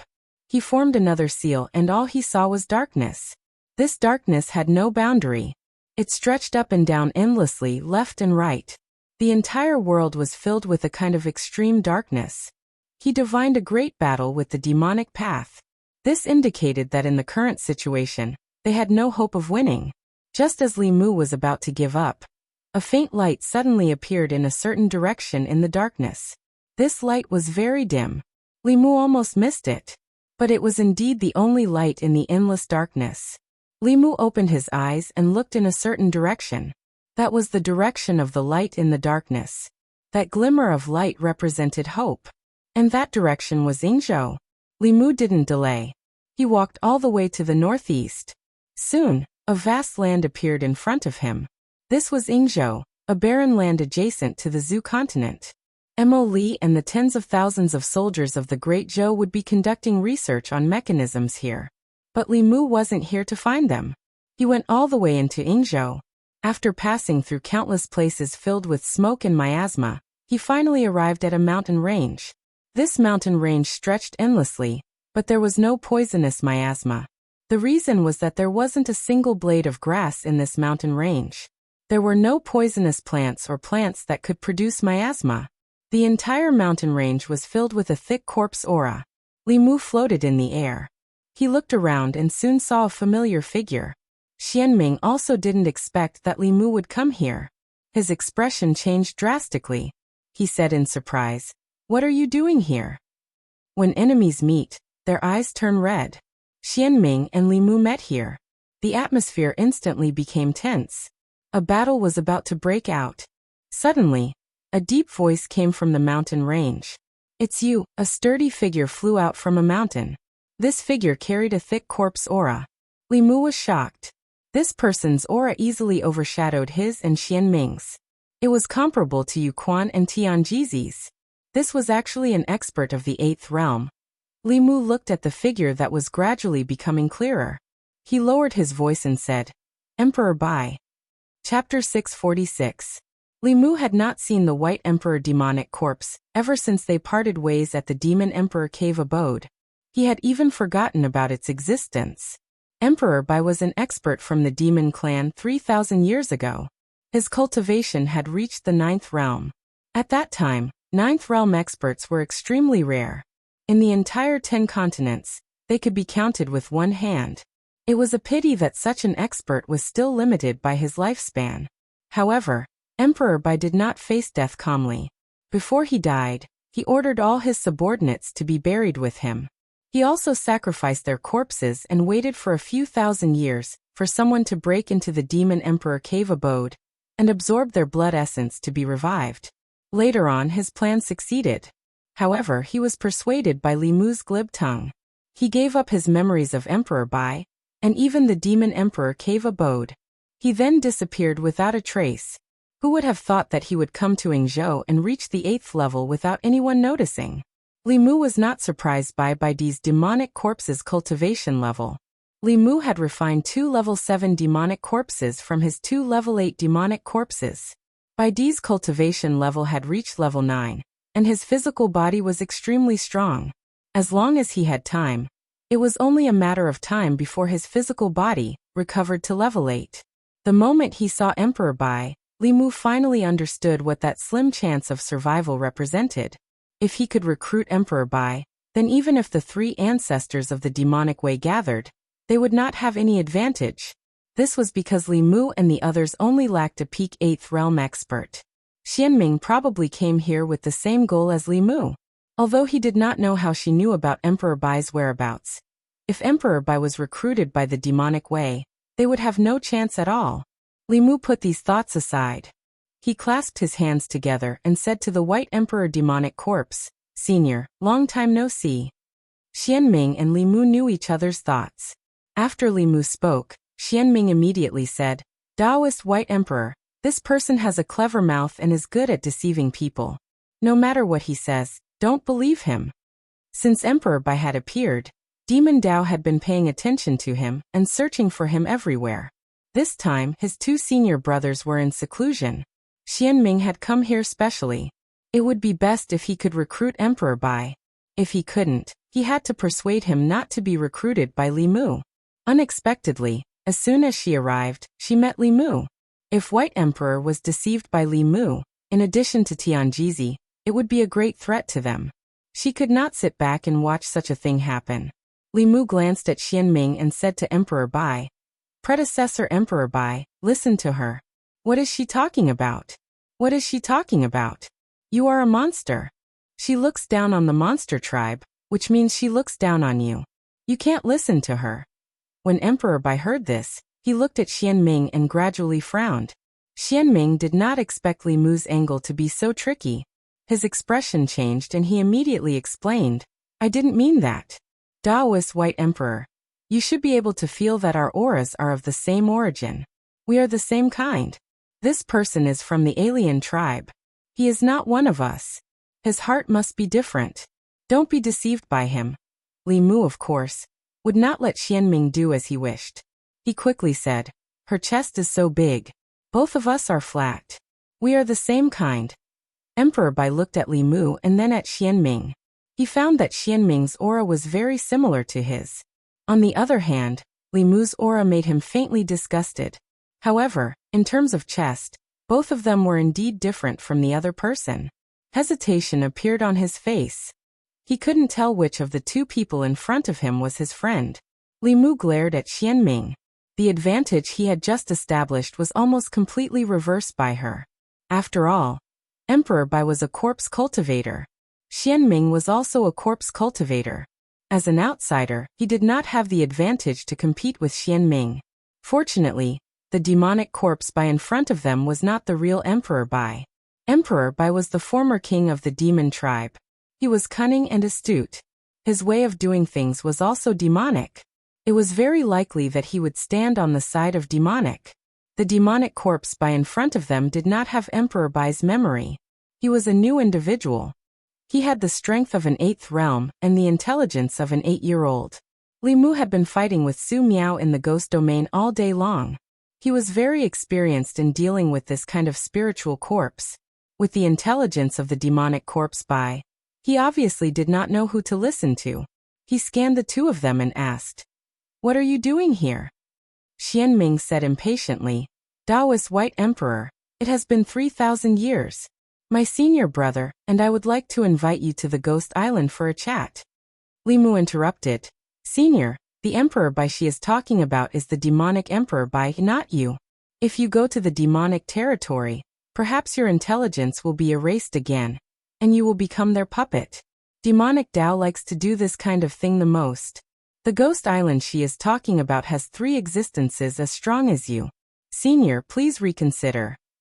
Xianming glared at Li Mu and quickly explained, "Taoist White Emperor, don't listen to her words.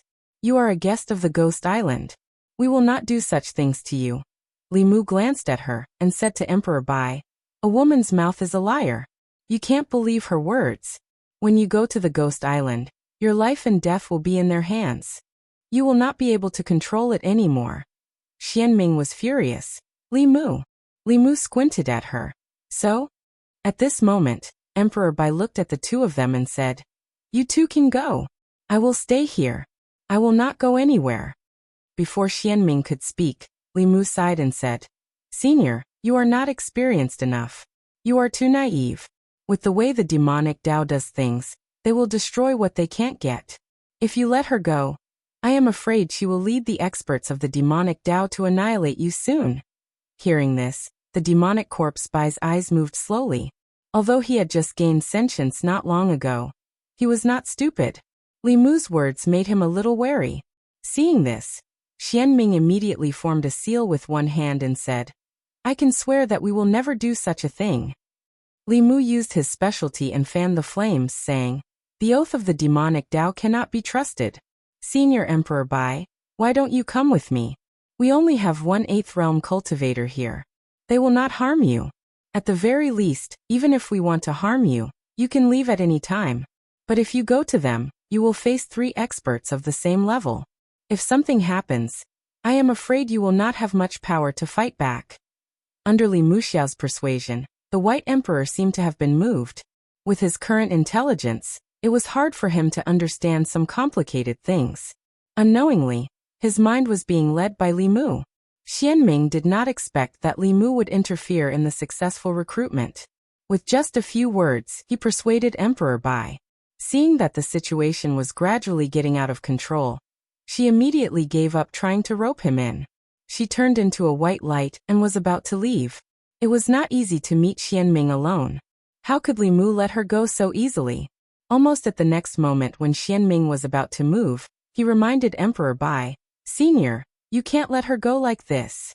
After being led by Li Mu, Emperor Bai subconsciously believed that the demonic Tao wanted to harm him. Now that he saw Xianming escape, he thought that she was going to ask for help. His body shook and an invisible force spread out. Xianming's body suddenly stopped strangely in the void. This was the power of a 8th realm expert's domain. If Li Mu had comprehended it earlier, Xianming would have fallen into his hands. Li Mu did not waste this opportunity. A golden light flew out from his hand. The golden light turned into a huge golden talisman in the air and landed on Xianming's body. This was the talisman that Fu Daozi had drawn. Xianming's body was restrained and she could not escape. After the talisman entered her body, even her spiritual power was sealed. Li Mu then tied her up tightly with the holy binding chains. He cupped his fists at Emperor Bai and said, "Senior, we can't stay here for long. Let's leave quickly." After what had happened just now, Emperor Bai and Li Mu had established a preliminary trust. He nodded and quickly left with Li Mu. Li Mu headed south and was filled with emotions. If he had not persuaded the demonic corpse to give up Emperor Bai's memory that day, he would have buried a huge hidden danger today. It was much easier to persuade an 8-year-old demonic corpse than to persuade Emperor Bai. It was because of the cause that day that the consequences of today were born. On the shore of the South Sea, in the palace of a small country in the south, 2 streamers landed from afar. A few figures immediately flew over from afar. Fu Daozi and the supreme elders of the other sects were shocked when they saw Emperor Bai standing beside Li Mu. They were already in the 7th realm, But the muscular man beside Li Mu was still as majestic as a mountain in their eyes. After Li Mu introduced them, they hurriedly cupped their fists and bowed. "Greetings, Senior Emperor Bai." Although he had followed Li Mu back, Emperor Bai did not completely trust him. Seeing everyone's attitude, Emperor Bai let down his guard slightly. He sensed a few powerful demonic auras and 10 corpse auras. These auras made him feel very close. Li Mu gave the Heaven Lord of Illusions a look and said, "Father-in-law, Senior Emperor Bai used to be the emperor of the demon race. I will let the demon race take care of him." The Heaven Lord of Illusions was very meticulous. He understood Li Mu's intention with just a look. The war with the demon race was imminent. If they could keep Emperor Bai here, it would undoubtedly be a strong ally. As for how to keep Emperor Bai here, it would depend on the demon race. After the Heaven Lord of Illusions left with Emperor Bai, Li Mu did not stay idle. He contacted Chen Shi with a sound transmission Dharma artifact and said, "Come to the South Sea and bring along a few female corpses that you have refined. Remember to make sure that they are good-looking." After arranging this, he sent a message to Tianjizi and then came to a palace. Li Mu waved his hand and released Xianming, who had his magic power sealed. Tianjizi looked at Xianming and said with a hint of emotion, "Dao is Xianming, we meet again." Xianming glanced at Tianjizi and Li Mu indifferently. Then she pursed her lips and asked, "Do you think you can stop my 3 senior brothers just because you found Emperor Bai?" Li Mu looked at her indifferently and said, "Yuan Luo and Xian Tian used the lives of millions of people in the Ku continent and Yenzhou continent to advance to the Dao integration realm. What do you have to be proud of?" Xianming did not show any compassion when she mentioned the lives of millions of people. Her eyes were cold and emotionless. She said coldly, "So what if we kill everyone in the 10 continents? You owe us this." Chapter 647. Xianming's righteous tone made Li Mu angry. He asked, "In the past 10,000 years, you diabolism have been stirring up storms in the continent to get the tomes of arcane and the secret of immortality. Hundreds of millions of innocent people have died in your hands. Who owes whom?" Xianming's face was still cold. She gritted her teeth and said, "The descendants of those people deserve to die." Li Mu looked at Xianming, who had a trace of madness on her face. After taking a deep breath, he gradually calmed down and asked, "Who are those people you are talking about?" Xianming sneered and said, "Those who call themselves the righteous sections. Your ancestors are a group of selfish, treacherous, and shameless people." Li Mu moved a chair and sat in front of Xianming. He continued to ask, "What happened 10,000 years ago?" Through the tomes of arcane, Li Mu could see part of the truth of what happened 10,000 years ago. However, it was just fragments. Xianming and the others were the ones who had experienced what happened 10,000 years ago. They must know more than Li Mu. Facing Li Mu's question, Xianming closed her eyes. It seemed that she didn't want to talk more about what happened 10,000 years ago. Li Mu looked at her and sneered. He said, "When it comes to treachery, who is more treacherous than you diabolism? In the past, the strong warriors of the righteous and the diabolism fought against the strange beasts together.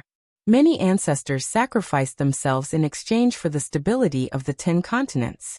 Look at what you have done in the past 10,000 years. Are you worthy of your ancestors?" When the strange beasts still wreaked havoc in the 10 continents, the righteous and the diabolism had a common enemy. In order to fight against the strange beasts, the diabolism had also made great sacrifices. Li Mu saw this from the tomes of arcane. After Li Mu finished speaking, Xianming seemed to be stimulated. He suddenly opened his eyes and said angrily, "Bullsh**T. In order to protect the people of the 10 continents, 99% of the 100,000 disciples of the sage sect died on the battlefield of the strange beasts. Many precursors of the sage sect did not hesitate to explode themselves and die together with the beasts.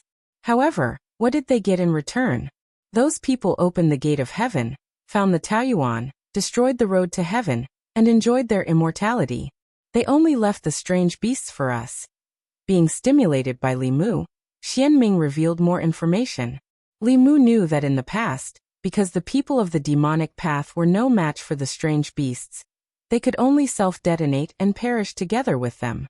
However, the heavenly gate, paradise, and path to heaven, that the calculator of Xianming mentioned were all unfamiliar terms to him.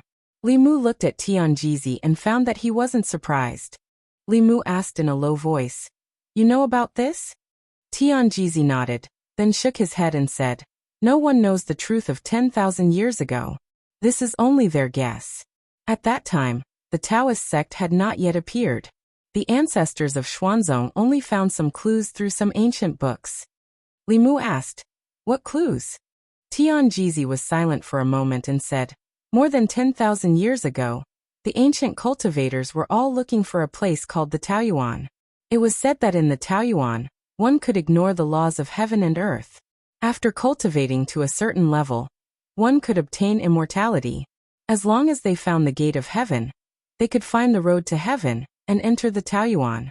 At that time, the strange beasts were still wreaking havoc in the 10 continents. As the most powerful sect in the 10 continents, the sage sect led the ancient cultivators to fight against the strange beasts. Li Mu continued to ask, "What happened after that?" Tianjizi let out a long sigh and said, "Some of the ancient cultivators found the gate of heaven overseas, and then disappeared completely, never to be seen again. The 6 sects of the Taoist sect inherited the orthodoxy of their descendants. The gate of heaven." Li Mu thought of the illusory door that appeared after the tomes of arcane were gathered. But at that time, the tomes of arcane should have been scattered in the 10 continents and could not be gathered. The so-called gate of heaven should not be the door he saw. Tianjizi's words indirectly confirmed that Xianming was not lying. Combined with the picture that Li Mu saw from the tomes of arcane, he had sorted out the complete picture in his mind. In the ancient times, the strange beasts and the human race coexisted in the 10 continents. At that time, the sage sect was the most powerful sect in the 10 continents with 100,000 disciples. Even now there was no sect that could compare with it. The sage sect at that time was not the demon sect of today. Although their cultivation methods were strange, they did not kill people. In order to exterminate the strange beasts, the sage sect paid a painful price. Those ancient cultivators found the gate of heaven, which should have been a good thing for everyone to embark on the path to immortality. But after they stepped into the Taoyuan, they destroyed the path to heaven, leaving the sage sect to fight against the strange beasts alone.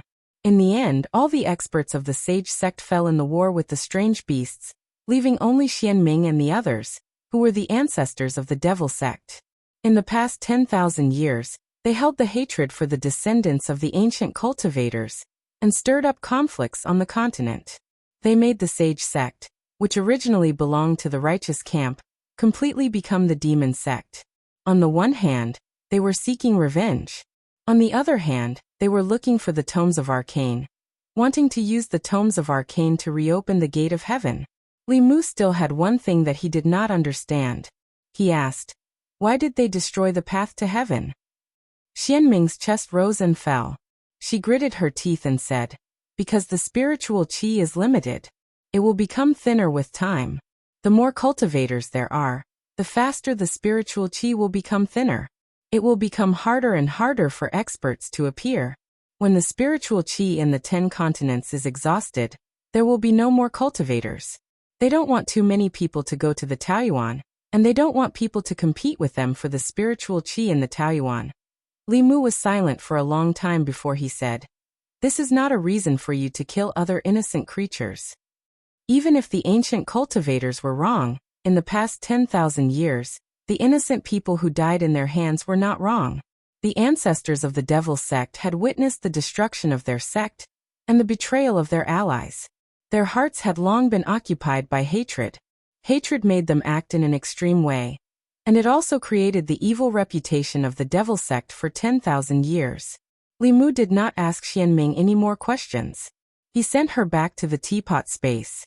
Tianjizi clasped his hands behind his back and said slowly, "She is right about one thing. The spiritual qi is limited. One day, the spiritual qi in the 10 continents will be exhausted. At that time, there will be no more cultivators, and the demon clan will not be able to gain intelligence. The 10 continents will become a dead land." Li Mu murmured, "Just like the teapot space that has lost its master." After losing its master, the spiritual qi in the teapot space would slowly dissipate. 3,000 years after Emperor Bai's death, His teapot space became a dead land. After Li Mu obtained it, it reconnected with the outside world and began to regain its vitality. Tianjizi nodded. Then he said self-deprecatingly, "Perhaps the 10 continents is also someone else's teapot space, and we are just living creatures in the teapot space." This idea was a little too bold, but it was not impossible. If the teapot space was big enough, the people living in it would not realize that they were in the teapot space. However, to be able to own such a big teapot space, his cultivation must have surpassed the 9th realm. He must have reached a level that Li Mu could not imagine. There were too many secrets about the 10 continents. Li Mu did not forget that there was an unbreakable layer of astral wind above them. In the demon clan's heavenly book, there was also a scene of a 9th realm heavenly demon banging his head against the sky. Since ancient times, there must have been more than one person who had doubts about this. The living creatures of the various races had never stopped searching for the answer to this question. Li Mu stretched out his hand. More than 10 pages of heavenly books appeared in his palm. The illusory door appeared again. At this time, the door was clearer than before. Tianjizi stared at the door and asked, "Is this the gate of heaven?"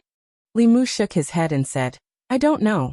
Before gathering all 24 pages of the heavenly book, no one knew what was behind this door. Would it be the legendary paradise that could allow one to break through the limit of one's lifespan and enjoy eternal life? Li Mu suddenly thought of the sky pilfering array. Li Mu knew the principle of the heavenly secret talisman very well. It extended one's lifespan for a short period of time by concealing the secrets of the heavens. However, the sky pilfering array that could extend one's lifespan by 60 years was still a mystery. At this moment, Li Mu suddenly had a guess. Could the whirlpool above the array, and the strange power that appeared from the whirlpool have come from the paradise? Chapter 648. After kidnapping Emperor Bai, Li Mu felt more confident. Even if a war broke out in the future, the 3 experts of diabolism would be restrained. An 8th realm diabolism ancestor would not be able to participate in the battle of the 7th realm. In a war involving several 8th realm experts and dozens of Nirvana realm experts, Dongshuan's cultivation would not be of much use. Most of the first seats of the various sects stayed in their sects and did not come. Li Mu asked Ting Xian and Yin Xian to bring Lu Hanyan, Li Qing Wanwan and Xiaobai to the East Sea Dragon Palace. Diabolism's actions were unpredictable. They could not do anything to Li Mu and might attack his family before the war. The Dragon Palace of the 4 seas in the deep sea was a place that diabolism could not reach. Li Mu's body entered the flask space again and unlocked the immortal binding lock on Xianming. Her spiritual power had been sealed. In front of Li Mu, she was no different from an ordinary girl. Li Mu looked at her and said, "Where is the token of the ghost island?" Xianming looked at him indifferently and sneered. "Do you think I will give it to you?" Li Mu glanced at Xianming. Experts of this level would have their own flask space. Normally, they would store their items in the flask space. Unless she opened it herself, no one could enter. According to Xianming's character, forcing her would not work. Li Mu thought for a while and said, "Your purpose is to find the tomes of arcane, reopen the gate of heaven, enter the Taoyuan, and obtain eternal life. This is what we want. Since we have the same purpose, why do we have to fight to the death? Isn't it better to gather all the tomes of arcane together and enter the Taoyuan together?" In 10,000 years, diabolism had done many evil things on the continent. Not long ago, millions of people had died in their hands. Although Li Mu also wanted to eradicate them and return peace to the 10 continents, the truth was that diabolism was not a pushover. The result of the war between the righteous and diabolism would only be a lose-lose situation. Even with Emperor Bai's help, the chances of victory between the two forces were only 50-50. Perhaps the righteous path would win, or perhaps the demonic path would win, but either result would bring about a calamity that would engulf the 10 continents. Countless experts would fall, and even if the righteous path won, their vitality would be greatly damaged. They would need hundreds or thousands of years to recover, and their inheritances might even be severed. If possible, Li Mu still hoped to avoid this war. Xianming didn't say anything, but she wasn't silent. Li Mu could see that she was thinking. After a long time, Xianming asked, How many pages do you have? Li Mu. Including the ones we took from Ghost Island, 14 pages. Then he asked, how many pages do you have? Xianming contemplated for a while and then said, 7 pages. There were 24 pages in the complete heavenly book. Li Mu had 14 pages, and the demonic path had 7 pages. They were only 3 pages away from the complete heavenly book to uncover the secret behind the door. Both the demonic path and Li Mu had the same purpose. Li Mu looked at Xianming, who was thinking, and said, what do you think? I have twice as many heavenly books as you have. If we cooperate, you won't lose out. You will even gain an advantage. Xianming was tempted. But at this moment, the scene of the destruction of the sage sect 10,000 years ago flashed in front of her eyes again. Her parents, master, and fellow disciples had all died in the war with the demonic beasts. In exchange, they had been betrayed by the righteous path. Pain flashed in her eyes, and her eyes gradually became sharp. She said coldly, so what if you have 14 pages of the tomes of arcane? Soon, we will capture you, and all the tomes of arcane will be ours. You insidious and cunning people, the sage sect will never cooperate with you. Xianming was so stubborn. Li Mu didn't say much to her. He tied her up again with the holy binding chains, and then left. The ancestors of the demonic path obviously didn't just want to reopen the gate of heaven. They also wanted to take revenge and destroy all the orthodoxies of the righteous path. This also almost cut off the possibility of cooperation with them. It seemed that the possibility of this war being avoided was very small. Li Mu sighed and suddenly looked up into the distance. In the distant sky, a white dragon came with the wind. 3 figures stood at the front and the back of the dragon's head. They were the Empress, Ali, and Mr. Mei. Li Mu turned into a stream of light and instantly landed on Cheng Xian's body. Zhou Yi coughed softly, indicating that there were many outsiders here. When there were outsiders, she always kept a distance from Li Mu. Even though everyone in the world knew about his relationship with the Empress, except for Ali, Mr. Mei, and a few others, no one had ever seen it with their own eyes. Li Mu didn't keep a distance from her this time. Instead, he naturally held her hand. The catastrophe of the 10 continents was coming. If they didn't take this opportunity to show off their love in front of everyone, they might not have another chance in the future. At this time, several figures flew up from the palace of this small country. When they saw the Empress, they all saluted. Greetings, Your Majesty. Although she was still very young, as the Empress of the Great Zhou, her strength was also one of the top in the continent. The leaders of the 6 sects, the highest elders, and the experts from all sides still maintained a high level of respect in front of her. Zhou Yi and Li Mu held hands tightly. She tilted her head slightly and glanced at Li Mu. She knew what he was thinking. Shyness flashed in her eyes, but her face showed the majesty of the Empress. She said, "Seniors, please don't stand on ceremony." Li Mu smiled at the crowd and said, "I'll take Her Majesty to rest." After that, he held the Empress's hand and flew down with Mr. Mei and Ali to a palace that had been prepared for her. In the sky, Fu Daozi stroked his white beard and said, "My disciple really brings honor to the sect." The Empress of the Great Zhou dynasty was rich and beautiful, and she also had strength that no one present could compare to. For a cultivator with such status and strength to be willing to fall in love with someone like an ordinary woman, it was an unbelievable thing. However, when they thought about it carefully, it seemed that only a woman like her, who had surpassed the older generation at such a young age, was worthy of him. In other words, they were a good match for each other. While the crowd was whispering, several rainbows appeared in the distant sky again. For extremely beautiful women were carrying a palanquin. Behind them were countless figures. Sensing the demonic aura that swept over, someone said, "The Empress of 10,000 demons is also here." As the ruler of the demon country, the Empress of 10,000 demons also had the most distinguished status on the continent. Therefore, the crowd decided not to go back. When the palanquin flew closer, a graceful figure walked out of the palanquin. The crowd bowed again. "Greetings, Empress of 10,000 demons."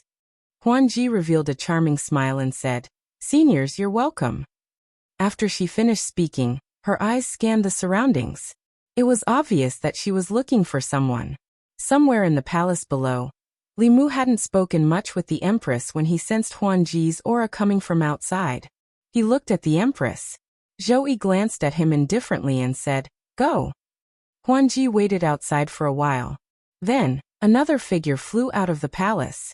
She took the initiative to reach out her hand to Li Mu as if she was declaring her sovereignty. Li Mu held her hand and smiled at the crowd. He said, I'll bring the Empress to rest. Everyone please." Fu Daozi was proud when he saw the two figures disappear. He puffed out his chest and laughed. "It's a waste of youth if he's not romantic. Other than my disciple, who else has such ability? I heard that the Empress of 10,000 Demons and martial nephew Ling Jizi are Dao companions. I didn't expect the rumors to be true. If not, why would the demon country ally with the great Zhou? It's said that the master of the ghost realm is also one of his Dao companions. Could it be true?" While everyone was discussing in low voices, a black fog suddenly floated over from the northwest. The yin qi in the fog was oppressive, and after it dissipated, a dozen or so figures could be seen within it. Most of the auras were at the 7th realm. Moreover, they were all soul bodies.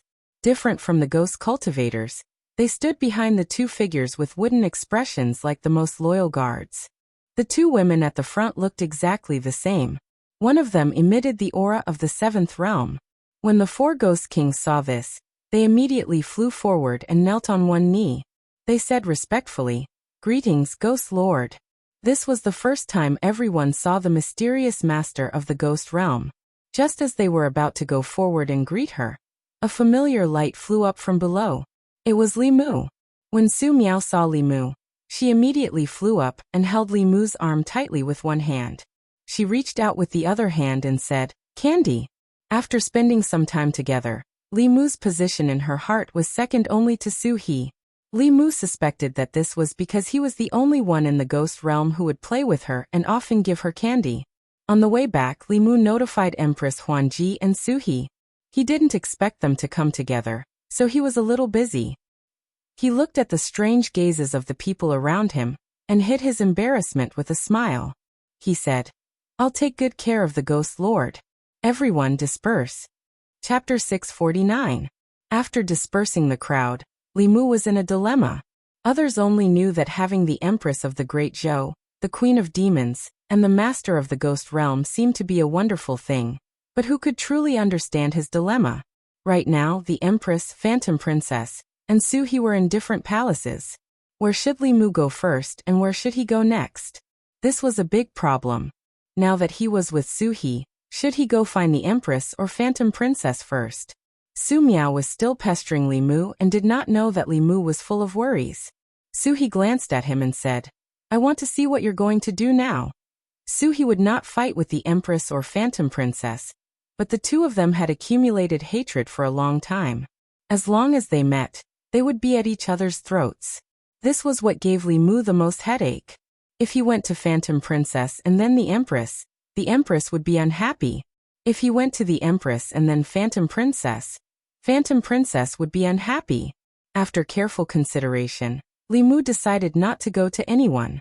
He went to his residence and sat cross-legged. In order to prepare for the battle that could happen at any time, he adjusted his state to the peak. Li Mu had not adjusted for long when the space beside him fluctuated. The Empress figure appeared out of thin air. She seemed unhappy and frowned at Li Mu. Li Mu got up and walked over. He played dumb and asked, "Your Majesty, why are you here?" Zhou Yi glanced at him and said unhappily, "If you don't come to me, can't I come to you?" Li Mu sighed and said, "I didn't mean that. It's just that the war is about to start. The demonic path is strong. I have to adjust my magic power to the peak to have the power to fight the demonic path's ancestors." As expected, Li Mu changed the topic. Zhou Yi looked at him with a bit of heartache and said, "This is a common tribulation of the 10 continents. You don't have to put all the burden on yourself, it will be very tiring. The greater the power, the greater the responsibility." Although Li Mu's Tao of divination was not as good as Tian Jizi's, he could faintly sense that the 10 continents were about to face a great catastrophe. Everyone must go all out in order to have a chance of victory. Li Mu held the Empress's hand and said, "With you two by my side, I'm not tired at all." Outside the door, Two figures who had been waiting for a long time came in. Phantom Princess looked at Zhou Yi and said, "Let me say this first. This time, there are more important things. I don't want to argue with you." Zhou Yi glanced at her and said indifferently, "Do you think I want to quarrel with you?" The two looked at each other. There seemed to be an invisible force colliding in the void, but it quickly disappeared. They stood on the left and right of Li Mu and didn't look at each other. Li Mu was already very happy with this situation. Then he told them some of the details of the plan and said, "When the time comes, Phantom Princess, you have to follow Sister Su. Don't be too far away from her. Her Majesty will be with me." Hearing Li Mu's arrangement, Phantom Princess slightly pouted but didn't say anything. With her power, even if she followed Li Mu, she wouldn't be able to help him. The only thing she could do was to protect herself and not distract Li Mu. The Empress and Phantom Princess temporarily stopped fighting. In the next few days, Li Mu had been trying his best to increase their power. In Xuanzong's heavenly book, there were endless transformations. Li Mu and the others went into seclusion to comprehend. Until a certain moment he felt the aura of the Black Dragon race. Ao Feng and the others had been trying their best to find the Ghost Island. Li Mu put away the heavenly book and disappeared. When he reappeared, he was standing on a reef on the coast of the South Sea. At the end of his line of sight, a line of water was spreading over here. Soon it reached the seaside. Including Ao Feng, the four elders of the Black Dragon race were pulling a floating island. The line of water was caused by the island moving in the water. Li Mu asked, "Is there news of the Ghost Island?" Ao Feng looked at the floating island on the sea and asked, "Is this the island?" Li Mu looked at the island and then looked at Ao Feng and asked, "What do you think?" The Ghost Island was the headquarters of the demonic path. A large number of demonic path experts gathered on it. Even if the dragon race of the Four Seas gathered together, they would not be able to bring the Ghost Island back. Although this island was also a strange floating island, it clearly had nothing to do with the Ghost Island.